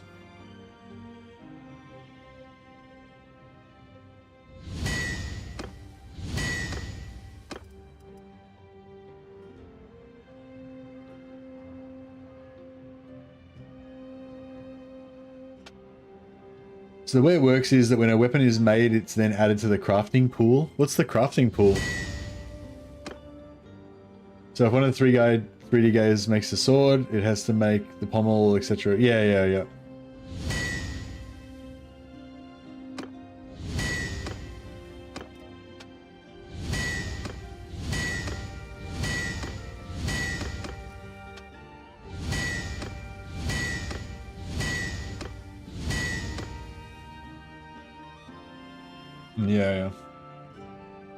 So how are you going to fix it? Are you going to make like a tier 1000 that requires like 1,000,000 experience points to unlock or whatever, so that you just won't be able to unlock it anymore? Any weapons you see in the blogs will have parts usable here. Oh, okay. So you're not going to remove. So it's always going to be like this. You're not going to remove the ability for us to unlock the Galmaraz parts and stuff.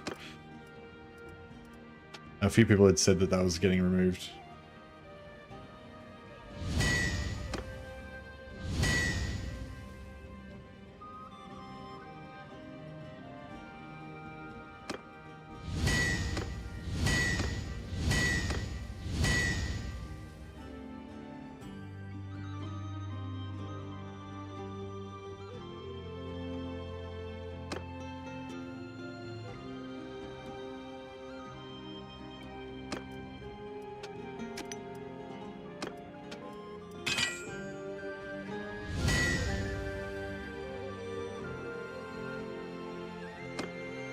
Alright, we got a couple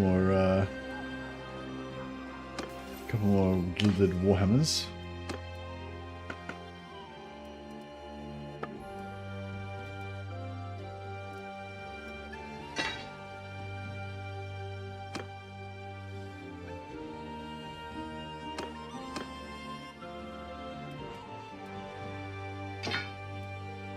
Oh, I forgot to make the pole arms that I wanted to make.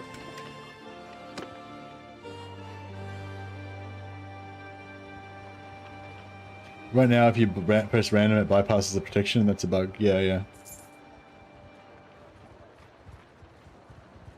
Yeah, I think the bow of Konos could be harder to acquire. That's cool, but it will feel better to get. Yeah, that's right. Yeah, and I think the Azrai bows are, the Azrai Waywatcher bows are really quite good anyway, so that's fine. But yeah, but I feel like the reason why I brought that up is because I feel like at the moment,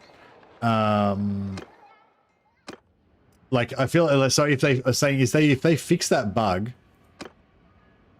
like just say, so I really like two-handed hammers, right? I really like two-handed maces, but like the Galmaraz is like really good, right? It's a really good weapon, and I feel like if I don't have this anymore and I have to choose between these, it's like I don't even know what I would make. I probably wouldn't even bother using a hammer. I just use a different type of weapon because these other ones are just so far inferior. Like I don't know.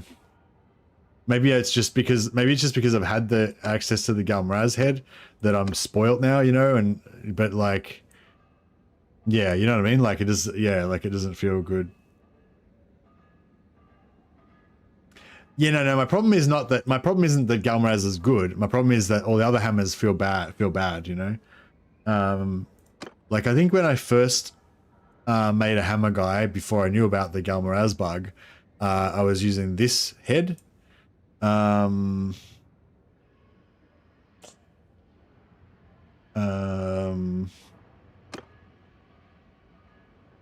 Yeah, something like that. So it's got like 78 reach, 82 damage, 94 swing speed. It's like, I don't know, I feel like that's not even that much better than the wooden mallet, the tier 2 wooden mallet. You know what I mean? Yeah, I mean, I guess so. If we're going to go for max tier, this is like the highest tier thing you can make. It's got 81 swing, 81 swing speed, 81 reach, 102 blunt damage. I guess blunt damage is more armor piercing, so I guess it's sort of like better. Yeah, no, I guess that's actually, yeah, it's 81 speed actually, the wooden mallet. So yeah, I guess this is more, yeah, no, I guess so. I guess the wooden mallet would be like probably like 81, 81, 80, whereas this is 81, 81, 80, 102. So yeah, again, I guess that's all right.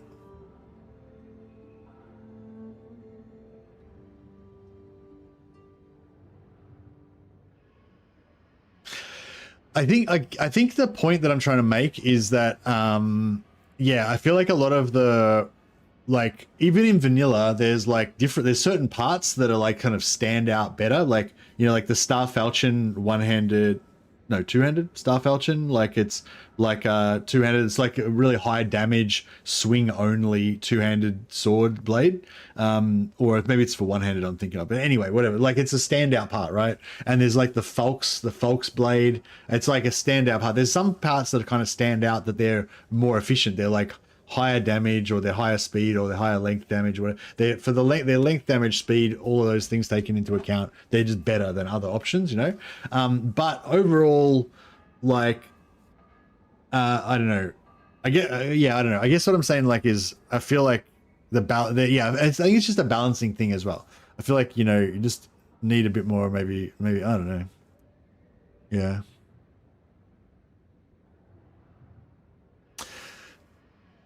I don't know, like, okay, maybe this is a better way to say it. So just say I want to make a warrior priest, right?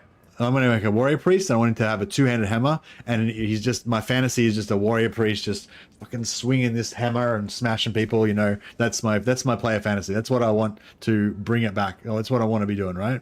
Then I have a choice of either using this hammer, which is kind of not very good, or this one, but this one's a vampire hammer, right?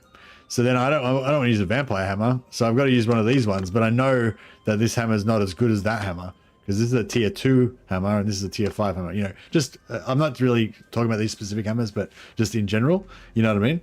And like, yeah, so I'm saying, like, yeah, I guess I just mean like some of the categories, maybe you just need more recipes and maybe make them better or something. I don't know.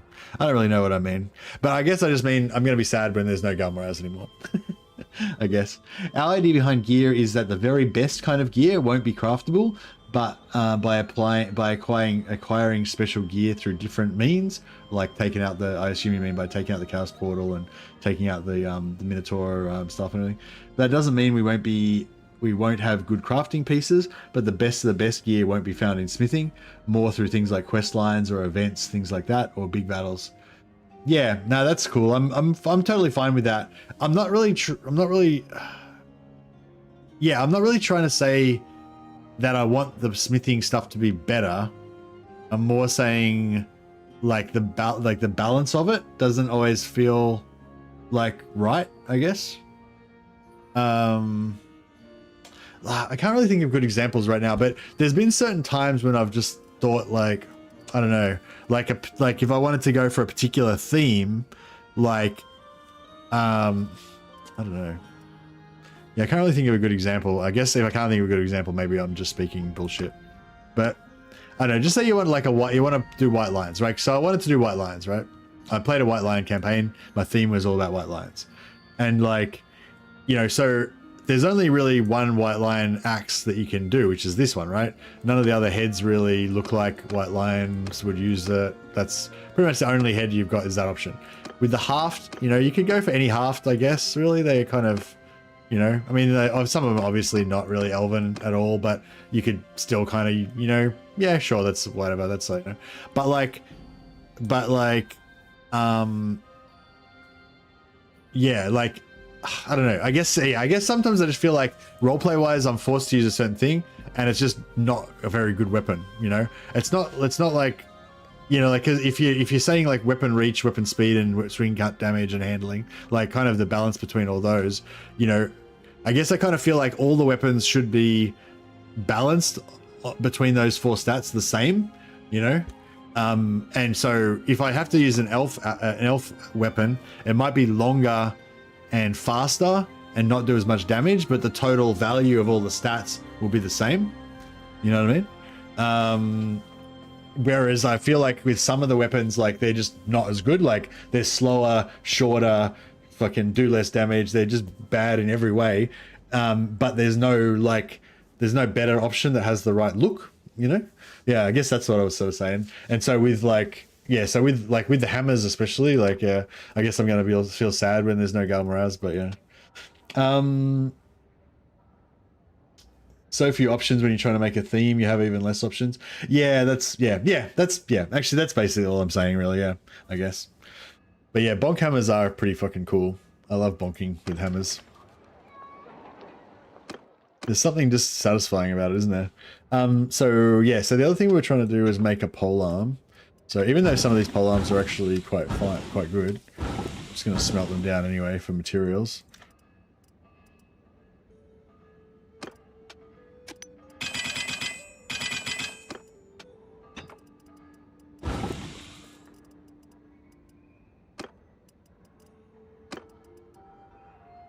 Just loot in general, just more interesting things. Yeah, but I mean, like, yeah, I fully expect this mod to be keeping on getting developed for another like 5 years, maybe even 10 years. Like, I just think it's a really cool mod. It seems like you've got a really good team, and because of the nature of the quality of the mod, the team, and the fact that it's Warhammer themed, I feel like all those things kind of mean that it's very likely that you're going to have more new people come in that are going to be passionate about Warhammer, that are going to be talented developers. And, you know, I just fully expect this mod to keep on going for years, and, you know, probably go through multiple generations of people joining the mod, you know, and we're going to keep on getting better and better and having more and more stuff. And, you know, so yeah, it's like right now it's still like, even though it's already, how long has the mod been going for already? It's like 2 years, 3 years maybe? It's already been going for a while, but I feel like it's still like right at the start. You know, basically it's still like right at the start. It's still, I imagine like years and years. Years and years to come, I reckon.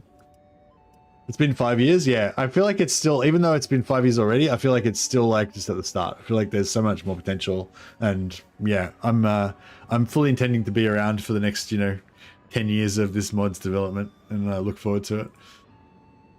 All right, polearms. We'll make a nice polearm. Maybe we can give her a little flag or something on it.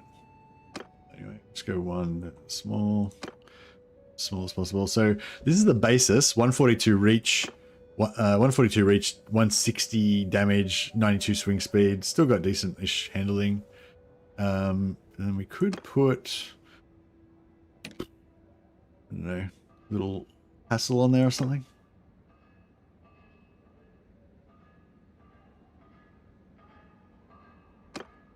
Yeah, it makes it less efficient. No, we'll keep it. Just make it as fast as possible.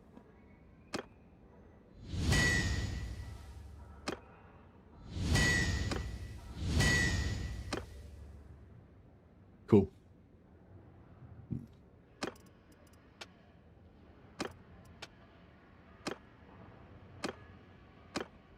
Yeah, I'm looking forward to it. Looking forward to it.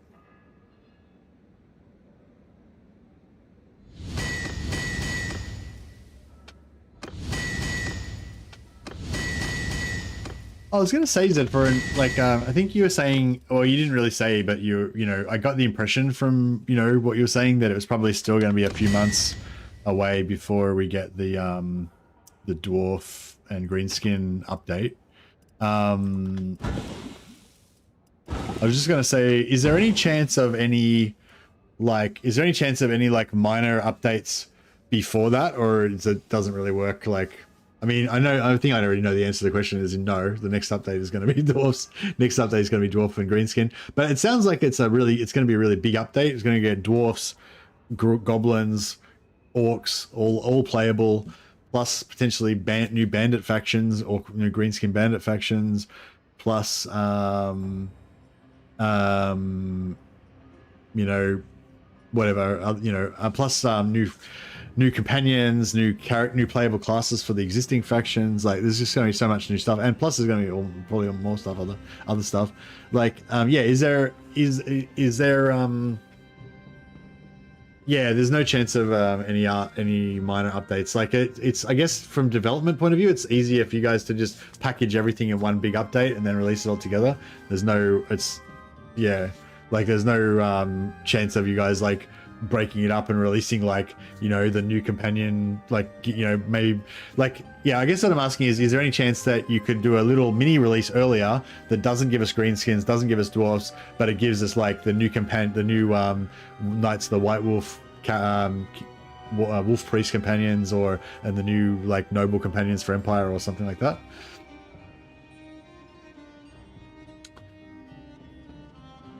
We did a bit more than we thought this update. We would like to do smaller updates, but for this release, no. Yeah, nice. Yeah, I think smaller updates would be really good. Yeah, for you know, for future or whatever. In between the major race updates, it'd be cool if there was like a couple of little updates that just added a couple extra classes, polished up a few things here and there or whatever. You know, yeah. You content starved or something? The update's being held back after the DLC drop because it's going to break almost everything. I don't really get that whole like DLC is going to break everything, because like you're making the update based on not even the current version of the game. It's the previous version of the game, right? It's what is it? What version are we on now? 6.1 or something, whatever. The DLC comes with the base game update. Yeah, but I'm saying is this mod is not on that build. This mod is on the previous version of the live game. It's not going to go back and change the previous build. It's only going to bring out a new build, which is not the version that the mod's on anyway. Like, you know what I mean? So yeah, they say, yeah, that's new information for me. I from what I understood from comments I read on the Discord and stuff, was that this update was coming out not based on the war sales, like based on the current version that it's already on,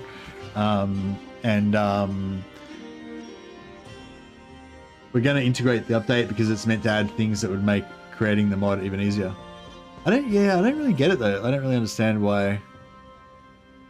Like, why not just release the current version of what you've got now, and then use that to create, like, you know, it's not going to make creating the stuff that you've already created any easier. But yeah, anyway, yeah, cool. I mean, I'm sure there's reasons. Just because I don't, you know, just because you haven't explained them to me already doesn't mean they're not there. I'm sure you guys know what you're doing. Still got a fair amount of stuff to do. Yeah, no, fair enough. Well, that's new information. I had thought that I had heard the complete opposite, which was that the update is going ahead regardless of war sales, and that after the one of the devs specifically said that. This was a while ago. This was a couple of months ago though, so maybe it's changed. But yeah, it specifically said that they're just concentrating on the greenskin dwarf update, and they're going to worry about war sales after that. So obviously there's been some more meetings since then, and it's changed. It's changed now.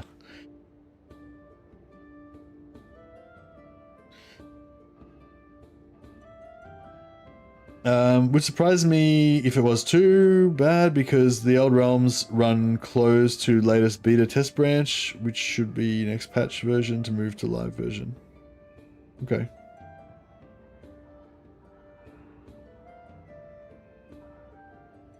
War sales as in the DLC, not the update that comes alongside war sales. Yeah, I don't really get that though, because like the game, the old realms is not on the live version of the game. It's on the older version of the game. So, like, what difference does an update make? I feel like it, yeah, I don't know. But yeah, I guess what you're saying is that the next update of Old Realms is not going to be on the same version that it was on previously. It's going to be on whatever the next version is that comes out with the DLC.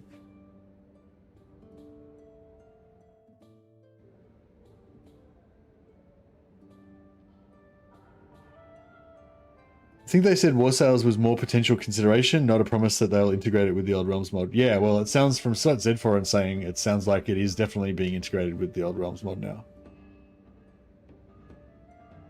It will be on the new Bannerlord version that comes with the DLC. Yes, yeah. So yeah, so I yeah, so yeah, for like what I'd heard previously was that it was not going to be.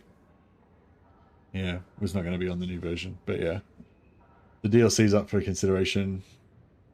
Just the base game that we're integrating. Oh, okay, cool. I get what you're saying. So you're gonna have the stealth, and you're gonna have the sling weapons and stuff, and all that stuff that's coming like for free, but you're not gonna have the ship naval combat and all that kind of stuff. At least not straight away, but maybe for a future update.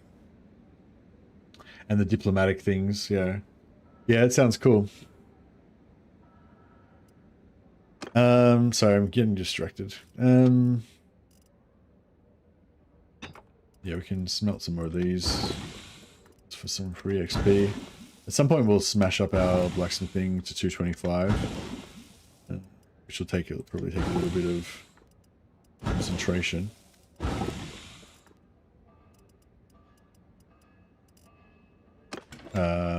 Yeah.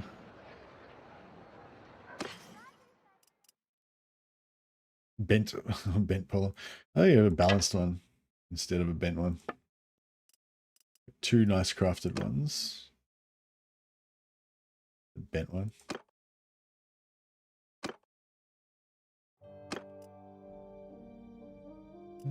She can have a crafted one.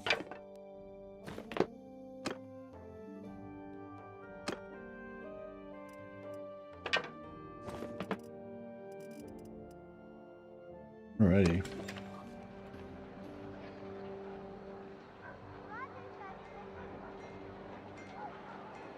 Man of War would be insane, yeah. I agree, then you'd have to whip Shaw more than he already is. Shaw's our man 3D guy for armor and weapons. He's a sexy man. Shaw is a sexy man. Shaw's the sexy man that made the Chaos Undivided armor, yeah? The Undivided armor looks hot. Actually, a lot of the armors look pretty hot. Yeah, the Chaos Undivided armor is one of my favorites to wear. My favorite looking armor, I think one of my favorites is the Empire Halberdier armor. That looks awesome. One with the horns and the ponytail, that he learned that. Yeah, that looks pretty cool too. Yeah, just the actual undivided body armor and like the whole set looks cool.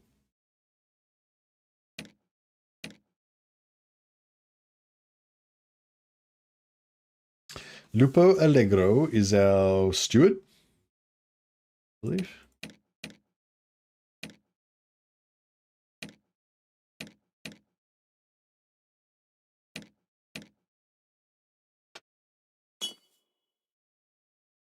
Yeah, I feel like we don't really need that much. We don't need steward that much, really. Doesn't lean into our elite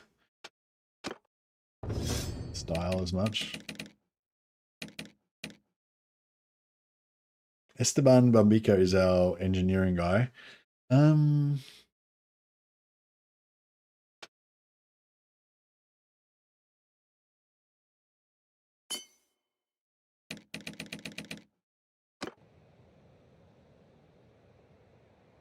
He's actually going to help me design a thing or two for you people. Oh, nice for your maps. You're mainly focused on maps. That you're the map guy, aren't you, Zedford? Or one of the map guys.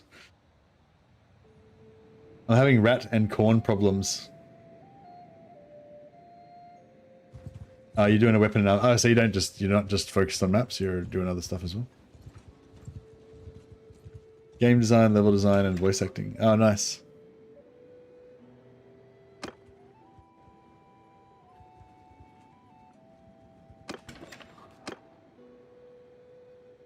Do you find that you're learning a lot, like working on this mod, Zedford?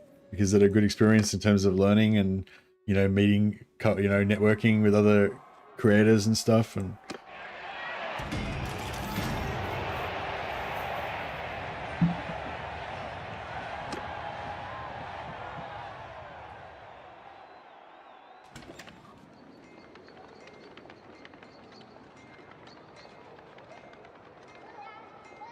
yeah, that's what I was saying to that Barzar. Like, I'd rather have more races than have naval combat added in. Yeah. Hey, Hyperlisk, how you going, buddy?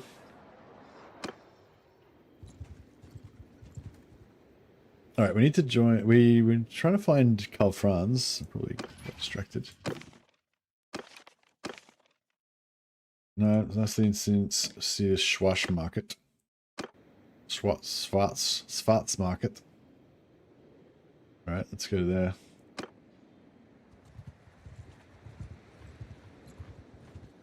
I want to join Carl so that we can have opportunities to fight mighty enemies.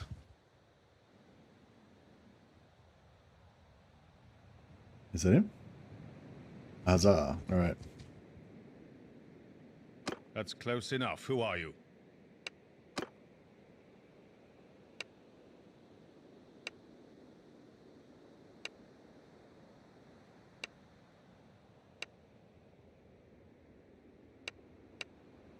All right, we've sworn allegiance to Karl Franz, mainly because we know that Karl Franz fights against vampires, and we just want an opportunity to kill more vampires, essentially.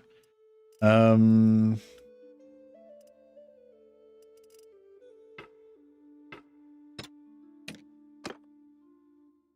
might take all the...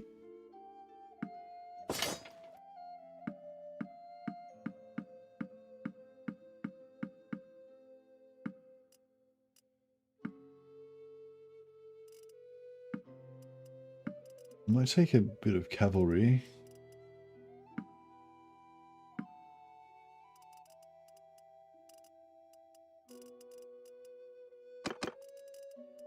Don't want guns. Not because not because we don't use guns, but just because they're not as cool as melee weapons.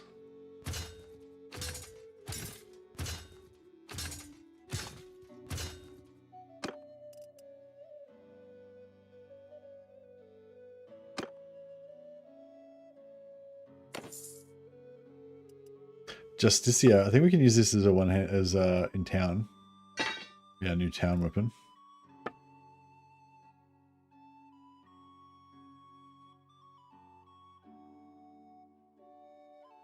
I'm ashamed that we won't be getting the update out before Creative Assembly does Tides of Torment. It would have been really funny to me if we did after CA said that the DLC would be coming out quicker, only to give us the longest drought I've ever seen. Yeah. Yeah, it's like, I don't know, it's just really hard to like know what's going on behind the scenes. Like, I'm sure you are experiencing that yourself. Like when, like you say, you have these people like doing death threats because the mod doesn't come out fast enough. But you know, like you kind of know what's going on behind the scenes, like what the challenges are, who the people are involved, like you know what your staffing and all the stuff is like, and you know, whereas external people don't really know that. They just know I want the thing now, you know, or whatever. And I mean, I imagine with Creative Assembly it's even more complex because they've got that whole financial side of things with you know, what do you call it? Yeah, like being owned by a larger company and all that kind of stuff. And probably a lot more management to deal with.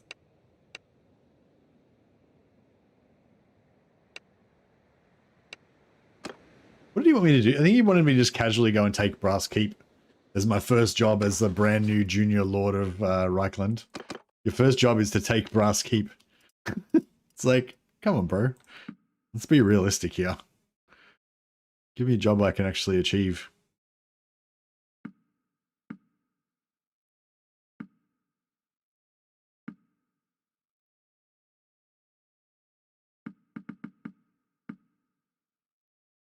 All right, there we go.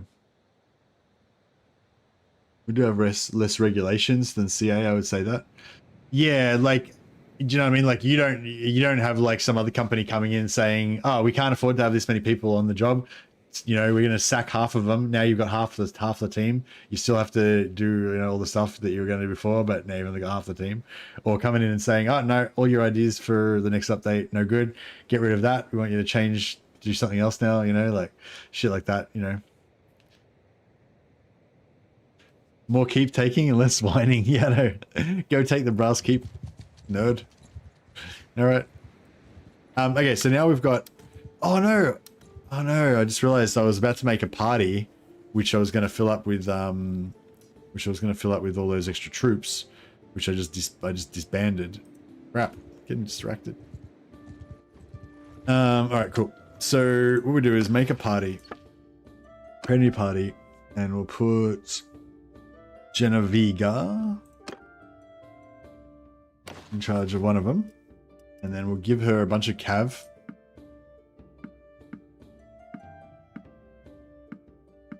We've got 40. I guess all the cav.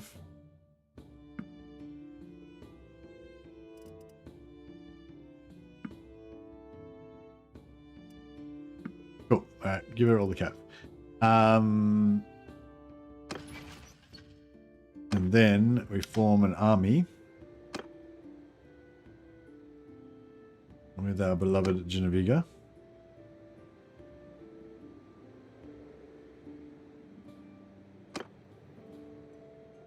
And then we need to go and hire a bunch more guys.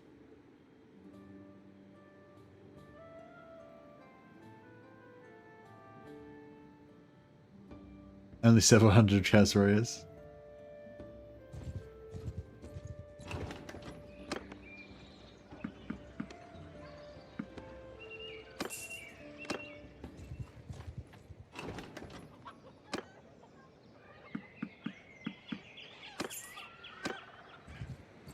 I need to go and get a bunch of nobles. There we go.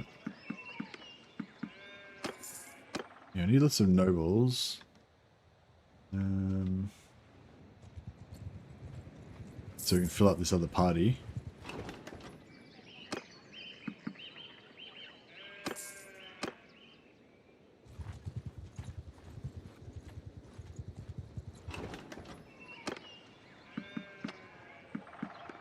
There we go, there's some.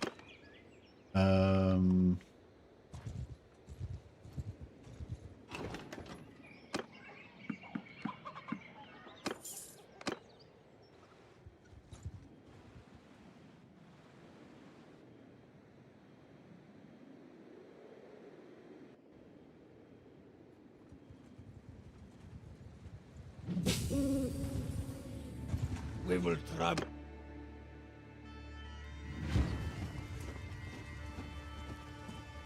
Keep is like 2,000 men, with some of the most elite troops I've ever seen. Yeah, but they haven't come up against my chill wind onslaught though.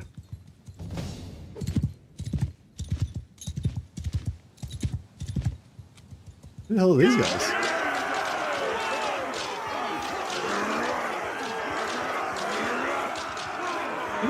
Where do all these vampire knights come from?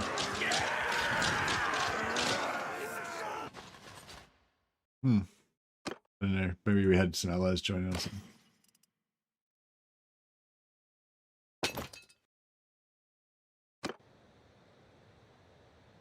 Took me so long to kill them all with my ground. Just one at a time. Just bonk, bonk, bonk. Love it.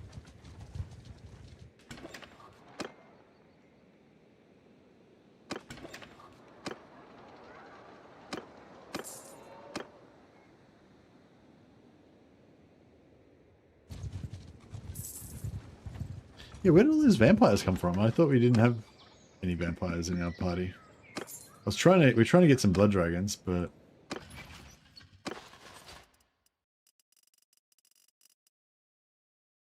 yeah, I don't know. Did like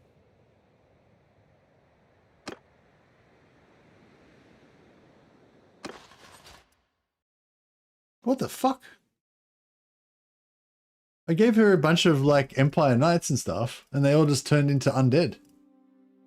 What the heck? What the heck? What the heck? I don't know. Maybe she's got some sort of ability that turns all of her troops into undead.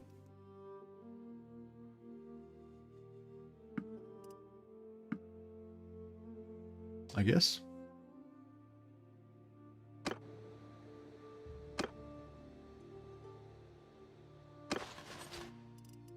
No, still there for now. Just corrupted them, yeah.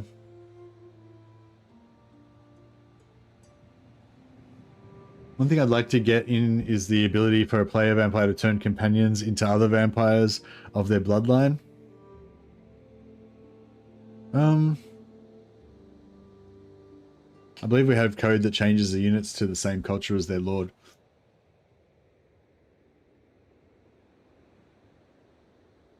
It's to prevent lords from recruiting things like minotaurs and having them in an empire army. Ah, okay.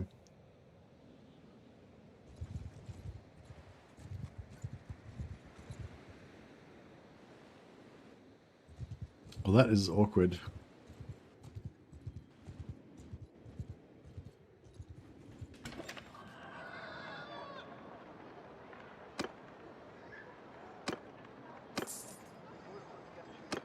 More thematic that way? Oh yeah, but we're playing as like kind of like anti-vampires.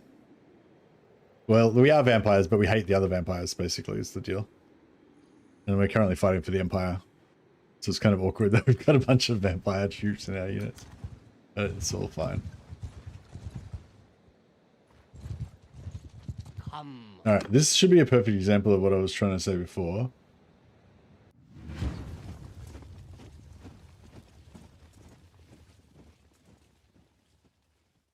I'm taking command. Ceasefire.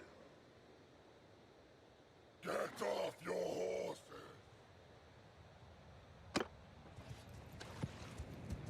Alrighty. Oh, I don't think I've got my guys in the right groups. Soldier, right horseman, after me. Soldier, sate your horse,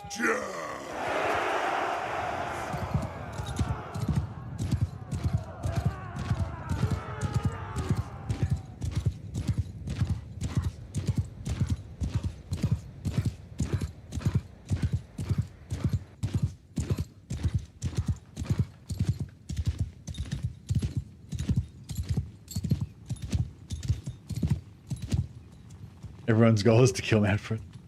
Everyone's goal every time is to kill Manfred.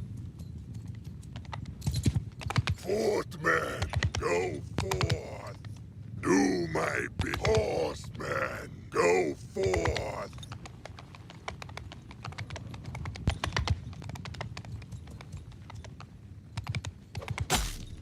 What the fuck? Where the fuck did that guy come from? He got drilled. My guy's he's half vampire, half empire. He kind of looks cool, I reckon.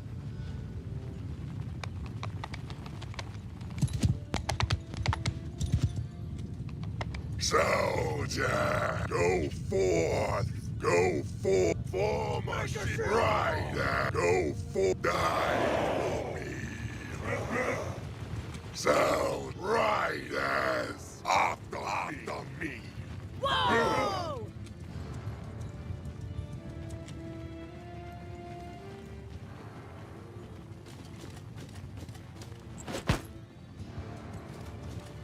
Alright, team.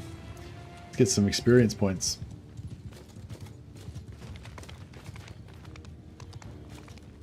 So this guy like meandering out by himself. Run while you can. Soldier, go forth. For my horse, go forth. Footman, do my for my shield. Soldier, force will.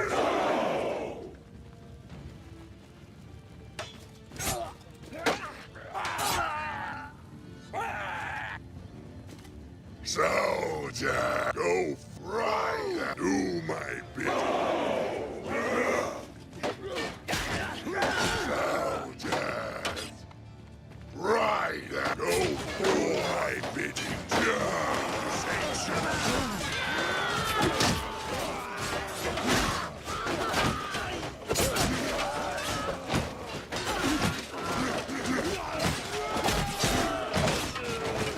So the idea is that my infantry are tanking them while my characters flank from the side and hopefully get lots of kills. Except they haven't got the right spell set up, so I have to turn off their spells, otherwise they'll just kill everybody with magic. So normally we'd have healing and we'd have shields, but In this one we've just got Mud Blood Dragon ability.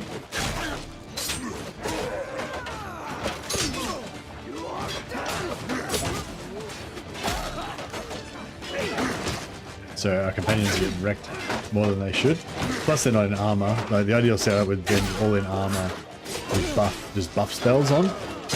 But at the moment they're all in no armor with damage spells on, so I can't use their magic. So I think all my companions got killed now. So it's just for me to train Polearm now.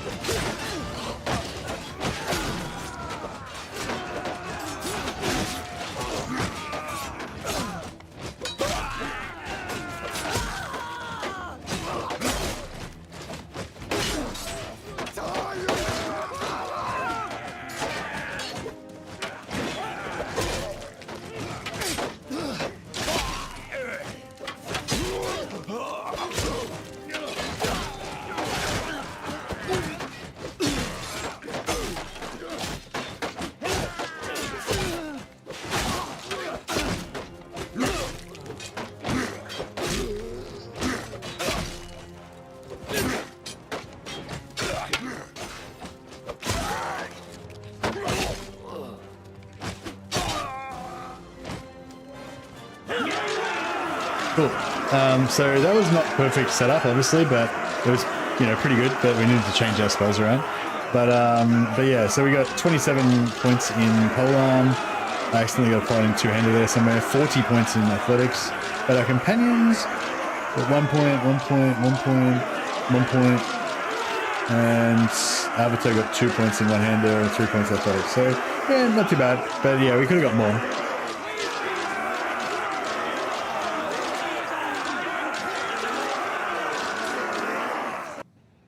I've got another 8 renown. Hey, Javens.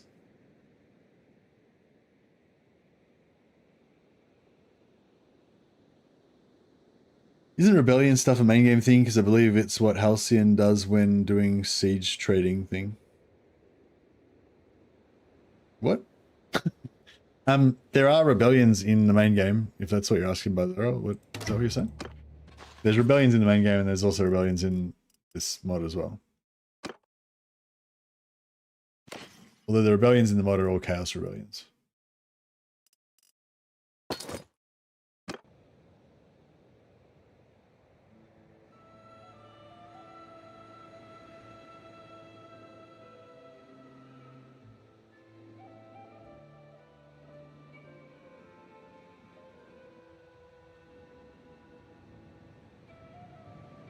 Ah, cool. Sorry, I was just getting involved in a conversation that I knew nothing about. My apologies.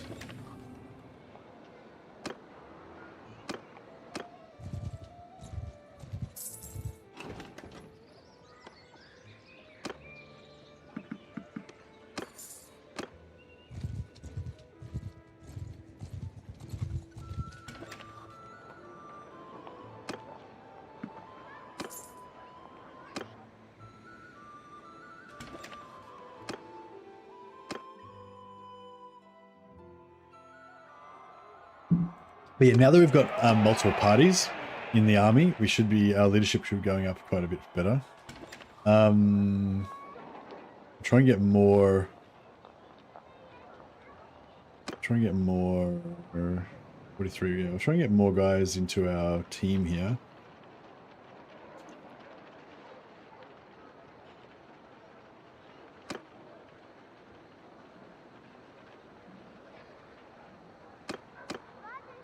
Looks like everybody's free. We could just make a massive, humongous army. Cool. I don't have that much influence, but that's cool. I can get this guy. Cool. Alright.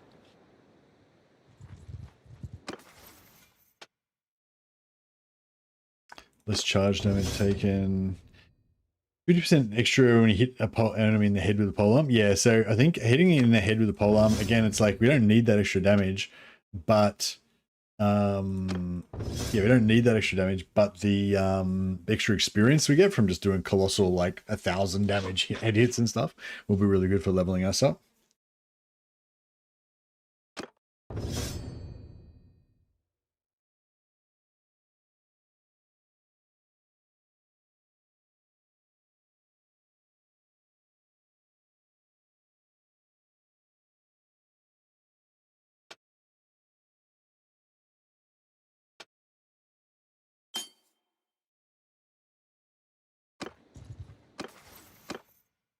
one more point.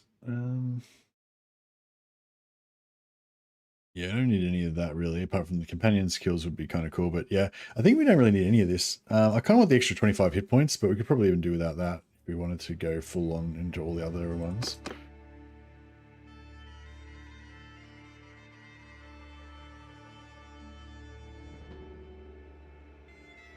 Rent that 15 hits below 15 won't stagger the player is pretty important too.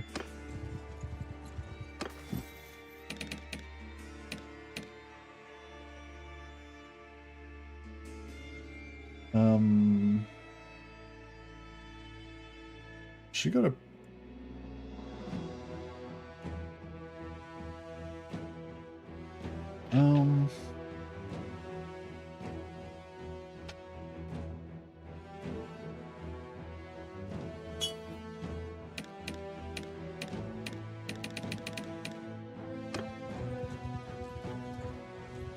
Alright, we need to get some more influence and just keep trying to grow our army.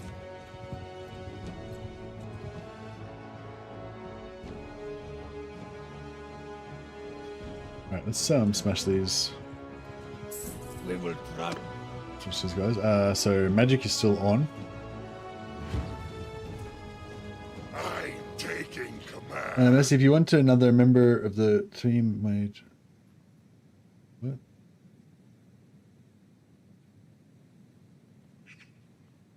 Also, if you want another member of the team, made a submod that replaces all the Bannerlord music with Vermintide and Total War tracks alongside outs. Oh, sorry. You're saying there's a mod that replaces the Bannerlord music with Vermintide and Total War Warhammer tracks. I don't know. I might get copyright claimed if I put that in there, shouldn't I? Wouldn't I?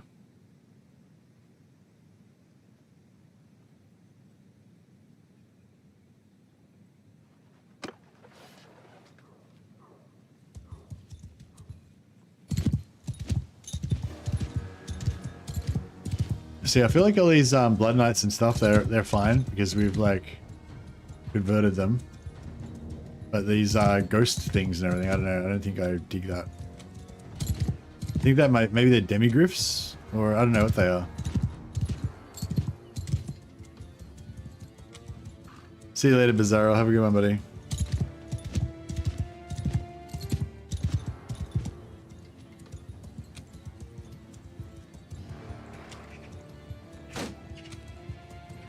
Yeah, no worries. Maybe I'll test it out sometime.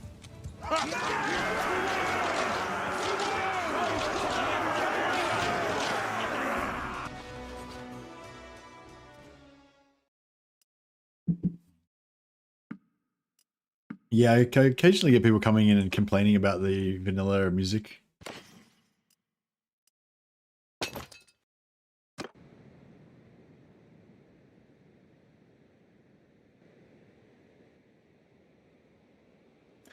Yeah, no problem talking about Warhammer 3. The Hybralisk I do often and was talking about it earlier as well.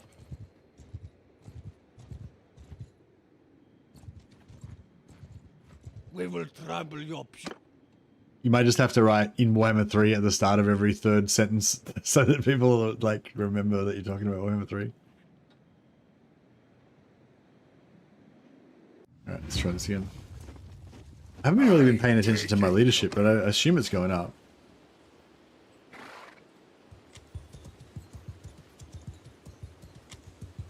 The only bad thing about using the magic, like, so we're basically using magic to like power level up our characters so that we can get our party skills rolling and stuff like that, and also I guess to get to tier 4 faster.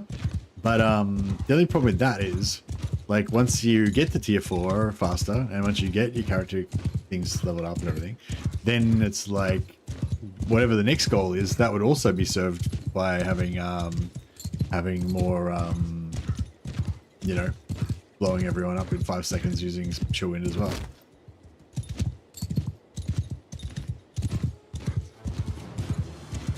Fordman. Right at ya.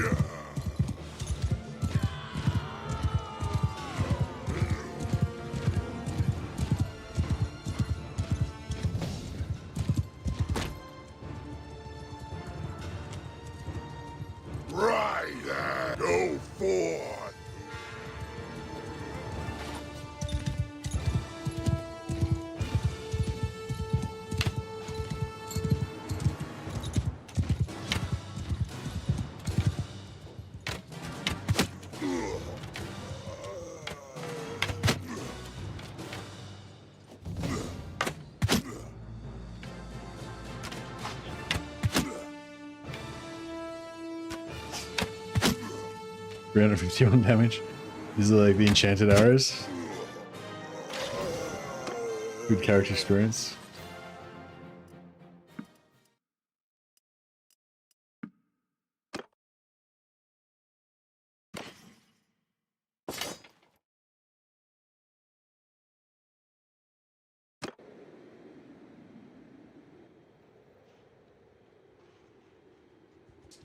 Yeah, influence has gone back up. It's cool.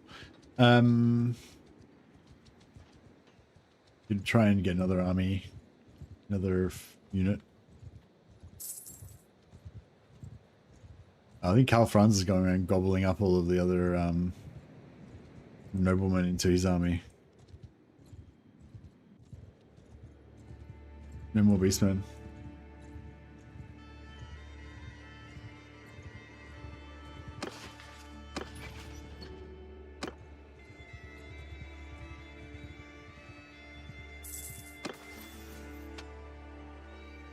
Plus 10 party size. Plus 1 hideout crew.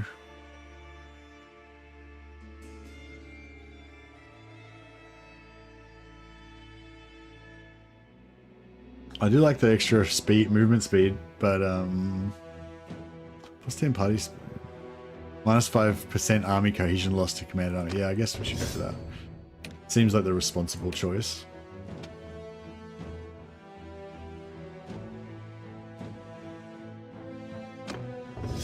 Yeah, our leadership's pumping up now. That's good. Grayskull the Mast is our scout. So that's all he needs now. 3 points in scouting. That'll be enough to get him to 125. It'll take a while, but you know, he'll get there. And that way we don't have to waste any points that we could otherwise put into endurance.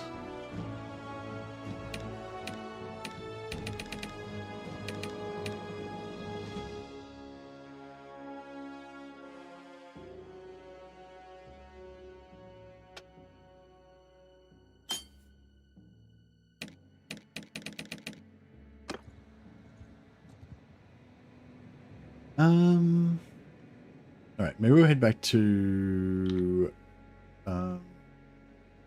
this Beastman Herdstone.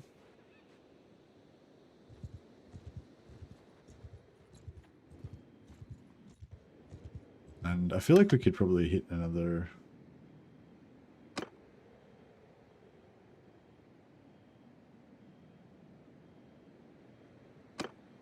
Yeah, I'll get Kurt von Hellberg in there as well.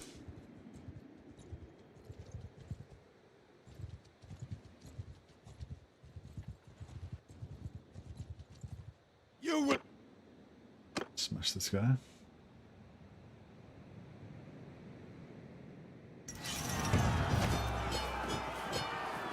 I yield. You won't.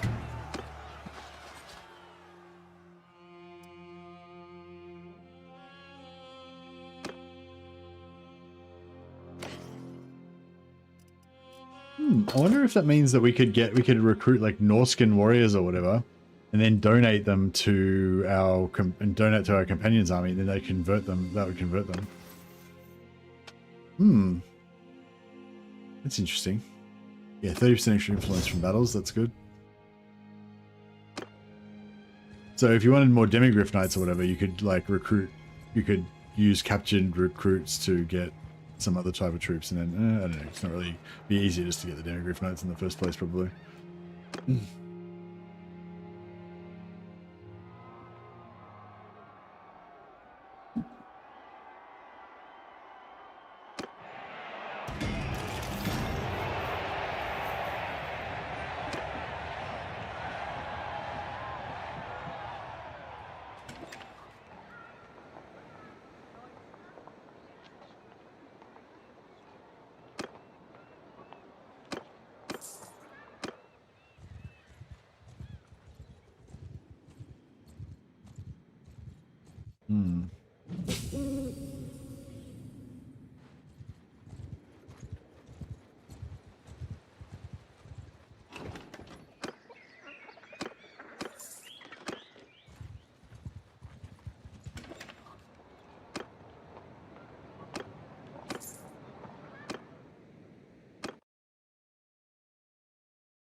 What are these guys? Longshank Initiates.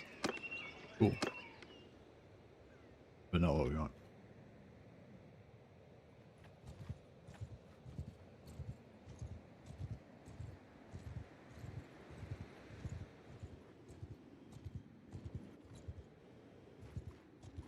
We will trample your...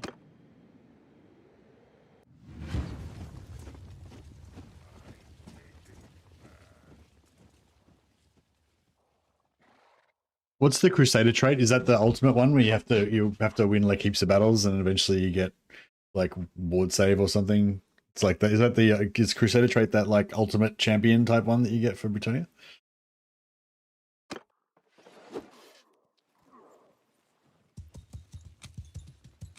So yeah, apparently this is going to be fixed in one of the future updates. So your vampire casters won't have unlimited range anymore, so they won't just instantly nuke the enemies like from the other side of the battlefield. So that'll be cool.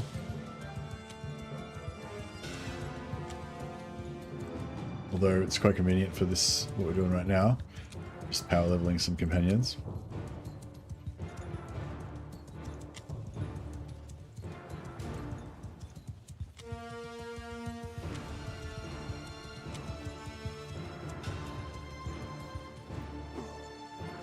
Crusader for Lord is a trait you get from doing battles a long way away from your faction capital. Oh, okay, the one that gives you perfect vigor. But Britannia's got a different version of it.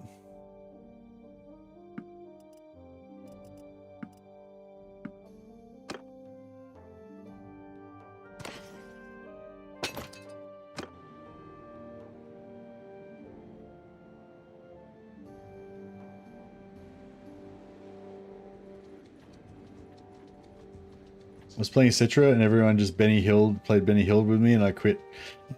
Nice. Do you have, yeah. You can, I guess you can try and use ambush traps and stuff like that.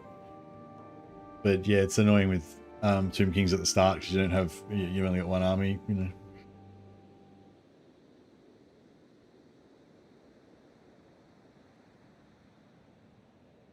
Plus 10% campaign movement. And perfect vigor. Oh, right. Oh, that's the same as normal one, isn't it? But the 20% 20% attrition reduction, I don't think that's normal lords get that.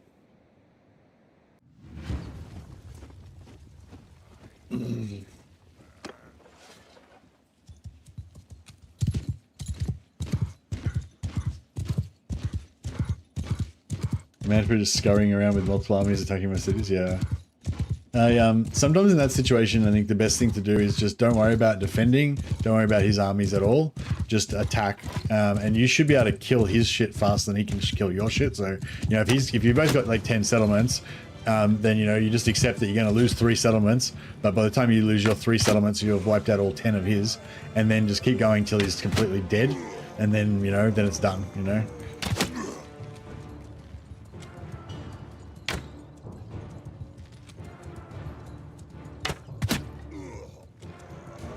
Cease, take them down. Force, Were you not casting spells today? I thought they... there we go.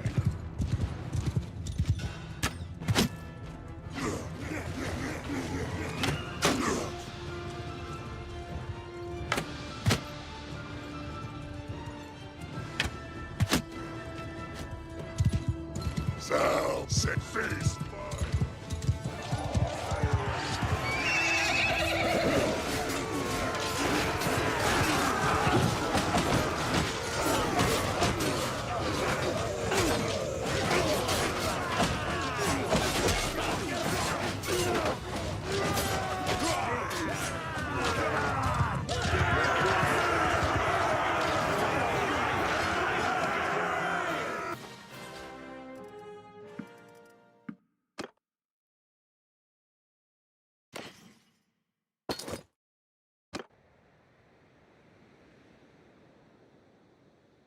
You got Camry and you quit. You did that and he got Camry and I quit. Fair enough.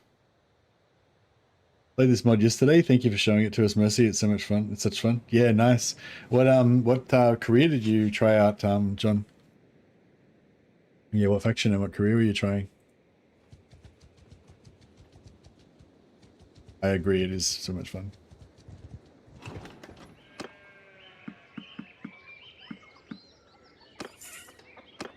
I went Battle Priest of Sigmar. Oh, very nice. Yeah, Sigmar Battle Priest is pretty fun, yeah. I like being able to heal my guys and stuff. Oh, here we go. Kurt just joined us. We will trample your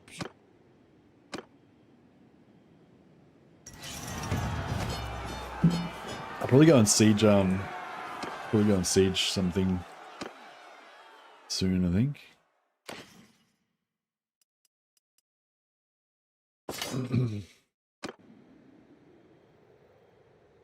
We could cruise down to the Chaos Portal and wipe out a few of those guys, I guess.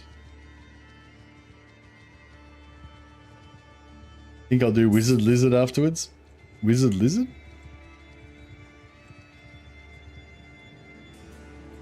You mean Empire Magister or one of the other wizards?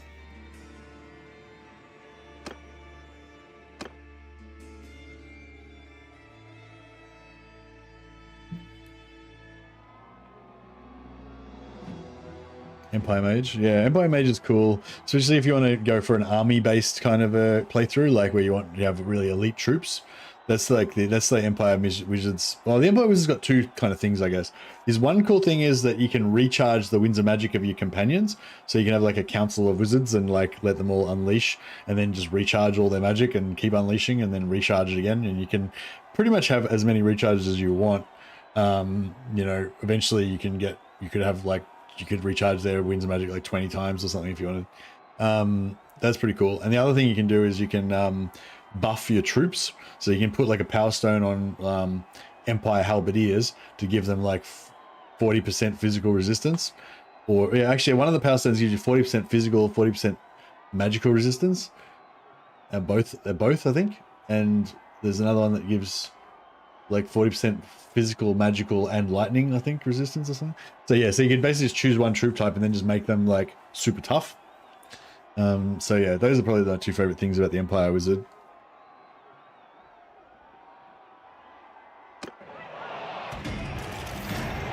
They're not as powerful personally as like some of the other wizards, although they're still pretty good. I'd say they're not quite as much of a one-man army as like the Grey Lord Wizard or for example, or maybe the Vampire Wizards, but they're, yeah, as part of a team, they're like, yeah, they're pretty cool. Like I prefer, they're my favorite wizard, the Empire Wizard.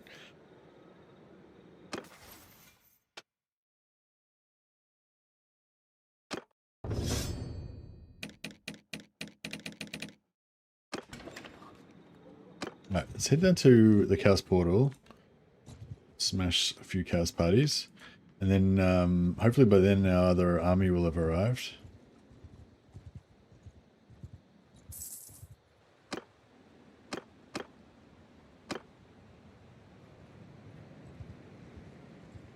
Have we still got the other party coming? 14 hours away. So it must be fairly close.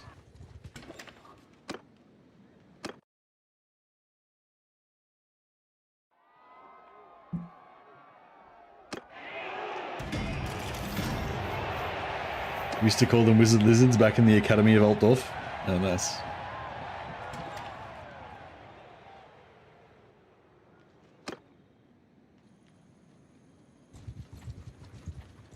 You will die. I'm quite enjoying this Bannerlord playthrough.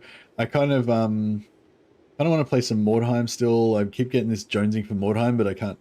I'm not really. There's no campaign ideas that I'm really into, but I'm like hanging to play it. But I want to kind of get a good campaign that I want to play first. And the third thing that's pulling my attention is that I'm aware that I've got to go back to work tomorrow, so I can't stream as much as I am like at the moment while I'm got there. So, you know, and I kind of want to play some more Warhammer, you know, before my kind of streaming time is over. But yeah, but I don't know. I've only got, yeah, I don't know. I haven't got much time left anyway. So I'm a bit like that. I'm quite enjoying Bannerlord. Maybe I'll just keep playing Bannerlord for the rest of the day. But like, I'm really enjoying Bannerlord. But then I kind of also want to play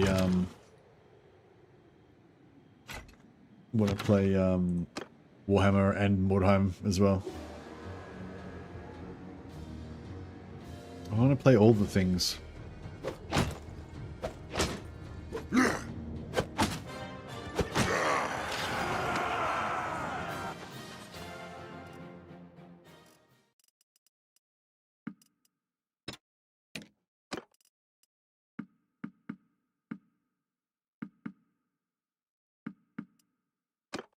Play all the things. Yeah, no, I just don't have time. I don't have time to play everything.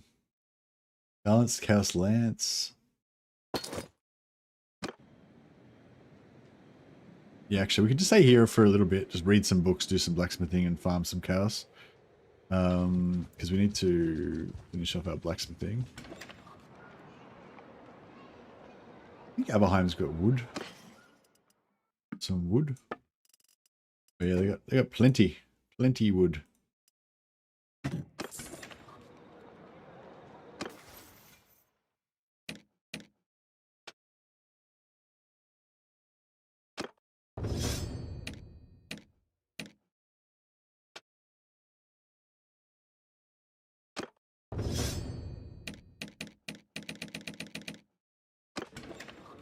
Hey Eva, did you know that Altdorf is located at the exact center of the Swiss Alps? I always thought it was a fun Easter egg. I didn't know it was at the exact center of the Swiss Alps, but I knew it was in Switzerland because I recently watched the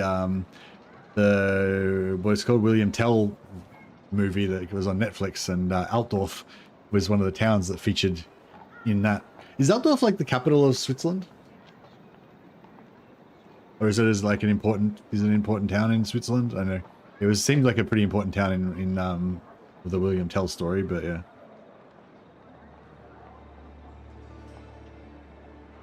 Altdorf is actually a genuinely generic name. Oh, like there's lots of Altdorfs.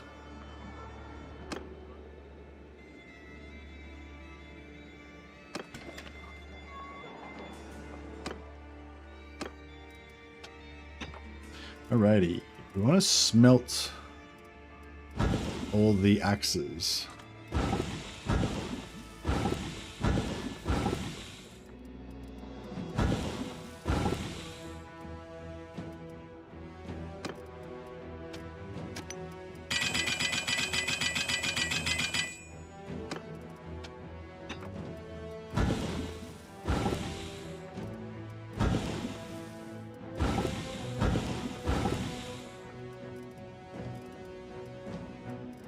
Alright, I think that is all the axes smelted.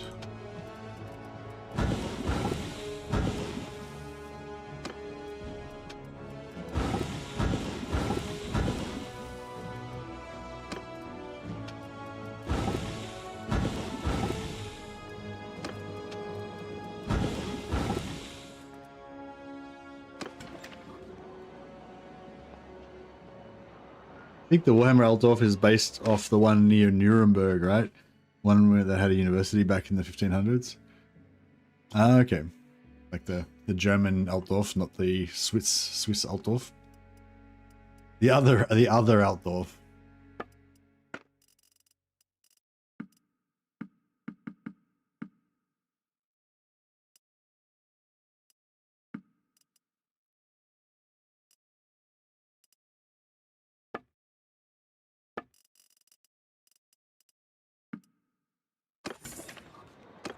Are we reading any books? Seems like we are not. Raiding Shadow Legends. Looks like a good book to read.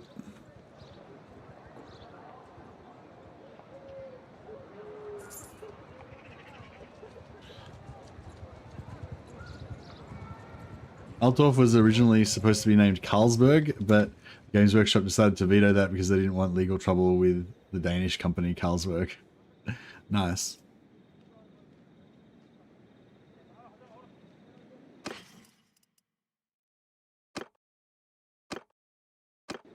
Read 2 books, and we'll go back and do some smithing, read 2 books, etc.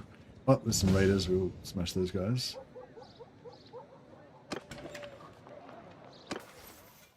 Levels. Tactics, I guess. We still want to get tactics up more. Oh yeah, I've got 51 medicine, so I don't need to do medicine anymore. So now we will make Avato di Estalia, a doctor.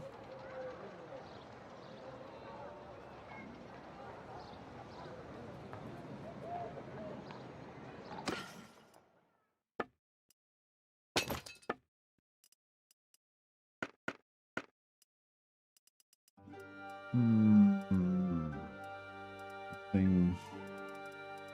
Nothing really good here. Oh, 0.5 for 17 is pretty good.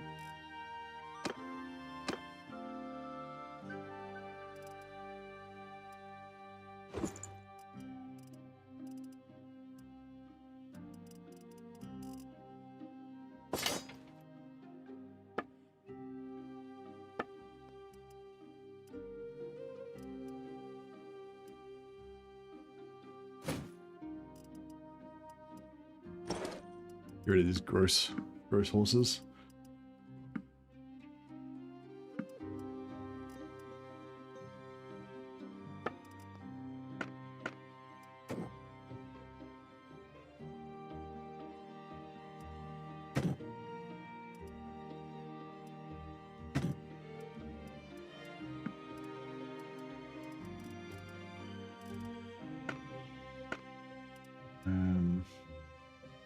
Yeah, we need some more of that.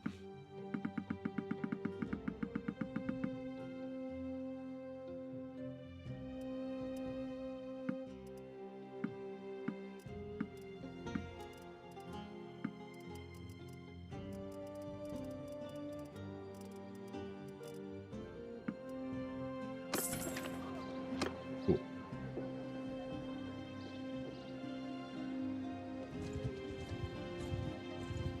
You will die drowning in a pool of your own blood.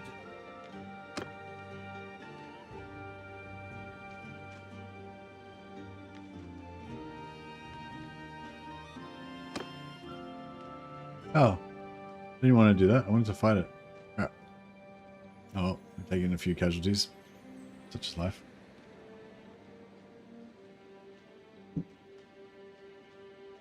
Paris has been a name longer than it's been a city. Yeah, Paris, wasn't Paris the guy from the you know, Helen of Troy and all that?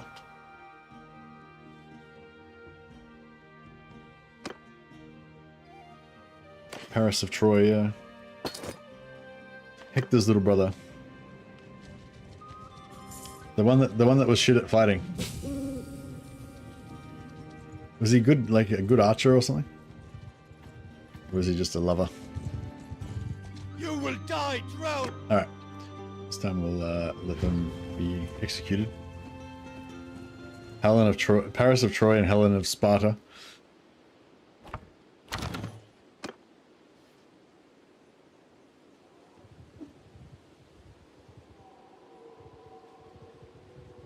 These barbarians have no hope.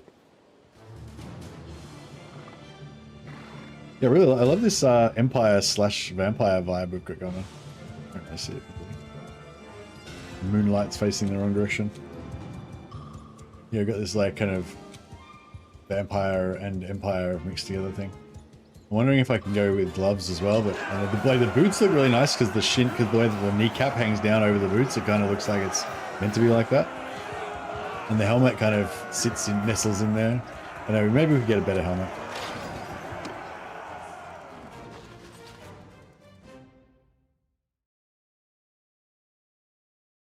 His talent for archery is never really elucidated upon, I believe, but he did ankle shoot Achilles to death. I mean, I feel like hitting somebody in the ankle from a distance is pretty hard. He was probably aiming for his head though, so don't want to overstate it.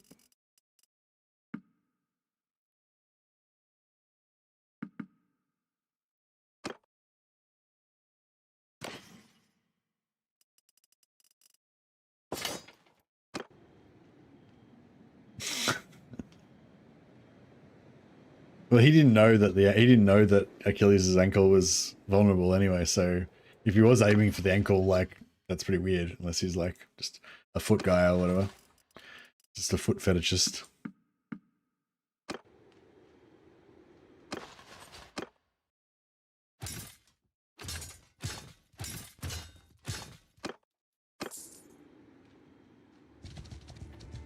Hey, how's our army going? So our army's fully here now. Let's keep getting bigger groups. How come this one's only costs 20 for 184? Because they must be really shit, I guess. Whereas this one's probably like really powerful. Let's get that one. And maybe This one also. Too much.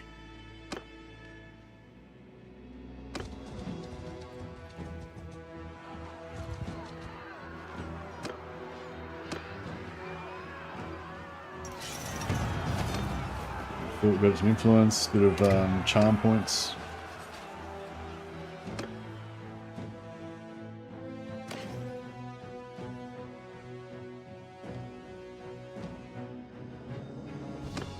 The myth of Achilles' invincibility came after he got shot. It's more a parable of no matter how great a warrior you are, you can die to a trivial hit. I don't know. What are you basing that on?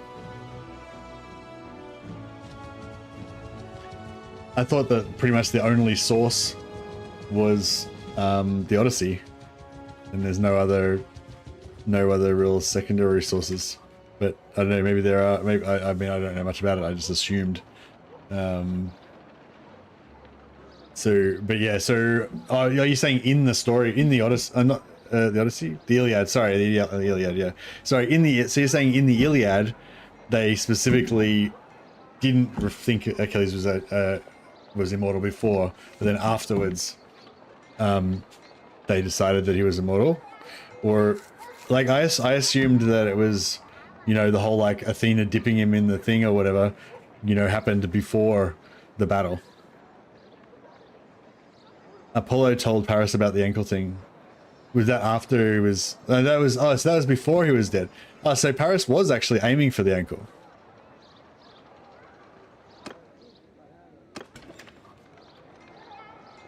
I mean, you could still say that it's a parable about the thing and everything, but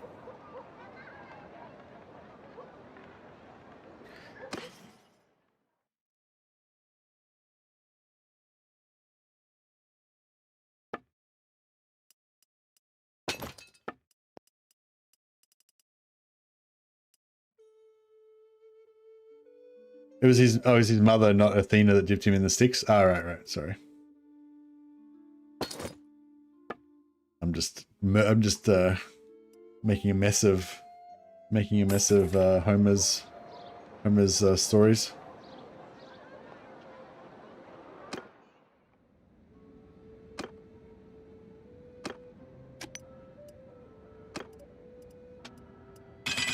Oh yeah, so we're smelting axes in order to unlock recipes, so that at some point we can make some fully sick one-handed axes.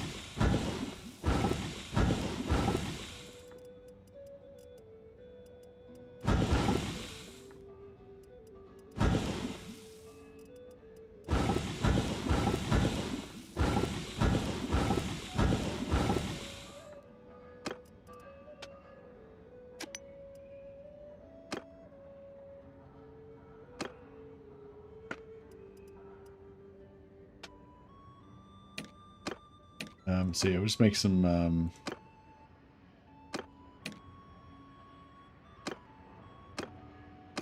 money poles.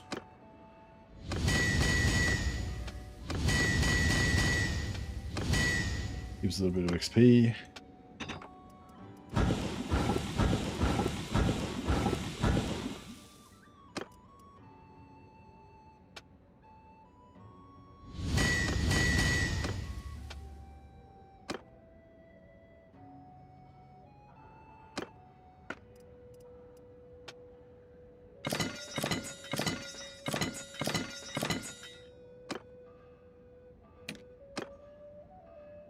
Actually, we're making big difference really.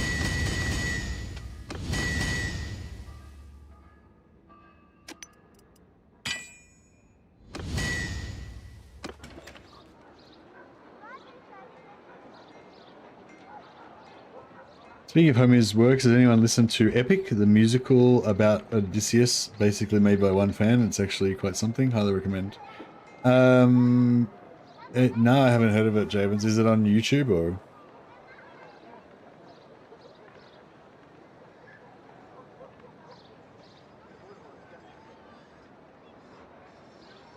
Butcher's Cleavers from Diablo.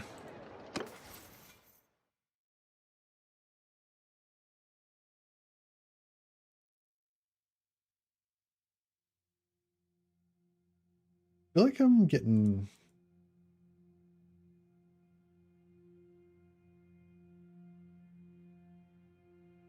Yeah, I feel like the game's trying to crash on me.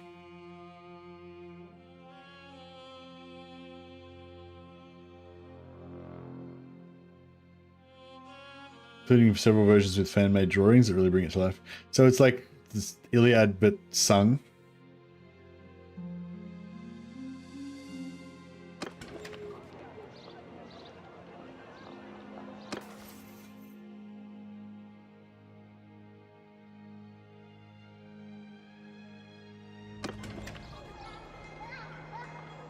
You might need to...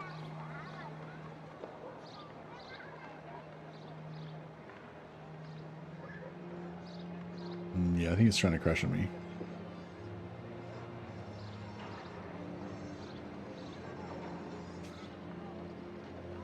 Oh man, I'm hanging to play Mordheim.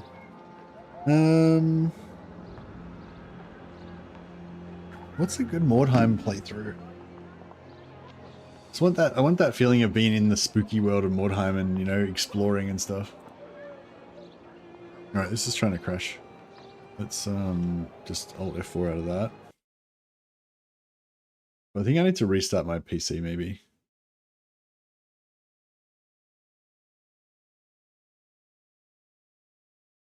Yeah, I just crashed. I Alt F4'd it. I think I probably need to restart my computer to like I'm not having computer. No, I'm not having computer issues really. It's just the mod. You know, it's just the mod. I think it's like it's one of those things like I don't know if a memory leak is the right analogy, but you know, like kind of like a memory leak or something where you just play for ages and it starts getting junk building up in there or some shit, and then yeah, you just restart and then it cleans it out and it's good to go again. So yeah, I'm just gonna restart my PC. So I'll be back in a sec.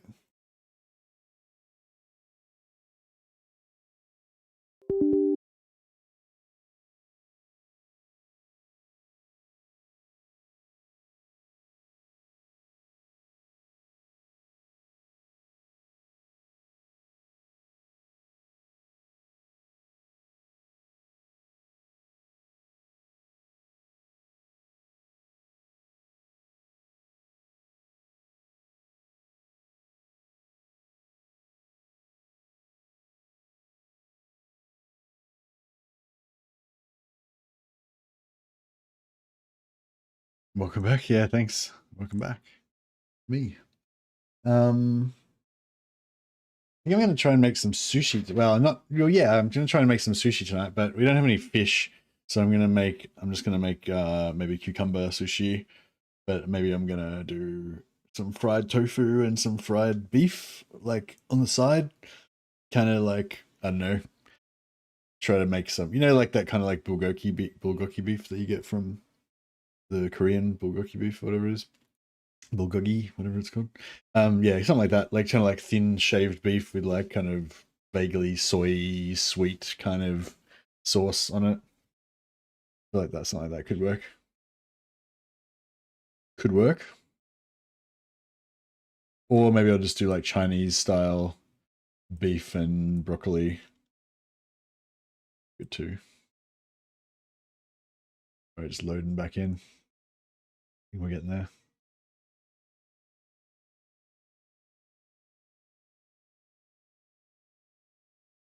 Ah, I didn't know that it was you, that was you, Jay Evans. I feel like I need to change your name so I know who the fuck you are.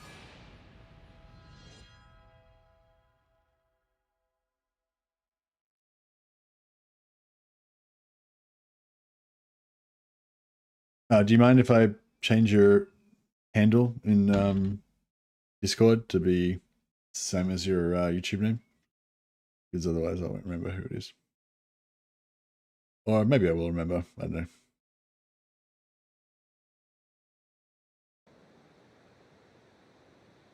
know. It's not that important. It's just, yeah, I find it like, it's kind of hard to like, remember everyone like when all I've got is the name, you know what I mean? And like there's so many names and everything. And yeah, there's no faces to go with the names, you know what I mean? So like, yeah, so I quite often feel like I kind of forget people, or I get confused about who's who and stuff like that. But if you like remind me about a conversation that we'll have, we had previously, I'll generally remember, you know, the conversation, but I get confused about which conversation I had with which person and stuff, you know, sometimes.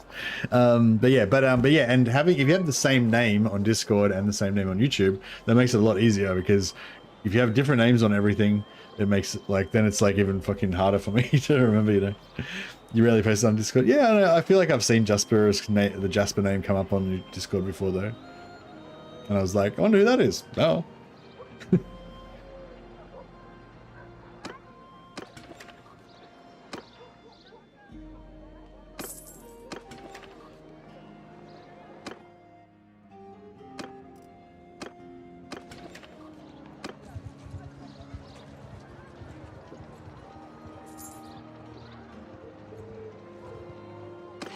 I'm not reading any books. Yeah, I think it's still pretty laggy, isn't it? It feels a bit laggy. I don't know, maybe not. We'll let it go for a go. But yeah, I'm thinking I want to play some Mordheim with guns. Some gun Mordheim. But with the Mordheim, so there's a couple of different options basically, which is I feel like the ideal gun warband would be a Witch Hunter warband, because the Witch Hunter captain leader can use guns, whereas the Empire captain can use guns, but his main skill is parrying, which sort of doesn't really go with guns, as well as the dodge skill that the Witch Hunter captain gets. Although the Witch Hunter captain is a very specific Witch Hunter-y theme, so I feel like if you go Witch Hunter captain, then you're going a Witch Hunter band, basically. Whereas with the Empire captain, you know, you could be like an Empire regiment of handgunners, you could be bandits, you could be mercenaries, you know, there's kind of a bit more flexibility for like theme there, you know. But yeah, anyway, so one option is you go Witch Hunters, so you can have the Witch Hunter captain leader, then you could have like Witch Hunter heroes that have guns, and you could also have, I don't know, young bloods with guns if you wanted, or whatever, or you can have like smugglers with guns or whatever. Anyway, and then you can have if you level up your reputation enough, then you can have 5 marksmen as your troops. Excuse me. However, well, anyway, that's one option, yeah. The only problem with that is you have to level up your reputation, and my Witch Hunter warband is only rank 3, and they need to get rank 4. So it's still, I'd have to play a shitload of battles to unlock the marksman on my Witch Hunter warband. So basically I'll be playing a gun faction. I'll be playing a gun themed campaign without guns. So that's a bad sign for that. So yeah, so the better option maybe is to play Empire faction, Empire Mercs, because then your captain can use guns and all your dudes can use guns, and you can actually make 2 of your marksmen into marksman hero shooters, and then use 2 of your warriors to have pistols, but they're still guns, have pistols or whatever, or handguns or whatever, and they won't be as good, but they'll still have guns, you know. So yeah, so there's that option. And then you got 2 other options, which is one, either starting a new gun squad from level 0, or, you know, just repurposing one of my old teams and like making them, you know, selling all their gear and getting rid of all their characters and stuff and starting them from scratch or whatever, or keeping what we can and just rebuilding them as best as we can to make a gun warband. That's kind of what I'm leading for. So I've got two level 10 Empire warbands. Both of them are greatsword themed, with all of my guys equipped with greatswords and heavy armor. And they've both got the same level of reputation as well. They're both like maxed out in the top reputation, level 4 with the bottom middle reputation, and 0, I think, with the other reputation or something like that. So yeah, so basically I've got 2 almost identical warbands. They're both Empire Mercs. They're both rank 10. They both got shitloads of purple weapons and everything. They both got they're both greatsword themed. So anyway, so I don't need 2 identical warbands. So I want to repurpose one of them into a gun warband, I think. So I think that's what I want to do. That's what I want to do I think that's what I want to do in Mordheim. Or, you know, alternatively, we could start from scratch with a level 0 gun warband or something, so we can have a fresh theme.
195. A masterwork one.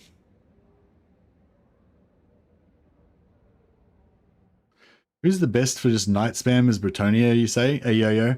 Probably the Musion. Do you have to be Bretonian? I was going to say Musion. Musion Knight's probably the best, but they're an evil version of Bretonian Knights. If you want to go just normal Bretonian Knights, then probably Damsel.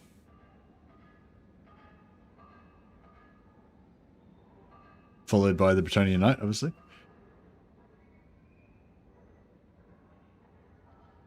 Oh, wait a second. Sorry, you're talking to Hyperlisk about Warhammer 3? No, I thought you were talking about Old Realms.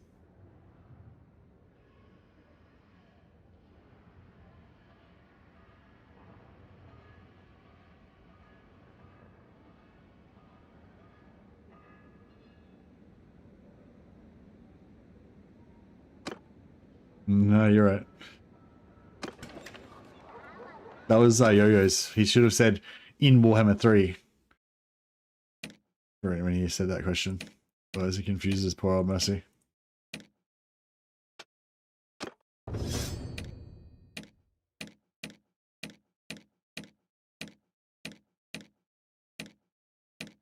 yeah, I kind of want to play, I kind of want to start a new, I kind of want to restart my Skarsnik campaign again and try a slightly different version.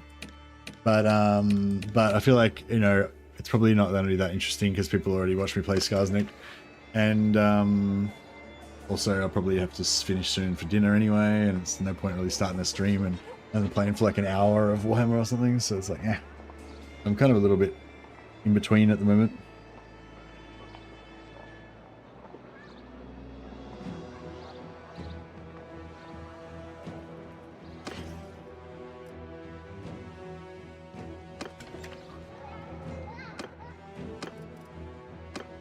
Alright.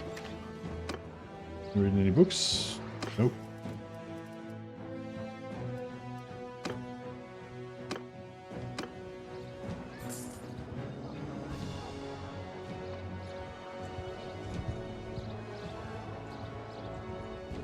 No worries.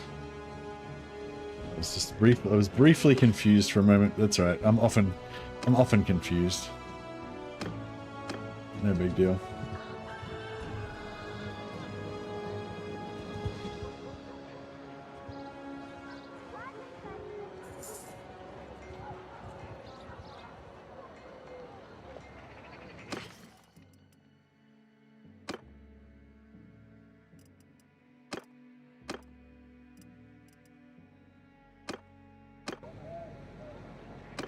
Alright, quickly go and kill some more guys. Some.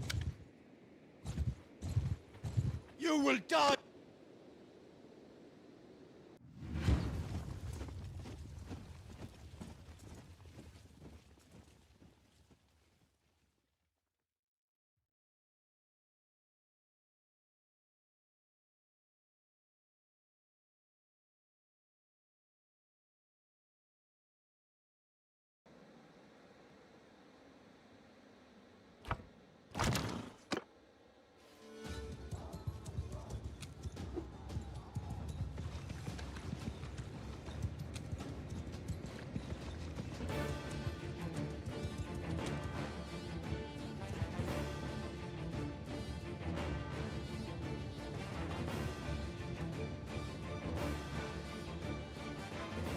Horsemen!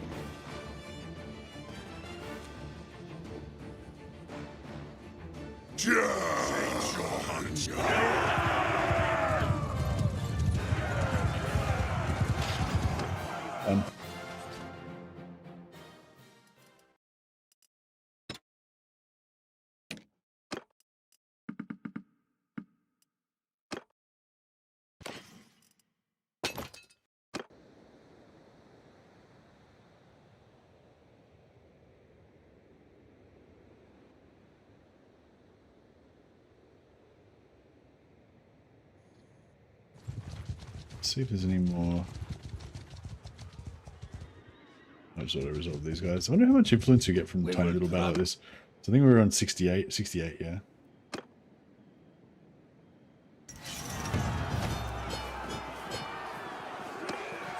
69. Yeah, we got 1 influence from that.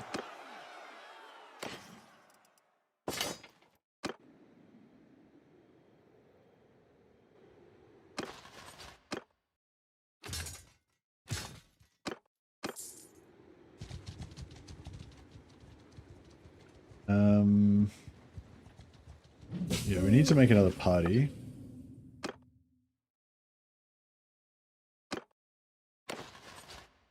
Give her an over cavalry. Bunch of Empire pikemen.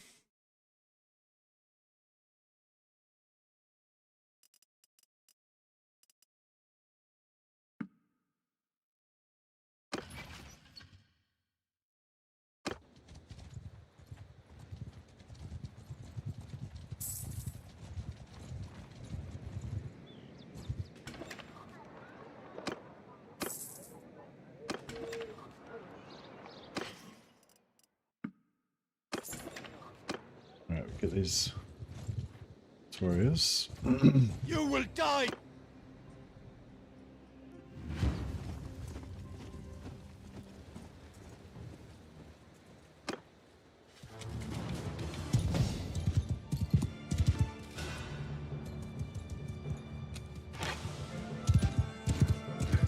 Saints.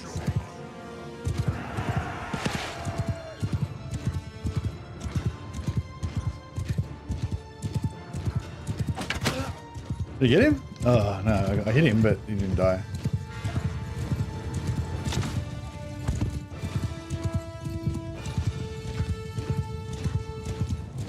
I like this. I've only got 10 arrows, but they're like super powerful arrows.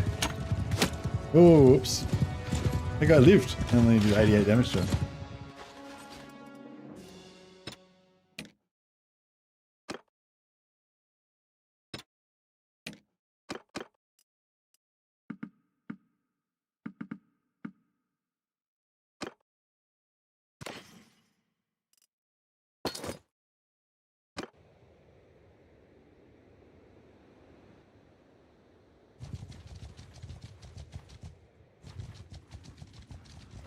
You will die!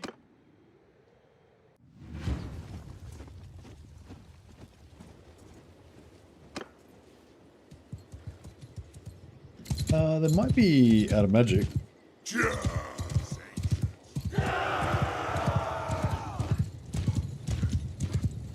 We did fight pretty recently.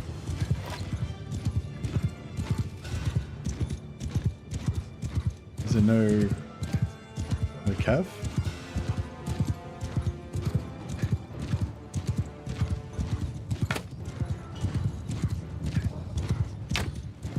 Oh, they're still casting. Run!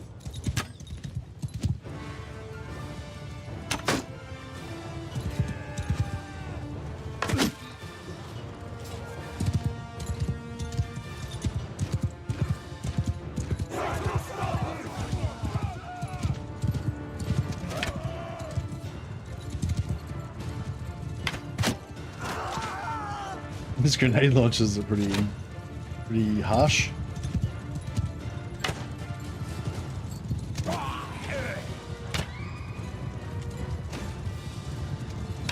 My guy's got like no bow skill. It's just he's got like 15 bow skill or something. Just does a bit better with the pole arm.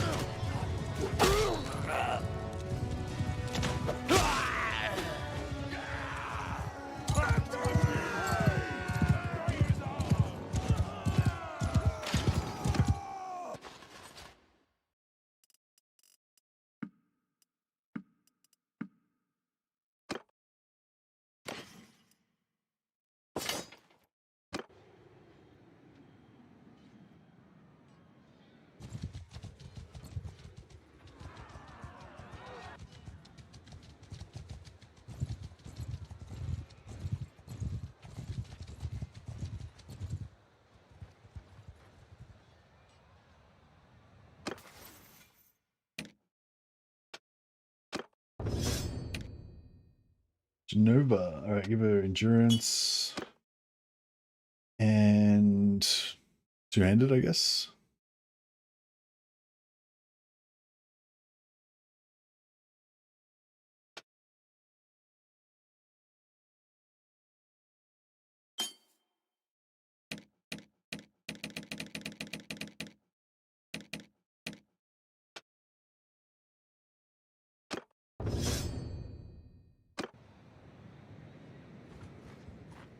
You will die!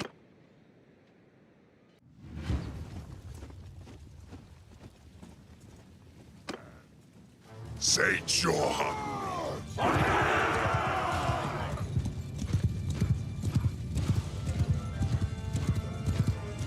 Yes, I'm already capped on bow, but I can still get more riding XP from killing stuff with my bow from horseback, and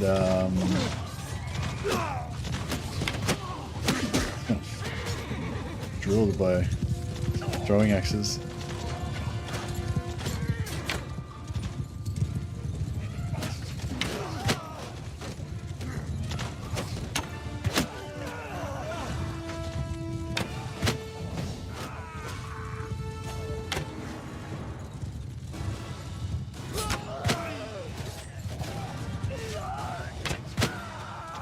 Yeah, riding 168, still going.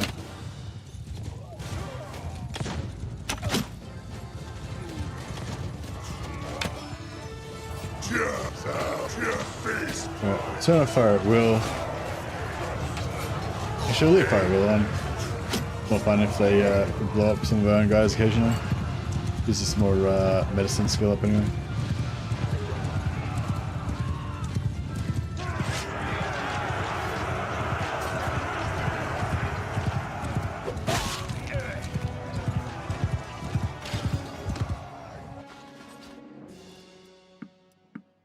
Yeah, it's probably not a bad way to level up medicine, actually. Just keep nuking your own guys, because the magic never kills any troops, just wounds them. You can be guaranteed not to lose anybody, but to level up your You will die drowning! solo berserker just decided to attack us.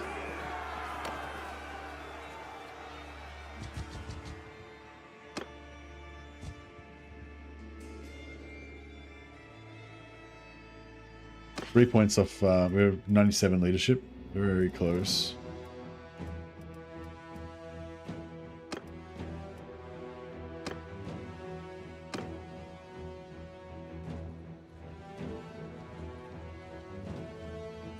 You will die drowning in...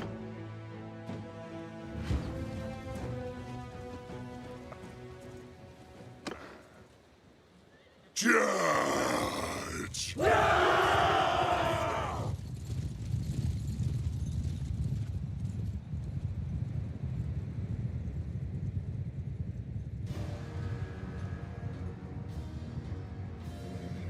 So yeah, I might just keep smashing this sort of stuff until we get to tier 4, and then get into switch over to training our combat skills again.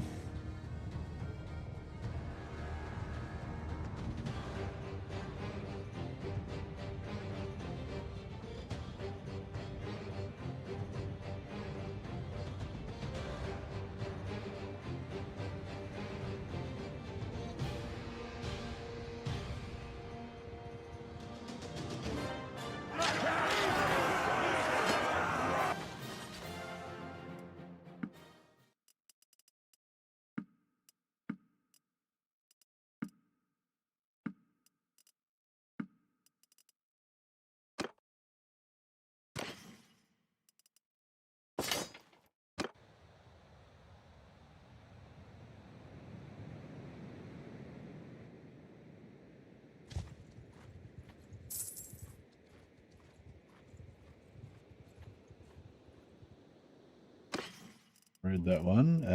Swordmasters we're saving. Naked and Afraid we were saving, but doesn't really matter actually. It's pretty easy to get athletics up.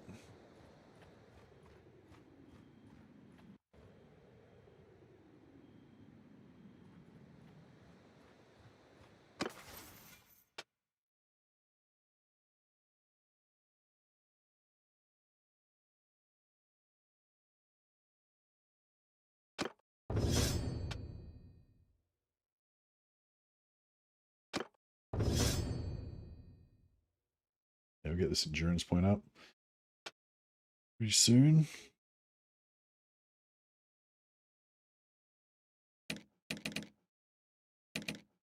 Lupo Odegaru is our steward.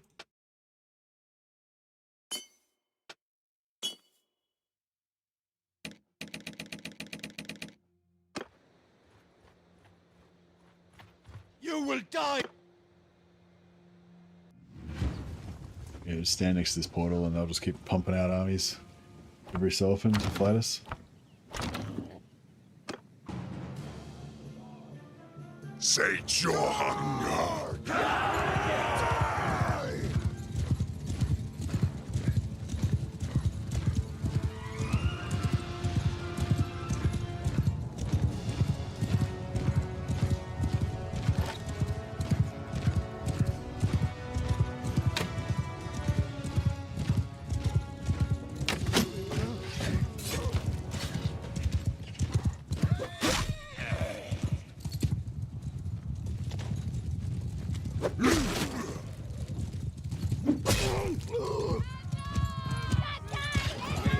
Nice.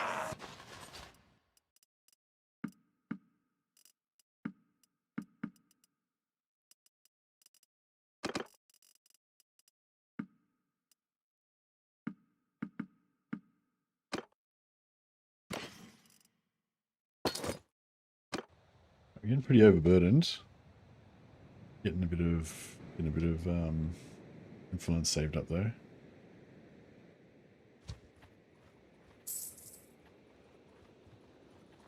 Did we finish reading our book? Yes, we did.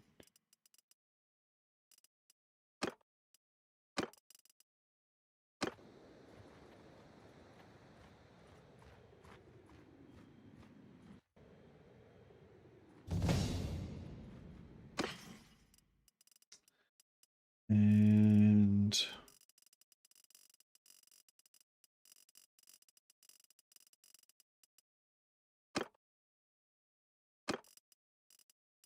all right, so 2 more books to read. Tactics. And there we go, 100. We get 50% extra renown from battles, so it should go a lot quicker now. And we've got our 8 endurance, which is going to be turning to 10. Now we just need to get to 9 vigor.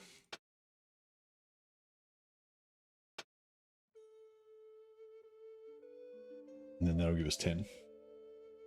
We already got the +1 from there. And then we'll just become an ultimate beast. Combat. Hey Lately, how you going, buddy? The hunt goes well, the training. All of this world of endless warfare and horror, we just consider training. This is just drills.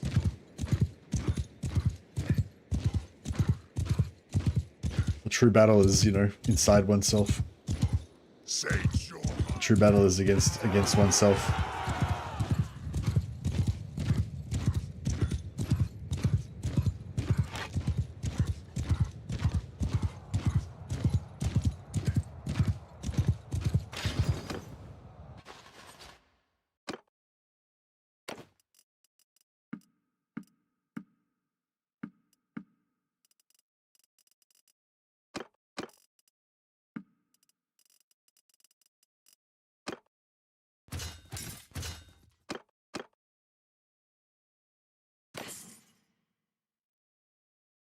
I love the vampire early game. The fact that undead don't require food in your party is so new. Oh yeah, that's cool. I hadn't really thought about that. Yeah, your vampire companions still require food though, which is annoying.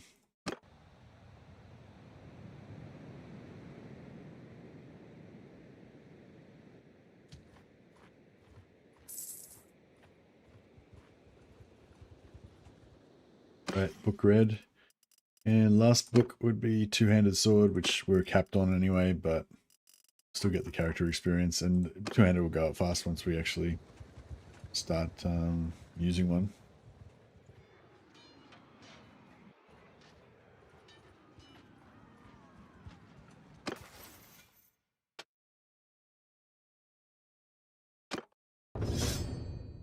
Sorry, once we put some points into it.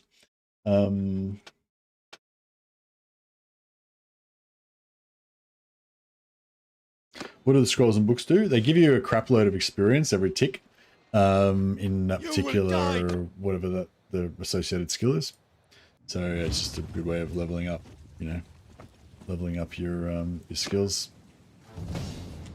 Especially skills that you have to, especially skills that you can only level like manually in battle, so they take quite a while. You know, the books can just level them up for you.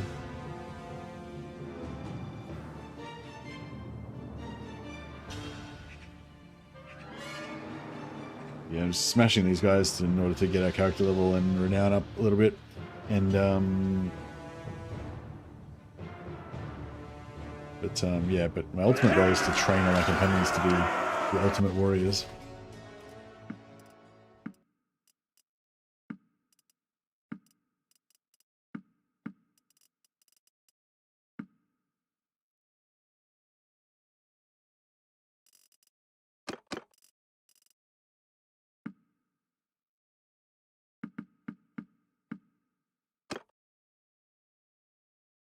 Is it possible to give companions new spells? Yes, it is, yeah.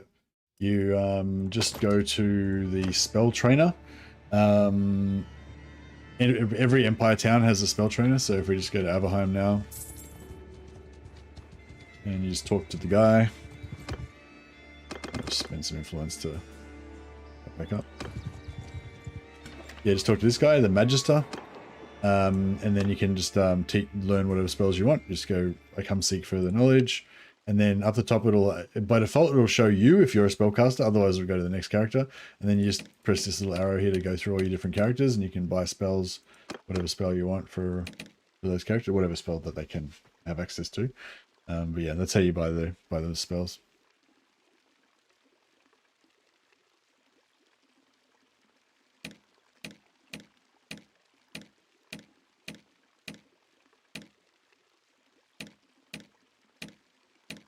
Oh, I can't buy spells from my lady companions. Yeah, no worries.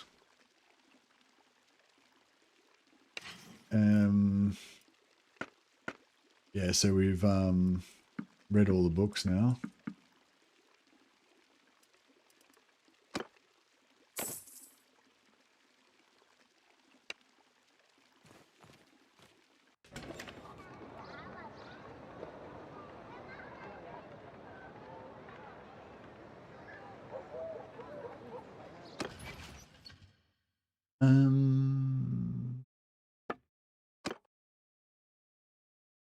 I'm going to change the party leader to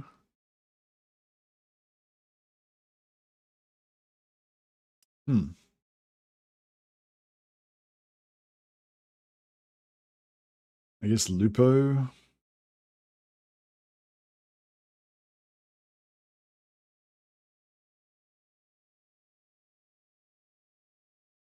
Oh, we have to leave the army. Oh, okay. That sucks.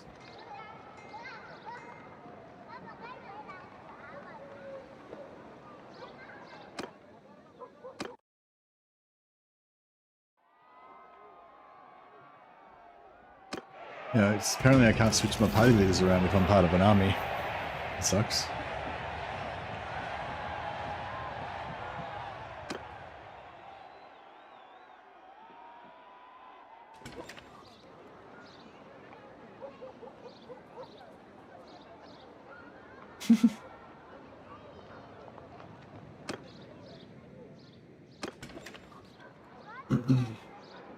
Okay. What armor we got? Empire General's armor. No, I don't really like that. Decorated mail. No. No. Stallion pauldrons. Glory. Looks pretty glorious. You can do that.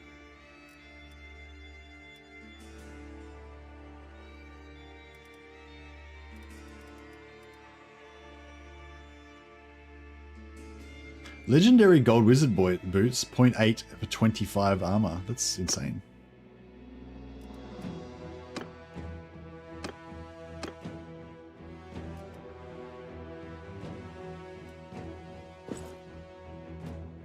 Those are some good boots.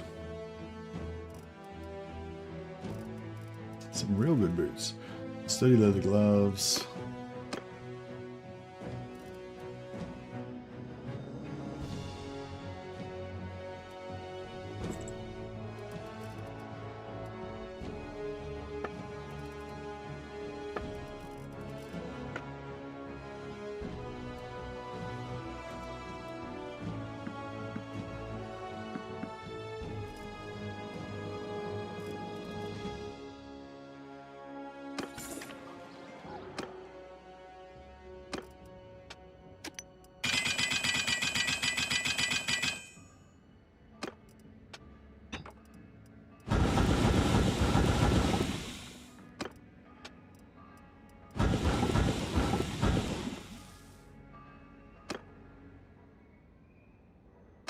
Alright, let's make some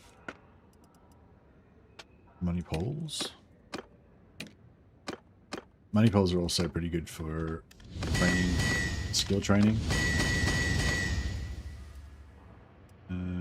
So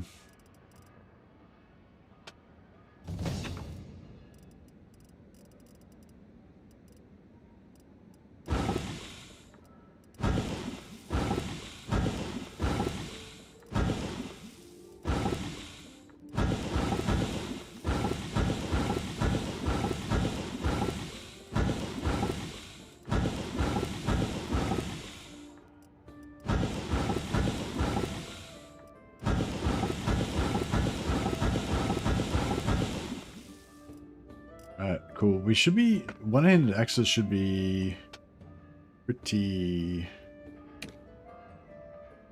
They're not quite there yet. Yeah, oh, okay. So level 2's completely finished, 3's nearly there. So that's not bad actually.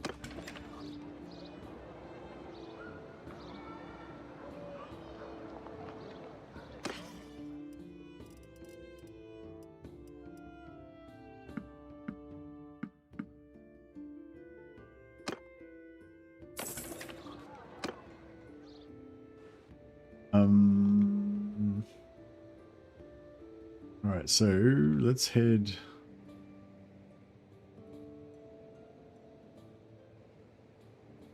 Maybelline the Countess's party. What?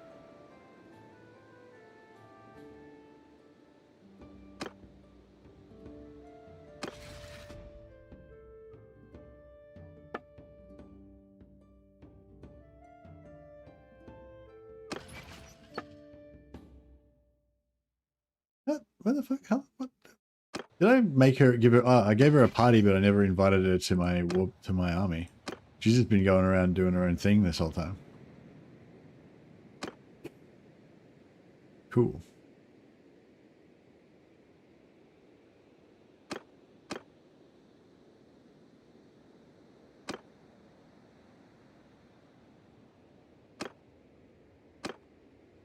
All right, cool. We've got even more guys coming to join. We'll go and get our companion. And yeah, let's go and smash some dudes. Who are we at war with anyway? Are we at war with anyone? I don't think we're actually at war with anybody. That's awkward. Does Carl Franz just never go to war with anybody, or what's his deal?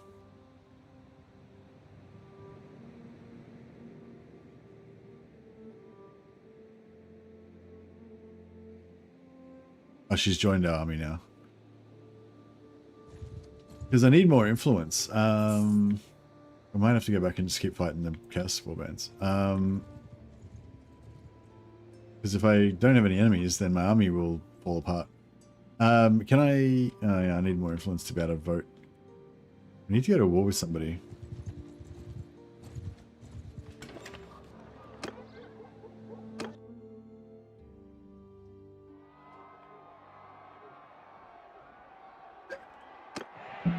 I feel like we can sort of maintain this.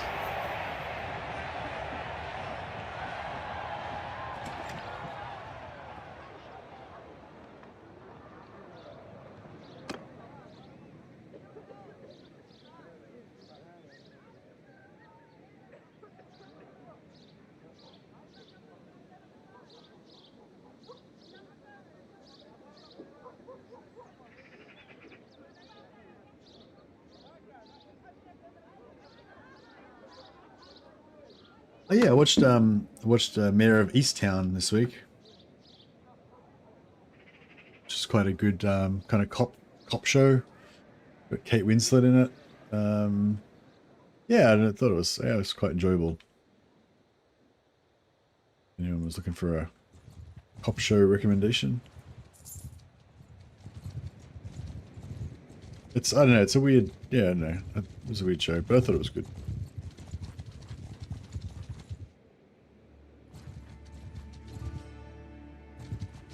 We will try. Right, I'm just going to smash a few more Beastmen parties and Chaos parties so we can get our influence up. And I should be going. Is she the mayor? Her name is Mayor, yeah.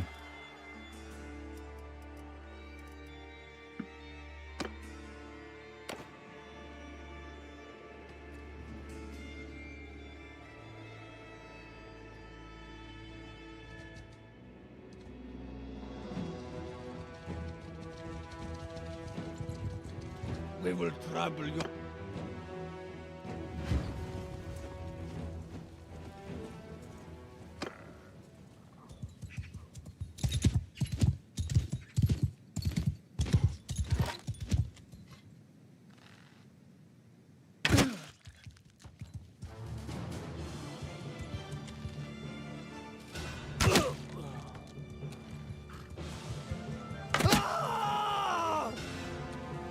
I like these pistoliers with their fancy handguns.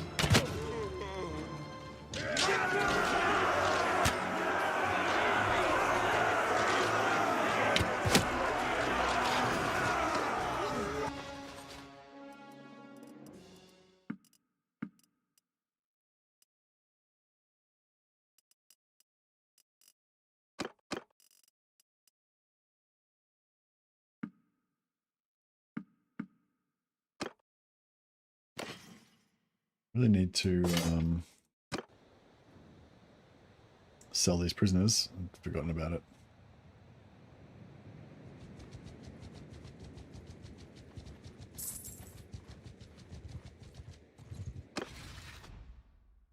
How do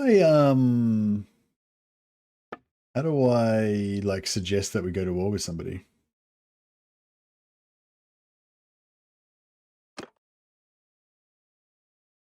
Yeah, we're stronger than these guys. 150 to propose a war. Oh shit. All right.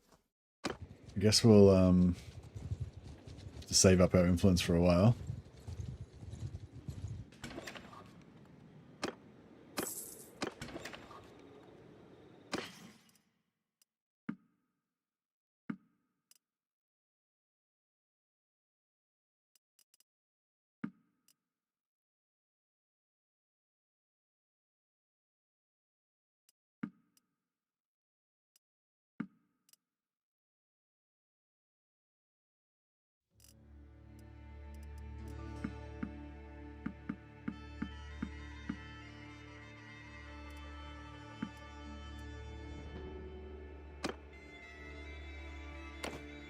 Any more nice armor for us to buy? Empire Lord armor, Stallion plate pauldrons. I feel like those pauldrons look pretty sexy. Very nice. 25-6, 25-12. Eh.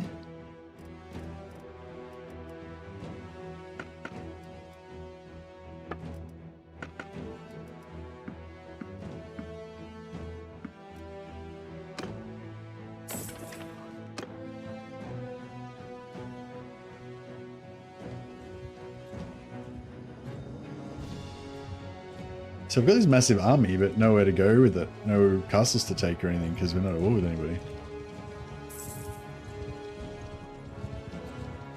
Kind of ruins it. What's the point of even having a giant army?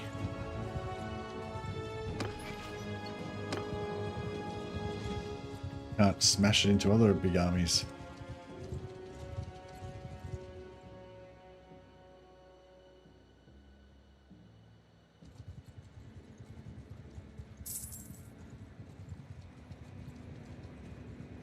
Ruckland's annoying.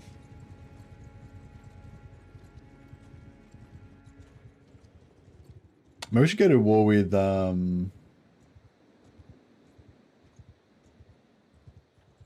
you'd have to be playing as Greenskins, Norsca, or Chaos to have a giant army. Oh, that makes me want to play Festus and have have an army of giants.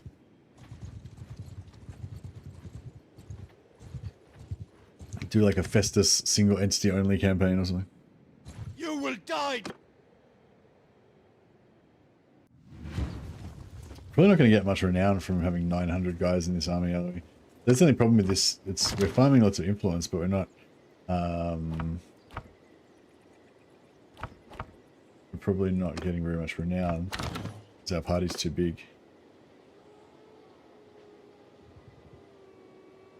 Our army's too big, sorry. Have you ever done a Festus campaign to celebrate Christmas? I think last Christmas I did Kugath. Father Kugath.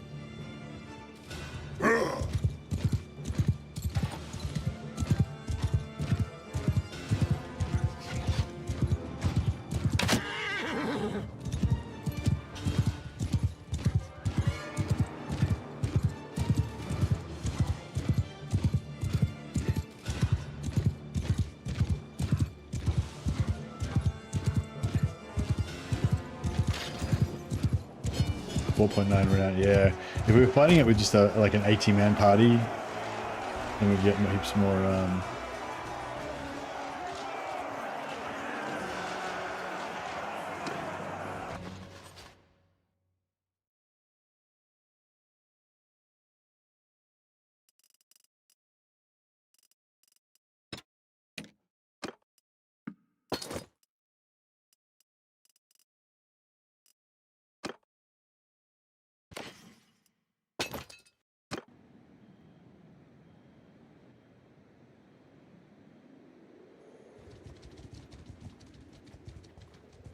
Maybe I should disband the army.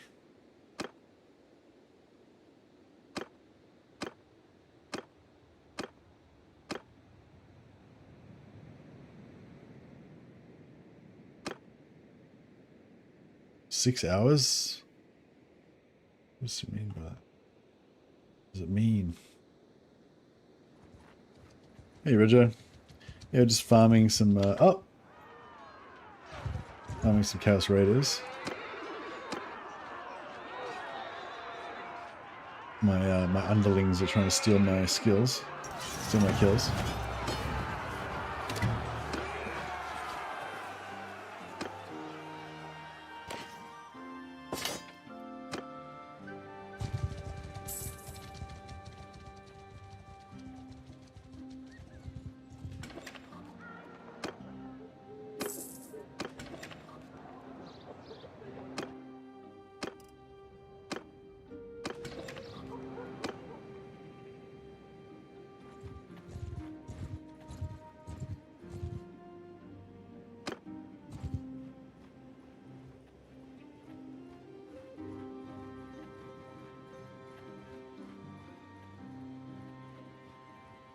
You will die drowned.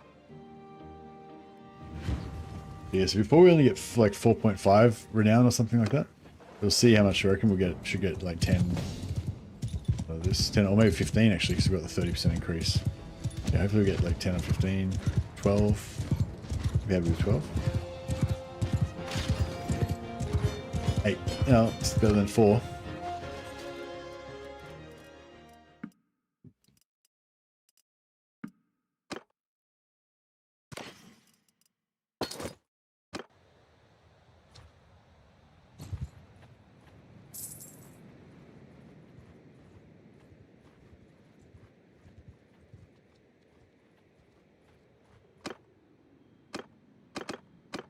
Oh, it was only costing me 8 points before. Now it's costing me 10. I wonder what that is all about. Maybe it doesn't count as a proper army if it's not... There's no other lords apart from my own companions. You will die drowned.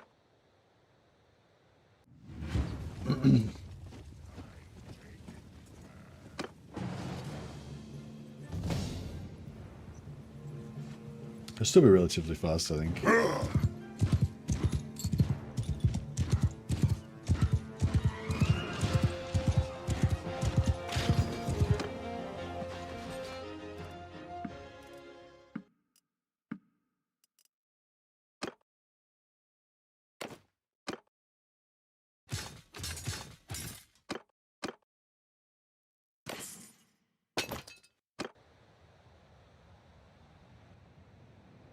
We probably got time to quickly nip back here and do a quick blacksmith.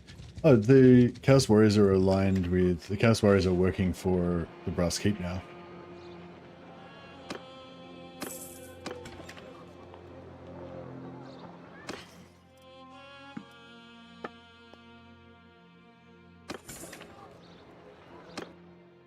Oh.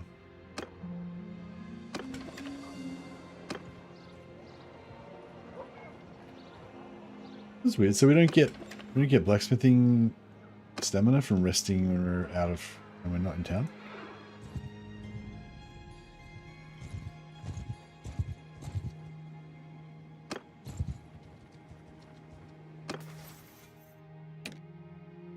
Magdalene, two-hander, I guess.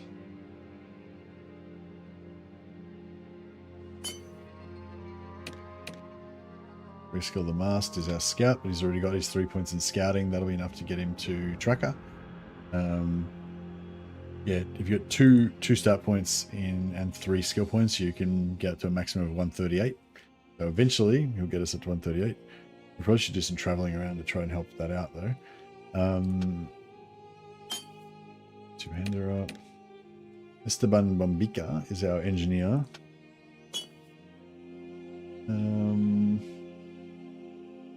Yeah, we might be sieging some stuff soon, so I'll give him a couple points. Scribe Avato is our doctor. He needs medicine.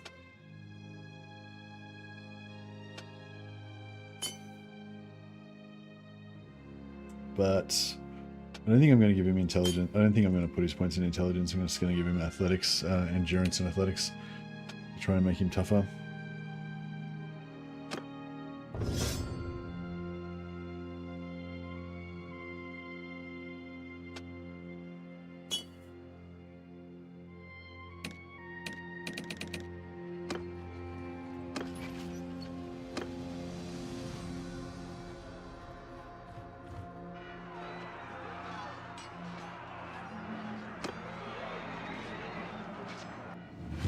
Up the village of Horsen. We're probably going to wipe out the village of Horsen. Oh no, they're just here. They're fine. They're safe.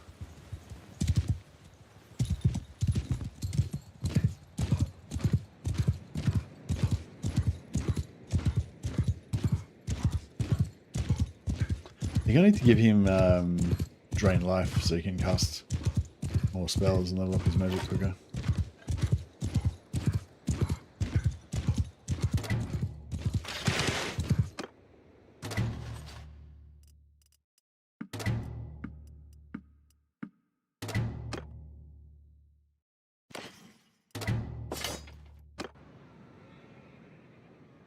My influence is going up.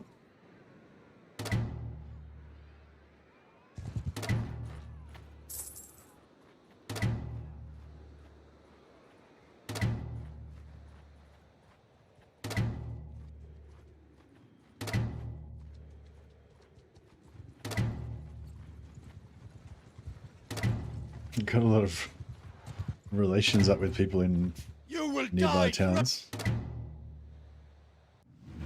That was a really popular villager. There's like 7 villages that we just saved. Obviously they had a lot of friends.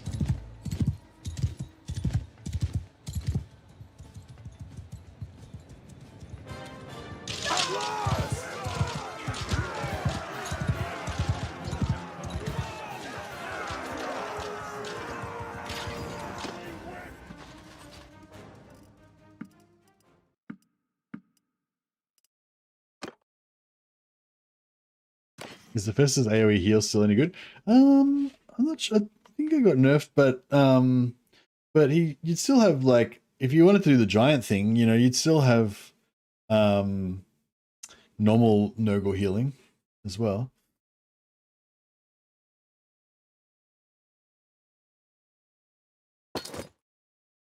But yeah, I think I was sort of thinking if you have a lot of giants and stuff, that could be kind of cool. But giants are good at killing characters. Are the giants good at killing infantry as well? Or not so much?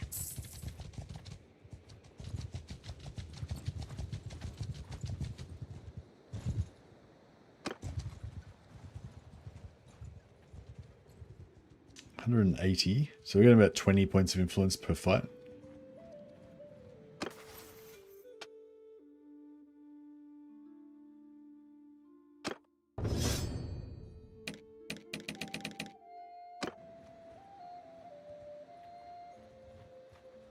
You will die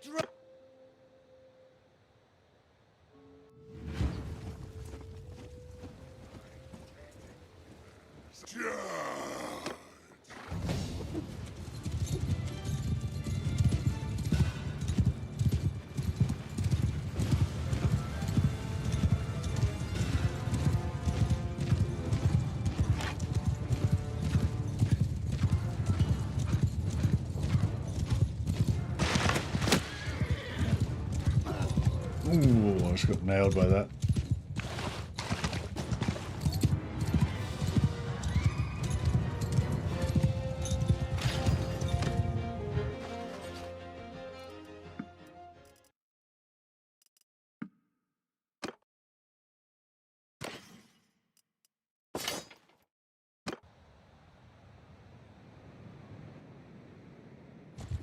202. Yeah, there's probably, I mean, we've probably got enough influence to be going on with, I guess. Oh no, we need 150 to be able to declare war on somebody, don't we? It seems like he doesn't want to declare war on anybody. What was that noise?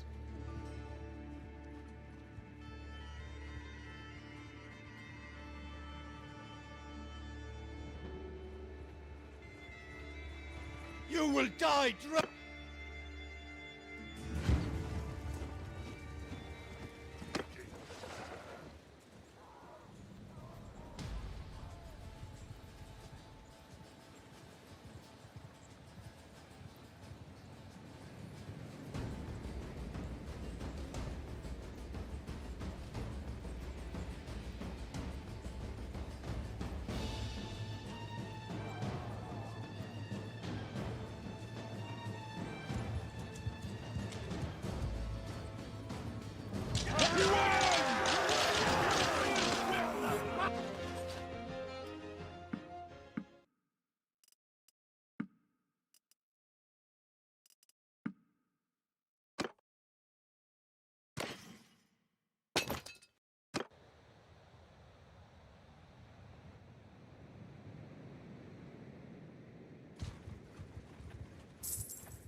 You will die drowning in a... These guys are super aggressive. There's like a little band of 13 guys wants to take on my whole army. Can't fault them for being brave, for not being brave enough.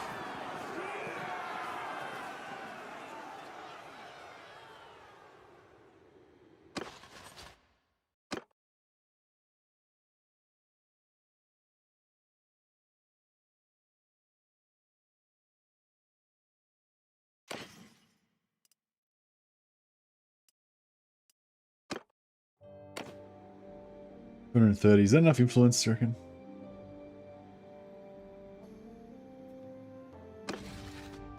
I'm not really sure how to go about this. Like, so just say when I want to go to, let's go to war with, like, I don't know. Who's someone that's close to Reichland where we can expand our territory? I feel like Middenland is probably good.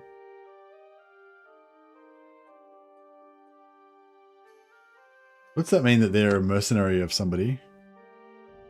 Paying tribute. Oh, they're already paying us tribute?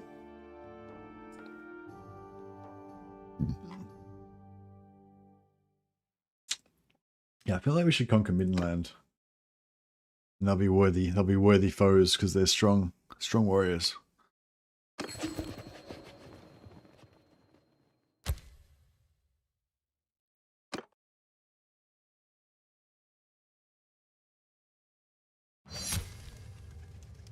No one else voted against. No one voted. No one cares. All right, we're at war with Middenland. That was easy. I might just stay here for one more battle so we can get a bit more influence.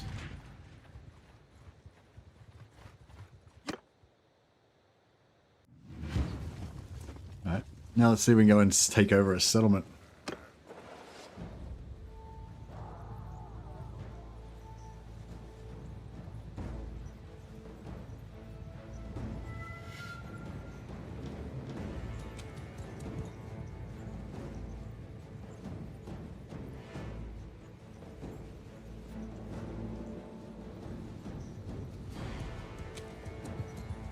I probably should, actually, I should probably go sooner. Yeah, I should probably go start getting dinner ready. Yeah, I might jump on later tonight for a little bit of a bedtime stream for a couple hours. Maybe we'll play some Mordheim, or maybe a little bit more of this campaign. Yeah, sorry for the Warhammer fans. I'm playing Warhammer today, but yeah, I don't know. I'm a bit torn about what I want to do. I kind of want to play Cal France. Just want to play a Cal France campaign and try and get some of those weird, unusual locations and see how it goes. That's one of my favorite. That's one of my favorite armors in the game. Is this one here? This one right here. This halberdier armor. Looks really cool, I reckon. Those got sweet gear. Really cool outfit. You're still enjoying the stream, even though it wasn't Warhammer. Bit of Blood Bowl. I do like Blood Bowl, but I don't know. I feel like it's not many people really want to watch it.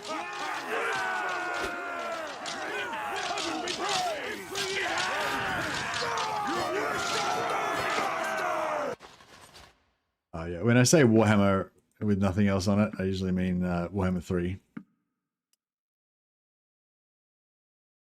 Whereas this would be Bannerlord or Old Realms. In Mercy speak.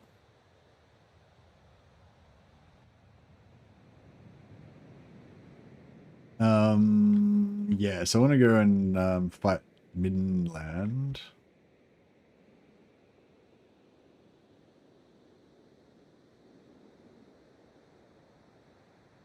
Head up that way.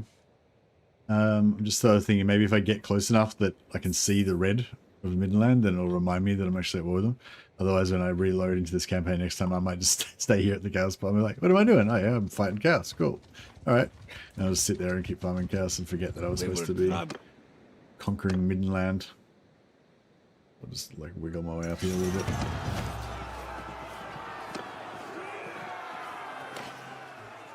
Oh, no, it's all right. Yeah, we'll figure it out. All right, guys, I might see you a bit later on. We'll see how we go. I might end up not jumping on. Might get an early night for work tomorrow, but yeah, I'll probably be on. We'll see how we go. All right, guys, catch you later. Have a good one.